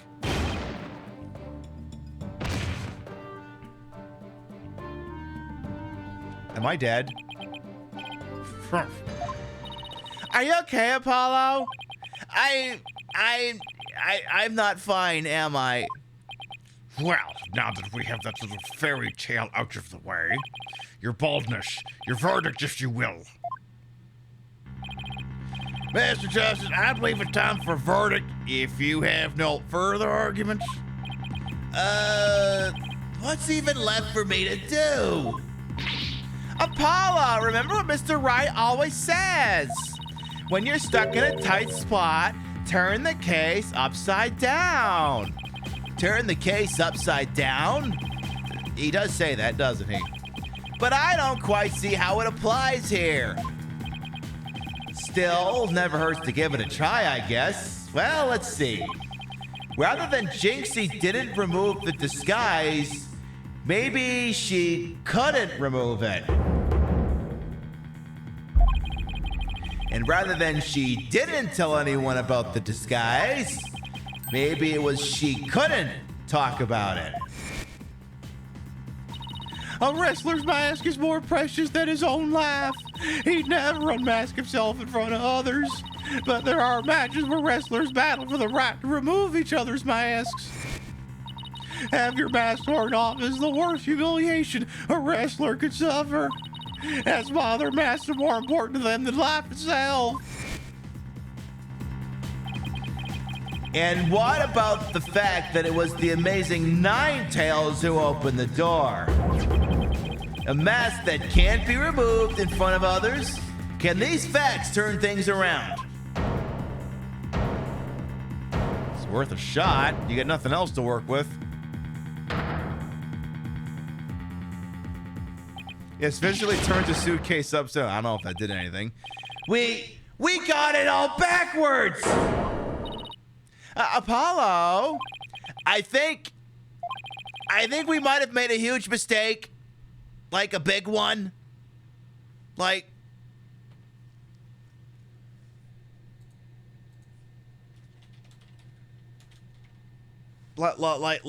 this kind? Like this kind of huge mistake?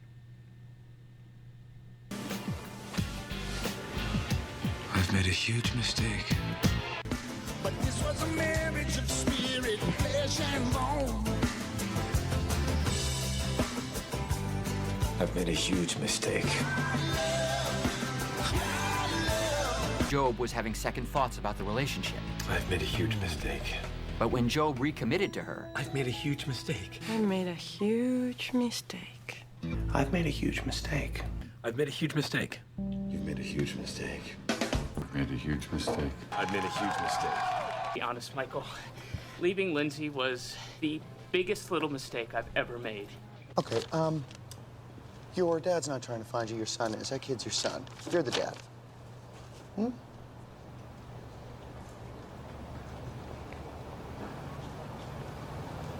I made a huge, tiny mistake. I've made a huge mistake. I've made a huge mistake. I've I've made a huge mistake. Job, instead of always coming to me, asking me for money, saying, I've made a huge mistake, you can bail yourself out next time. I've never admitted to a mistake. All right. Apparently we've made that kind of huge mistake. Your baldness, I see no need to further indulge them in their silly little farce. The defense is no proof. They never did, and they never will. Then it seems I must announce my... Objection! All right. I do have proof! Do you now?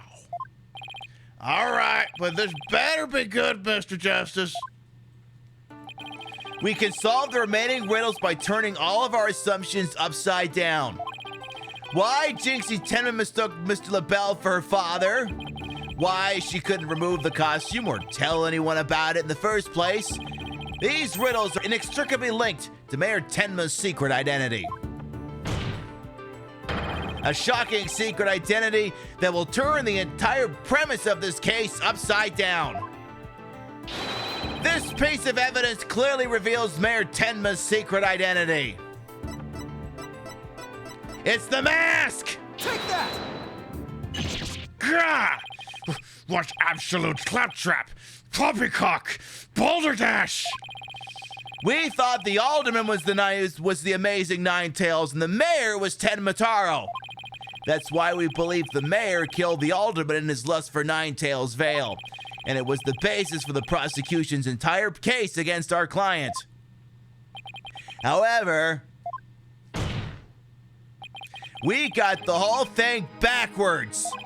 Mayor Tenma wasn't Tegnataro at all. He was the amazing Ninetales.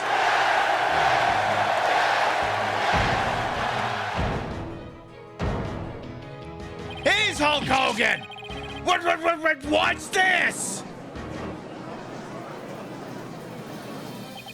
You'd best explain yourself, Justice Stono, and for where you derived such a far-fetched conclusion.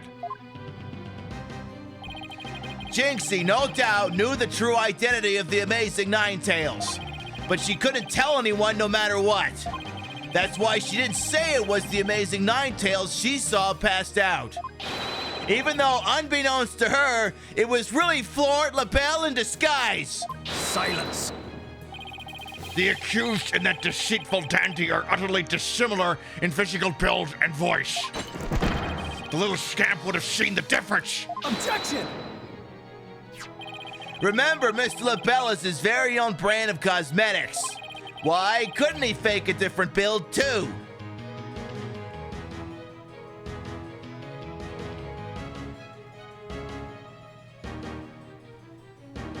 I mean, there is precedent for this. It's been known to happen. Yeah, who would do such a thing? Seriously, who the fuck would do that? And anyone speaking through a mask would naturally sound different. Silence. Again, one drag queen blows the case wide open. Why did she simply not pull the mask off? Objection! A masked wrestler's disguise is more precious than life itself. As a huge fan of the amazing Ninetales, she would never dare unmask him.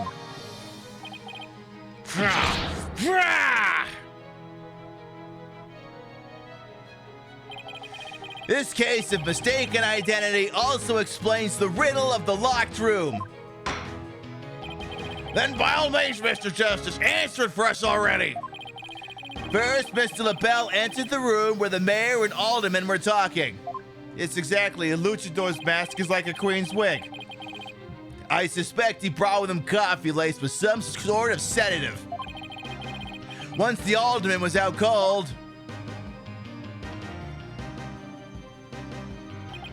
that's when Mr. LaBelle killed him. Next, he took the mayor, who had also drugged, into the Forbidden Chamber. Then he returned to the Fox Chamber, slipped into some of the mayor's spare clothes, which were apparently there, I guess, and completed the disguise by donning the amazing Nine-Tails' mask. With his entire charade in place, Mr. LaBelle then let out a scream. The scream that led Jinxie Tenma to the scene. So then... The person who said I killed Alderman QB, what? The person who said I killed Alderman QB was... Yep, that was Florent LaBelle in disguise. The mayor never actually confessed. Silence. This is no more than guesswork and speculation. Now stop your jabbering and... Objection! No, you twisted samurai! This time you stop your jabbering! Let me finish making my case, fuckface. How did that work on me? Once Miss Tenma left the scene, Mr. LaBelle, still wearing the mayor's clothes and mask, opened the Forbidden Chamber. So he could drag the mayor back out into the Fox Chamber. Oh, so the amazing Nine-Tails the mayor saw was... Right, it was LaBelle opening the Forbidden Chamber. The second time Miss LaBelle opened a door to the Forbidden Chamber, he happened to catch the thieving Mr. Filch by surprise. Startled, Mr. Filch in his Tig Notaro disguise ran as fast as he could away from the room. Which meant he trapezed through the crime scene. As he did, he left behind a trail of feathers and tracks and gave Miss Tenma the scare of her life in the hallway. With no one left to witness the events that had occurred, Mr. LaBelle then proceeded to drag the sleeping mayor back into the Fox Chamber. I see. Well, that all certainly does make sense. Then, after dragging the mayor back into the Fox Chamber, Mr. LaBelle threw the mask out the window and fled the room. Silence. For this absurd theory to work, it requires that the defendant be the amazing Nine-Tails. However, he was the one pushing for the municipal merger. That such an individual could possibly be the amazing Nine-Tails is preposterous. Objection! The mayor was blackmailed into pursuing the merger. Miss Tenma's life would have been in danger if he had openly voiced his opposition. That's why he created a secret identity as the amazing Nine-Tails. This is madness. No one could possibly hatch such an insane plot. No one except the killer as insane as his plot. And I'd say Florent LaBelle more than qualifies. Foolish mortal, but it's at your own peril that you forget who I am. Mayor Tenma, it's okay now. Jinxie will be safe as soon as Mr. LaBelle is arrested. You are the amazing Nine-Tails, aren't you?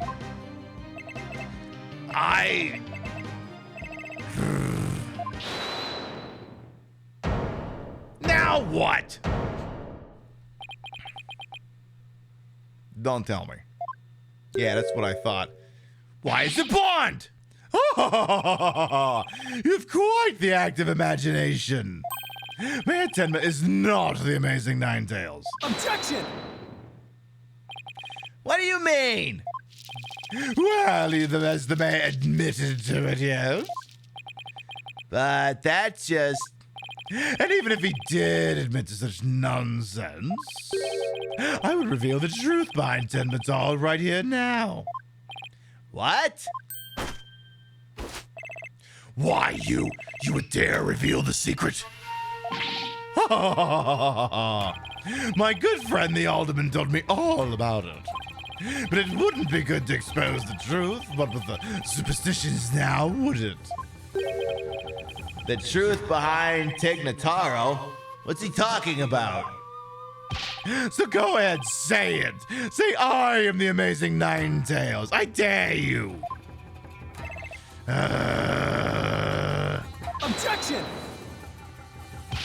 Wait! Will somebody please explain just what the f*** is going on here? Mayor Tenma will do anything to keep the truth behind Tenmataro a secret. A dark, terrible truth that has been kept secret with the village superstitions.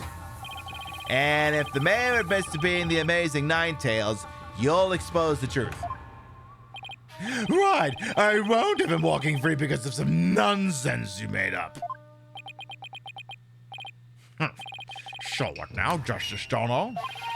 Without the mayor's admission, your theory is as useless as you are in battle. I'll show you who's useless.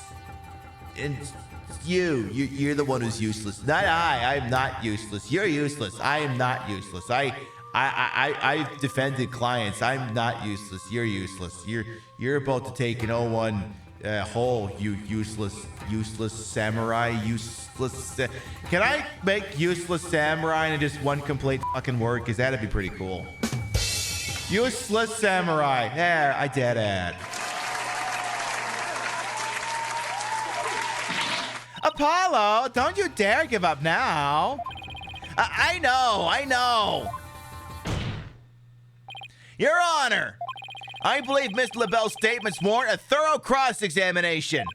After all, the true identity of the Amazing Ninetales is the cornerstone of this case. Oh, God, yeah, fuck. You do have a point there, I guess.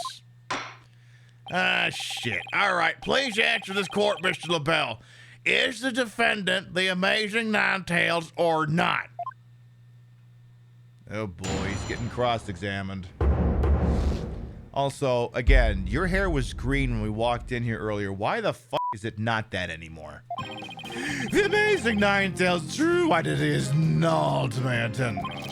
The mayor would never admit to such utter nonsense. But if he did admit to such nonsense, I would expose the truth behind Tenmatal right here now. And that would bring ruin upon Ninetales Vale, just as the superstitions say. Oh, yeah, we don't have that textbook anymore, do we? Talk about out of the pot and into the fire. At this rate, the mayor will be found guilty for sure. Honestly speaking, if Mayor Damien Tenma is not the Amazing Ninetales, I'm afraid I don't see how the defense is much of a case here. And let's just leave it at that, shall we? We all know Alderman Kirby was the Amazing Ninetales anyway. I mean, that's how Ninetales Vale made a comeback. The Alderman was so popular. There's gotta be a hole in that testimony somewhere. Yes, between his ass cheeks. But I don't even know where to start. Since we don't have any proof that the mayor is the Amazing Ninetales, then we'll just have to get him to admit it himself. But if he admits it, LaBelle's going to expose the secret behind Tenmataro.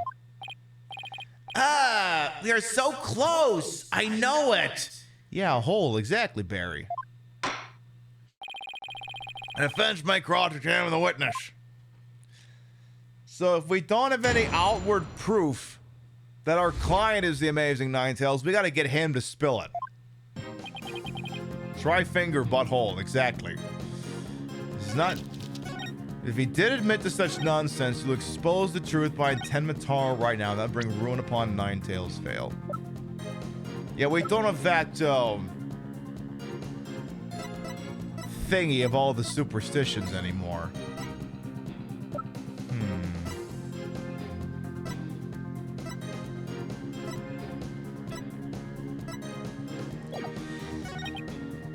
What truth dare say? Hold it!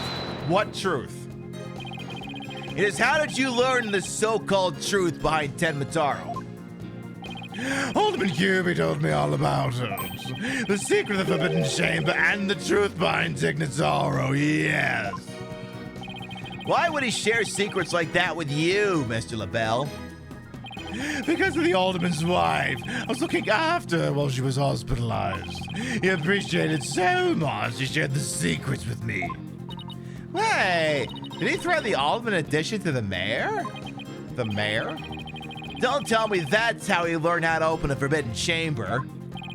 Needless to say, I'm not above revealing the truth behind Tenmataro. How would it bring ruin exactly? How? How would it bring ruin? Do not gaze upon Tenmataro. Do not tell others if you see him.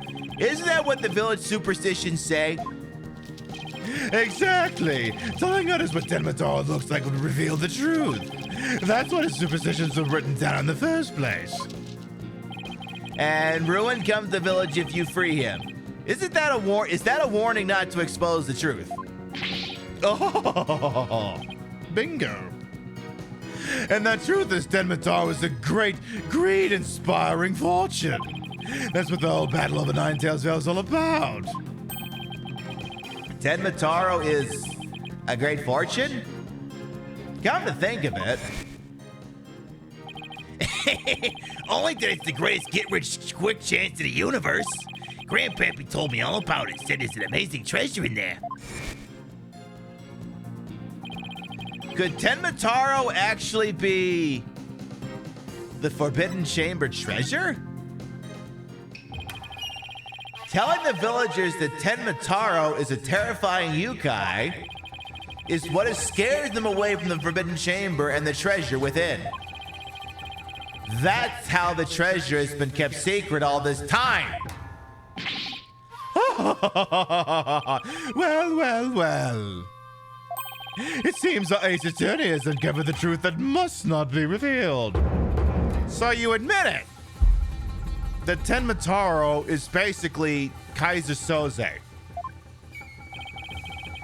Mayor Tenma looks like he wants to keep the truth hidden as much as I do. Tragedy is doomed to repeat itself as long as Tenmataro exists. That's why the secret must be protected. Yeah, about that. As long as Tenmataro exists, huh? Mr. LaBelle, please add that statement to your testimony. Tragedy is doomed to repeat itself as long as Tenmataro exists.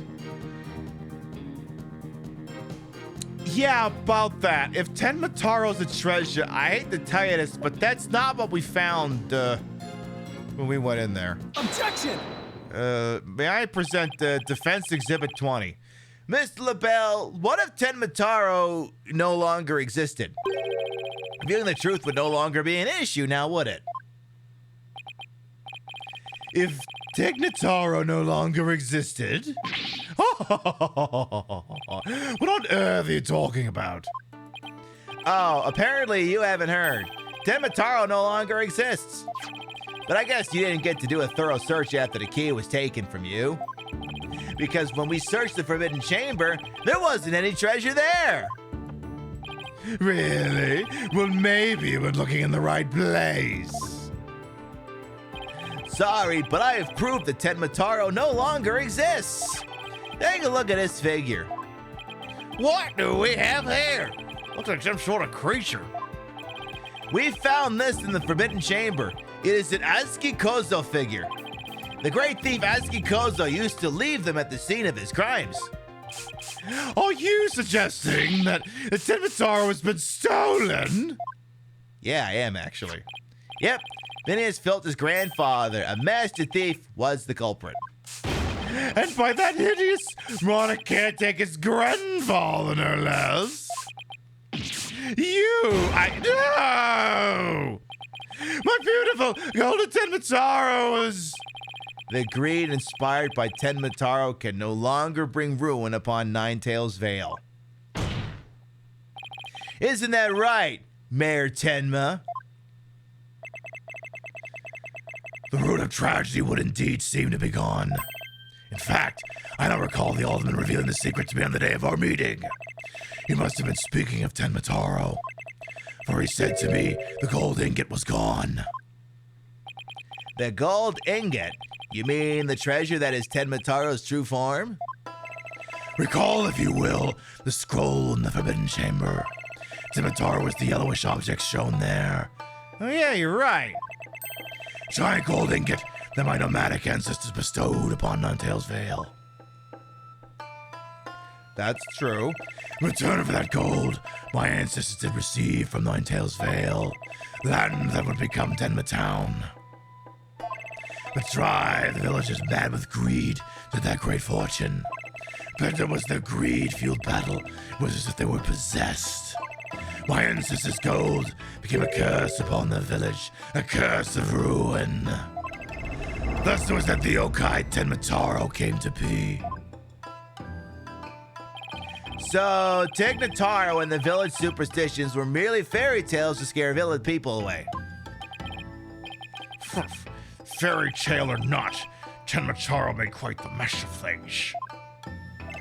Yes, indeed, for there's no greater monster than a mortal man's lust for gold. Well, you know what they say, the love of money is the root of all evil. Yes! Louder for those in the back!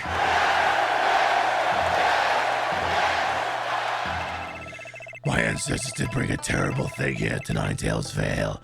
A thing so terrible that Tenmataro, a monster just as terrible, had to be created to keep it a secret. Yet we have naught but love for the little village for which we owe our very existence. Tenmatown would never seek to take over Ninetales Vale in a merger. Oh man, that was quite a shocking lesson in history. Cool.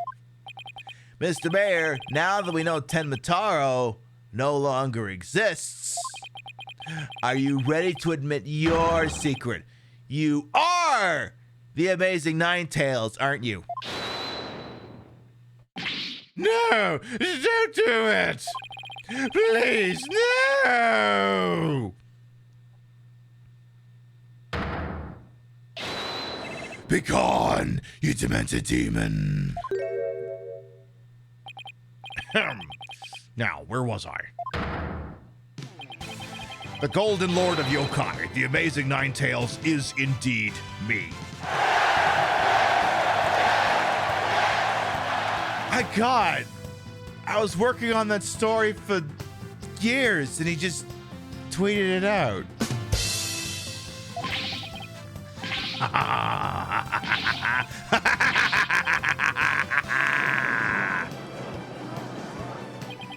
And that means Jinxie. Yes. The man wearing the mayor's clothes who you saw collapse in the Fox Chamber, was he wearing the amazing Ninetales mask? That's what made me think it was Papa. He said he was going to reveal a secret identity to Alderman Cuby that day, so it really wasn't Papa. So there, was it? It was Florence's idea from the start. He advised me to reveal my secret identity to the alderman. Yeesh, Rube Goldberg machines have less elaborate setups than LaBelle's scheme. You may rest now.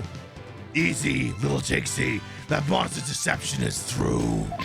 Caw-caw-caw-caw. The true facts behind this case have finally come to light. Mayor Tenma did not kill Alderman Cuby, but Ford LaBelle did. How dare you, peasant! Gah! Ah! No! Silence. Now what?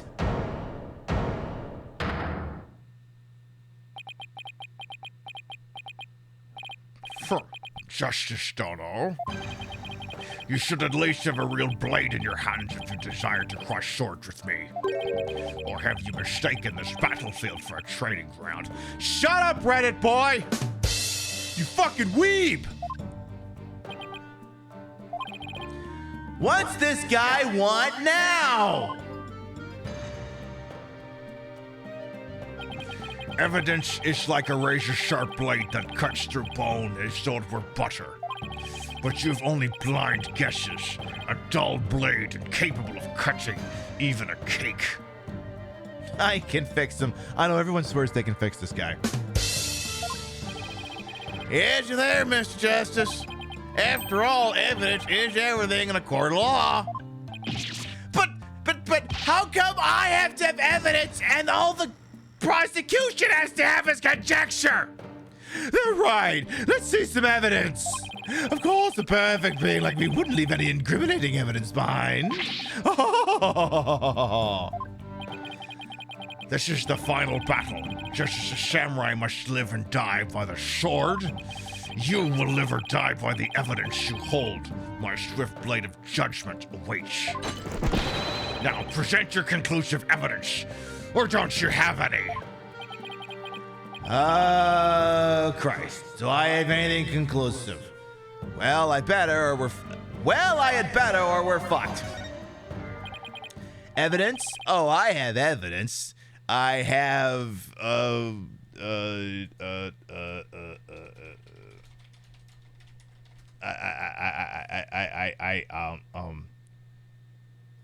Sorry, I was kind of banking on YouTube having a particular clip of Lionel Hutz saying, well, I've got hearsay and conjecture. Those are kinds of evidence. Yeah, you do? Of course. Something in the court record that made sense until about 5 minutes ago is now a glaring contradiction. It's just the conclusive evidence we need, too. I'm going to finally prove Mayor Tenma innocent. Here comes justice. oh boy, here we go. Let's Sherlock Holmes the hell out of this. Let's review the facts. The most damning evidence against the mayor was the crime scene itself. The mayor and the victim were the only two people found in the room.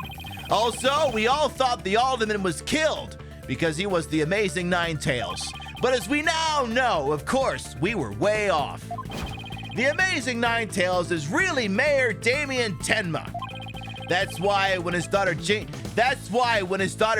saw the amazing Ninetales collapse at the scene, she mistook him for her father. Those are the facts as we have revealed.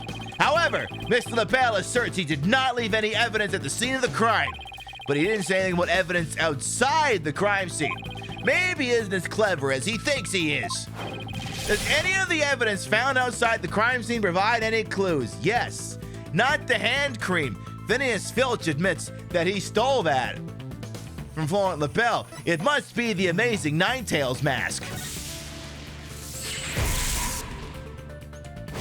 Oh, I know. The amazing Ninetales mask. It was found washed up along the river, you may recall. What sort of clue does the mask hold? It has a piece of white hair in it. And what about the hair left in the mask? Who does it belong to? It cannot belong to Rex Cubey.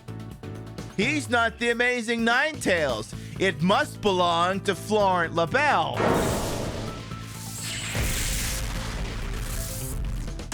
The white hair is LaBelle's. Oh, right. That hair is Florent LaBelle's. Yes. Now that's what I call conclusive evidence. There's just one slightly hair follicle-sized problem. Well, Mr. Justice, do you have any conclusive evidence to present to this court?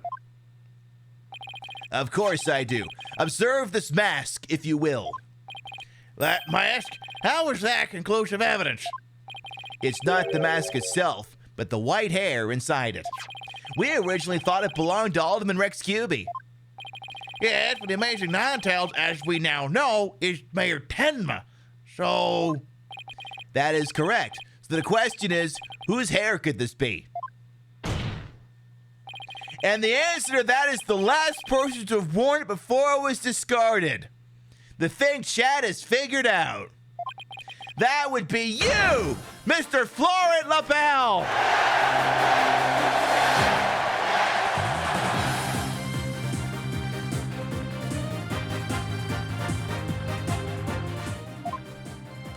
What are you talking about? I never did his white hair like that. Oh, he totally did. Someone is very, very antsy about their graying hair. Silence. It would appear your coup de grace failed to hit its mark. This freakish fop is not the white hair type. because he's busy being one ludicrously garish color or another. Objection! No, Prosecutor Blackwell. It's you who has made a fatal error. What? What, you fucking what? Remember where this mask was found? It washed up by the side of the river. With that in mind,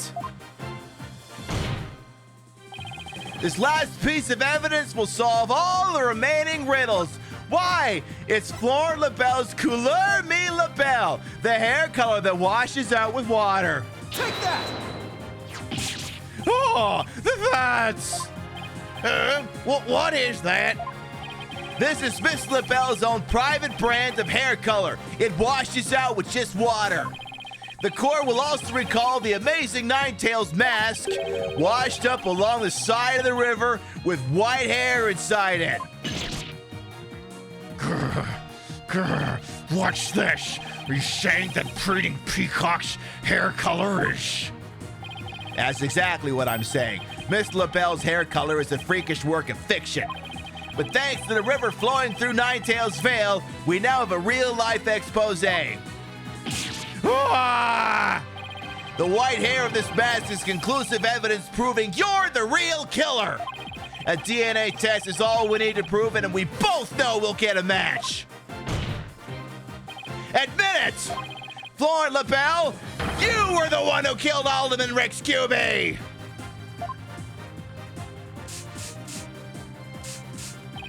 You!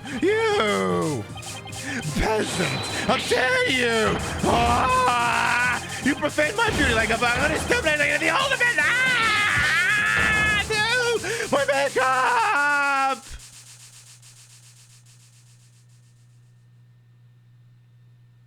I think you put on a little too much. Oh boy. Boy, this looks worse than when I took off the RoboCop outfit. Oh dear. The power of makeup, everybody.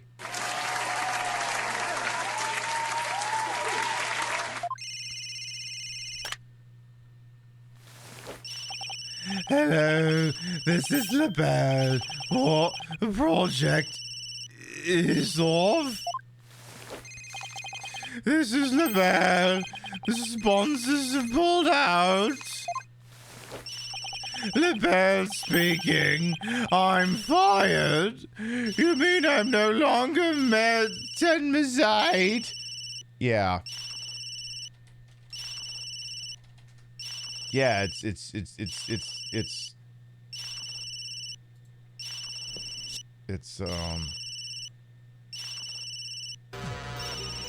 Anybody tries to stop me? The old geezer gets it. Dick, you're fired!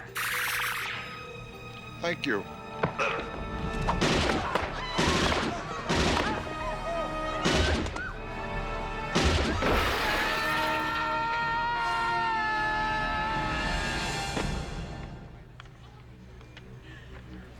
pretty much like that.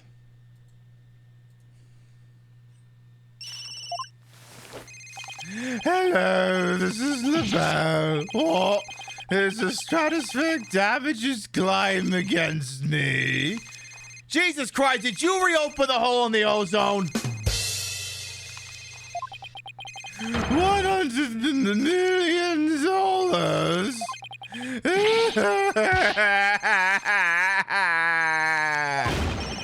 I'm finished. Washed up. Stick a fork in me. I'm done.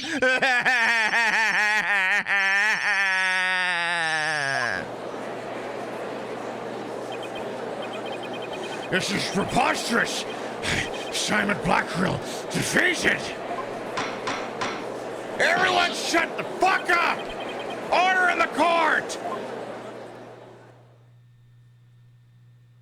Chat, this is only the second case. Well, this is quite the unexpected outcome. I must hand it to you, Mr. Justice. You really turned this case on its head, just like that other lawyer, Phoenix Wright. Wait, that was a compliment. right? Prosecutor Blackwell, what have you done with Fort LaBelle? His effaced man has withered like a flower without water. One of the officers is currently tending to him with a sprinkler. Wouldn't that just wash even more of his makeup off? Allow me to explain the actions of the guilty party in detail. The motive, of course, was to steal the gold ingot known as Tenmataro. However, few were allowed into the manor due to its cultural ties to Ninetails' Vale. LaBelle set in motion plans to gain access to the manor and the gold via the merger. But the efforts of the amazing Ninetails saw those plans come to a halt. And thus, LaBelle murdered the alderman and attempted to pin the blame on Mayor Tenma. He's doing the opening statement. I see, but what I still can't comprehend is why would he go after gold in the first place? This LaBelle doesn't look like someone who is in need of financial aid. You know, sometimes, well, in all seriousness, Judge, like some people are just addicted to the risk, to the thrill of it all. It's why you see so many problematic gamblers. It's not so much about the possible financial winnings, it's about the risk of it all. So even if the guy is relatively well off, it doesn't predispose him from, you know, it doesn't predispose him necessarily from, you know, engaging in that kind of behavior, in all seriousness. LaBelle hid his past well, much like he hid his beauty, his makeup. He's mired in debt. That's due to pouring money into a brand only he could love.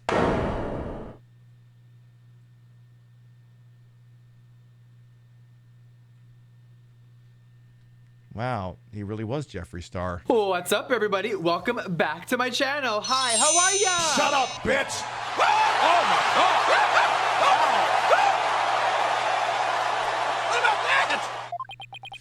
Which is why he shot the gold with such veracity. Too bad for him, somebody else had gotten to it first anyway. I see. Very well then. I believe it's time I declare a verdict. This court finds the defendant, Damien Tenma, not fucking guilty.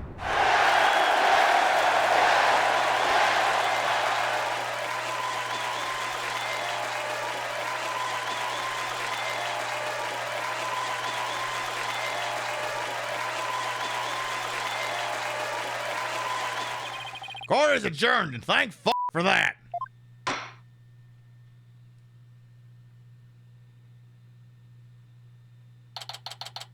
Hey, we got it. That was some seriously good lawyering, Apollo. Even I didn't see that coming.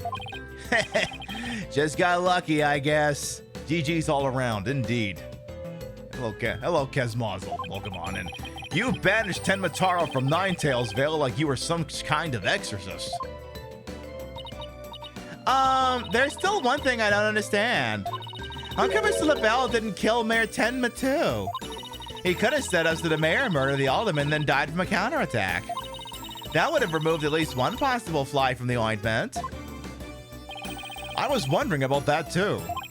But I have a hunch LaBelle was biding his time. He was planning on exposing the amazing Ninetails' true identity himself. Huh? But why? Because the mayor was the amazing Ninetails. Had LaBelle succeeded in framing Mayor Tenma for the alderman's murder, the wrestler's popularity would have plummeted once his identity was revealed. Oh, I get it. If the amazing Ninetails was just killed, he'd die a hero. But if he was proved a villain, his fans would abandon him, making the merger that much easier. Right. Then when the merger was complete and everything cooled down, he'd be able to search the Forbidden Chamber at his leisure. What an insanely intricate plot. A most excellent job clearing my name. A feat worthy of the Demon Lord's approval. Why are you acting like Tignataro again? Let this be of no concern to you. How could it not concern me? Tenmataro be gone! Yeah! Jinxie, seems like ages since I've laid eyes on you. Papa, you're finally back. Yes, it would seem Tenmataro is no match for you. I'm not scared of that silly yokai anymore. Your father's a free man now, Jinxie. Isn't that great? Thank you for all you've done. Seeing you guys in action, it made me feel like I don't have to be afraid anymore. Wait, is Jinxie actually smiling? Jesus Christ, she is. This is all thanks to you two. Too bad the amazing Ninetales will have to retire, though. Aw, how come? Once everyone hears I'm the amazing Ninetales, my fan base will nosedive. After all, I'm not the most popular of people. Another reason for my secret identity. I don't see how I could possibly continue. I think you misjudged yourself. Take a look outside. Say, now that you mention it, what's all that noise out there? A big crowd gathered outside the courthouse once the news broke. Seems they want to get a glimpse of Mayor Damien Tenma, the man behind the mask, and to root for your return to the wrestling ring. Rooting? For me? But I thought it was nothing more than a malefactor in their eyes. Malefactor. The only one who really matters is Jinxie. Show her how cool you really are. Yeah, you're the coolest when you're out there fighting in the ring, Papa. Jinxie. Here, I think you'll be needing this. Take your mask and get the fuck out there, boss.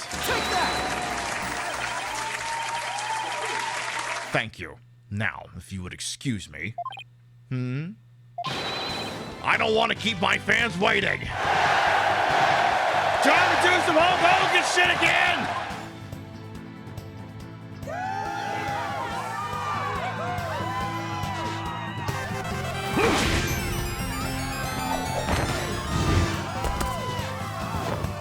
You just had that ready to go, huh? Ninetales Vale forever!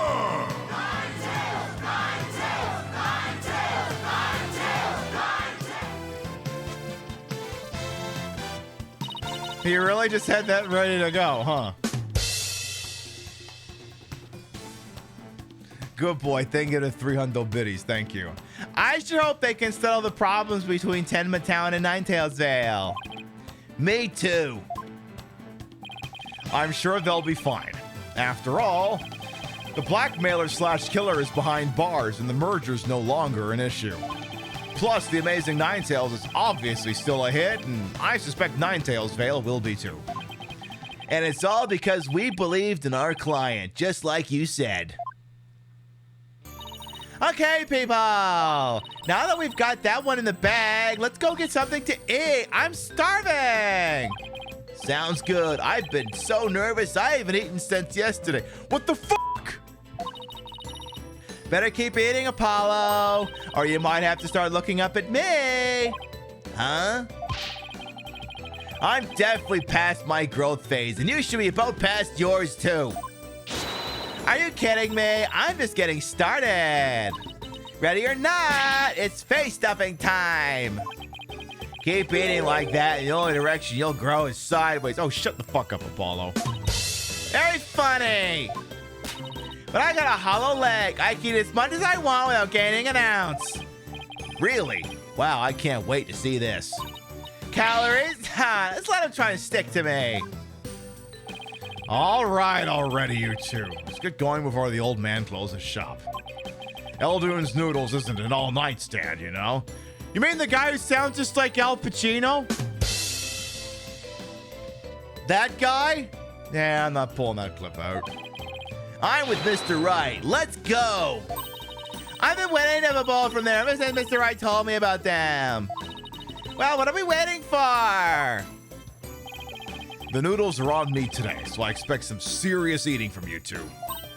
Yay! Thanks, boss. I won't let you down. Athena has no idea what she's getting into. These are the saltiest fucking noodles in the history of existence. Mr. Eltoon's noodles are so hot and salty, 2 bowls would kill a man.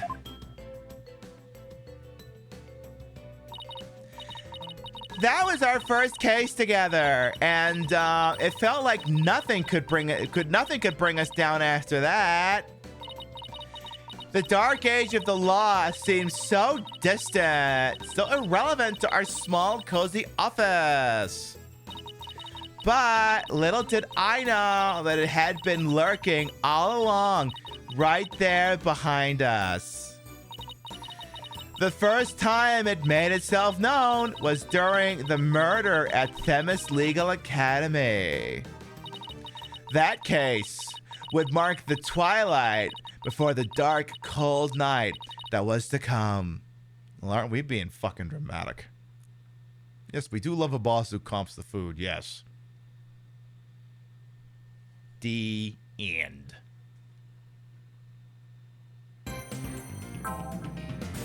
We'll save progress and we'll wrap in just a moment, but I suppose we could see the opening of the next case. Who wants a little peek? Let's have a little peeky peek. Turnabout Academy. Themis Legal Academy, a prestigious high school with alumni in the highest echelons of the legal world.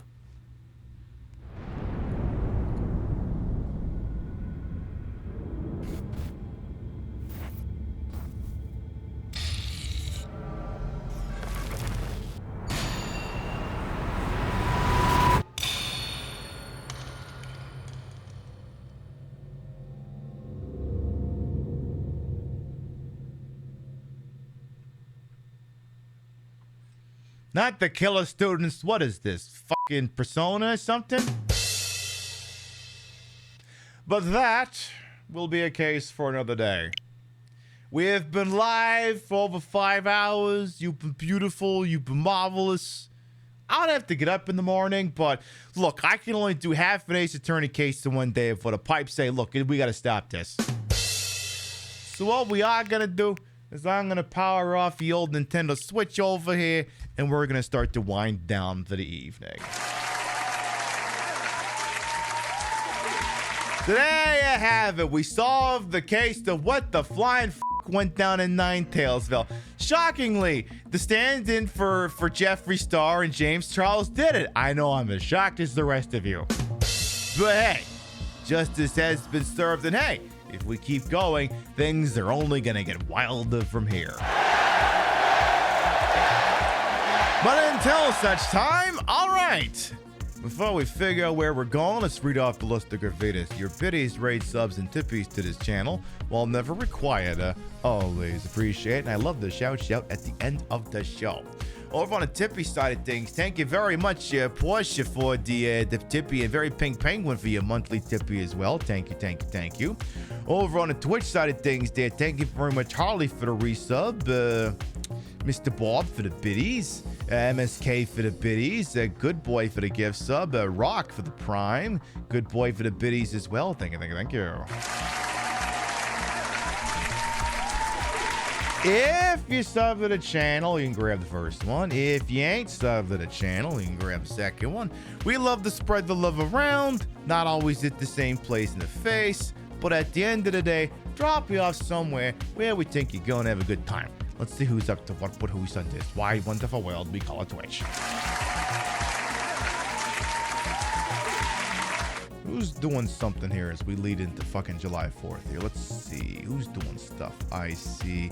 What do I think you people be interested in? Looking at my options. We got, let's see. We got that. We also got that. Hey, well, let's see what's this person doing. All right, here's what we'll. Let's see.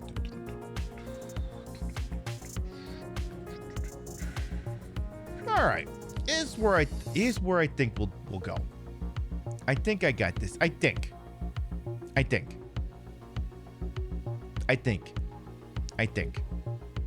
Yeah, I think I got this. All right, so here's what we're gonna do.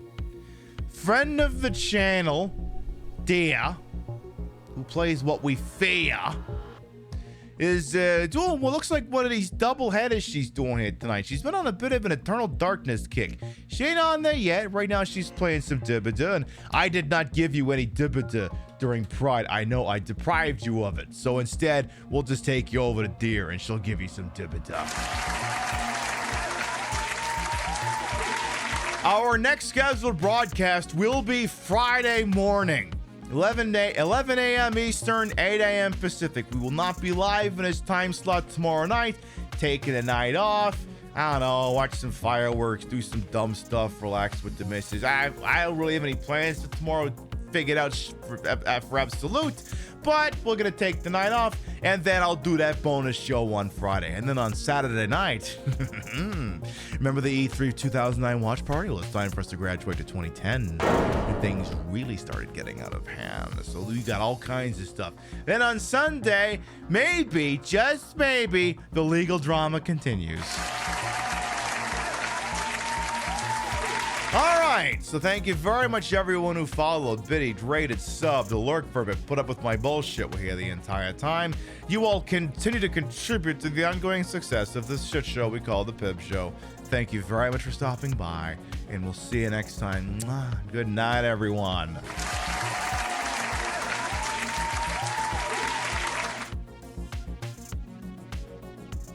Fucking you guys, seriously. See you later, folks. Mwah.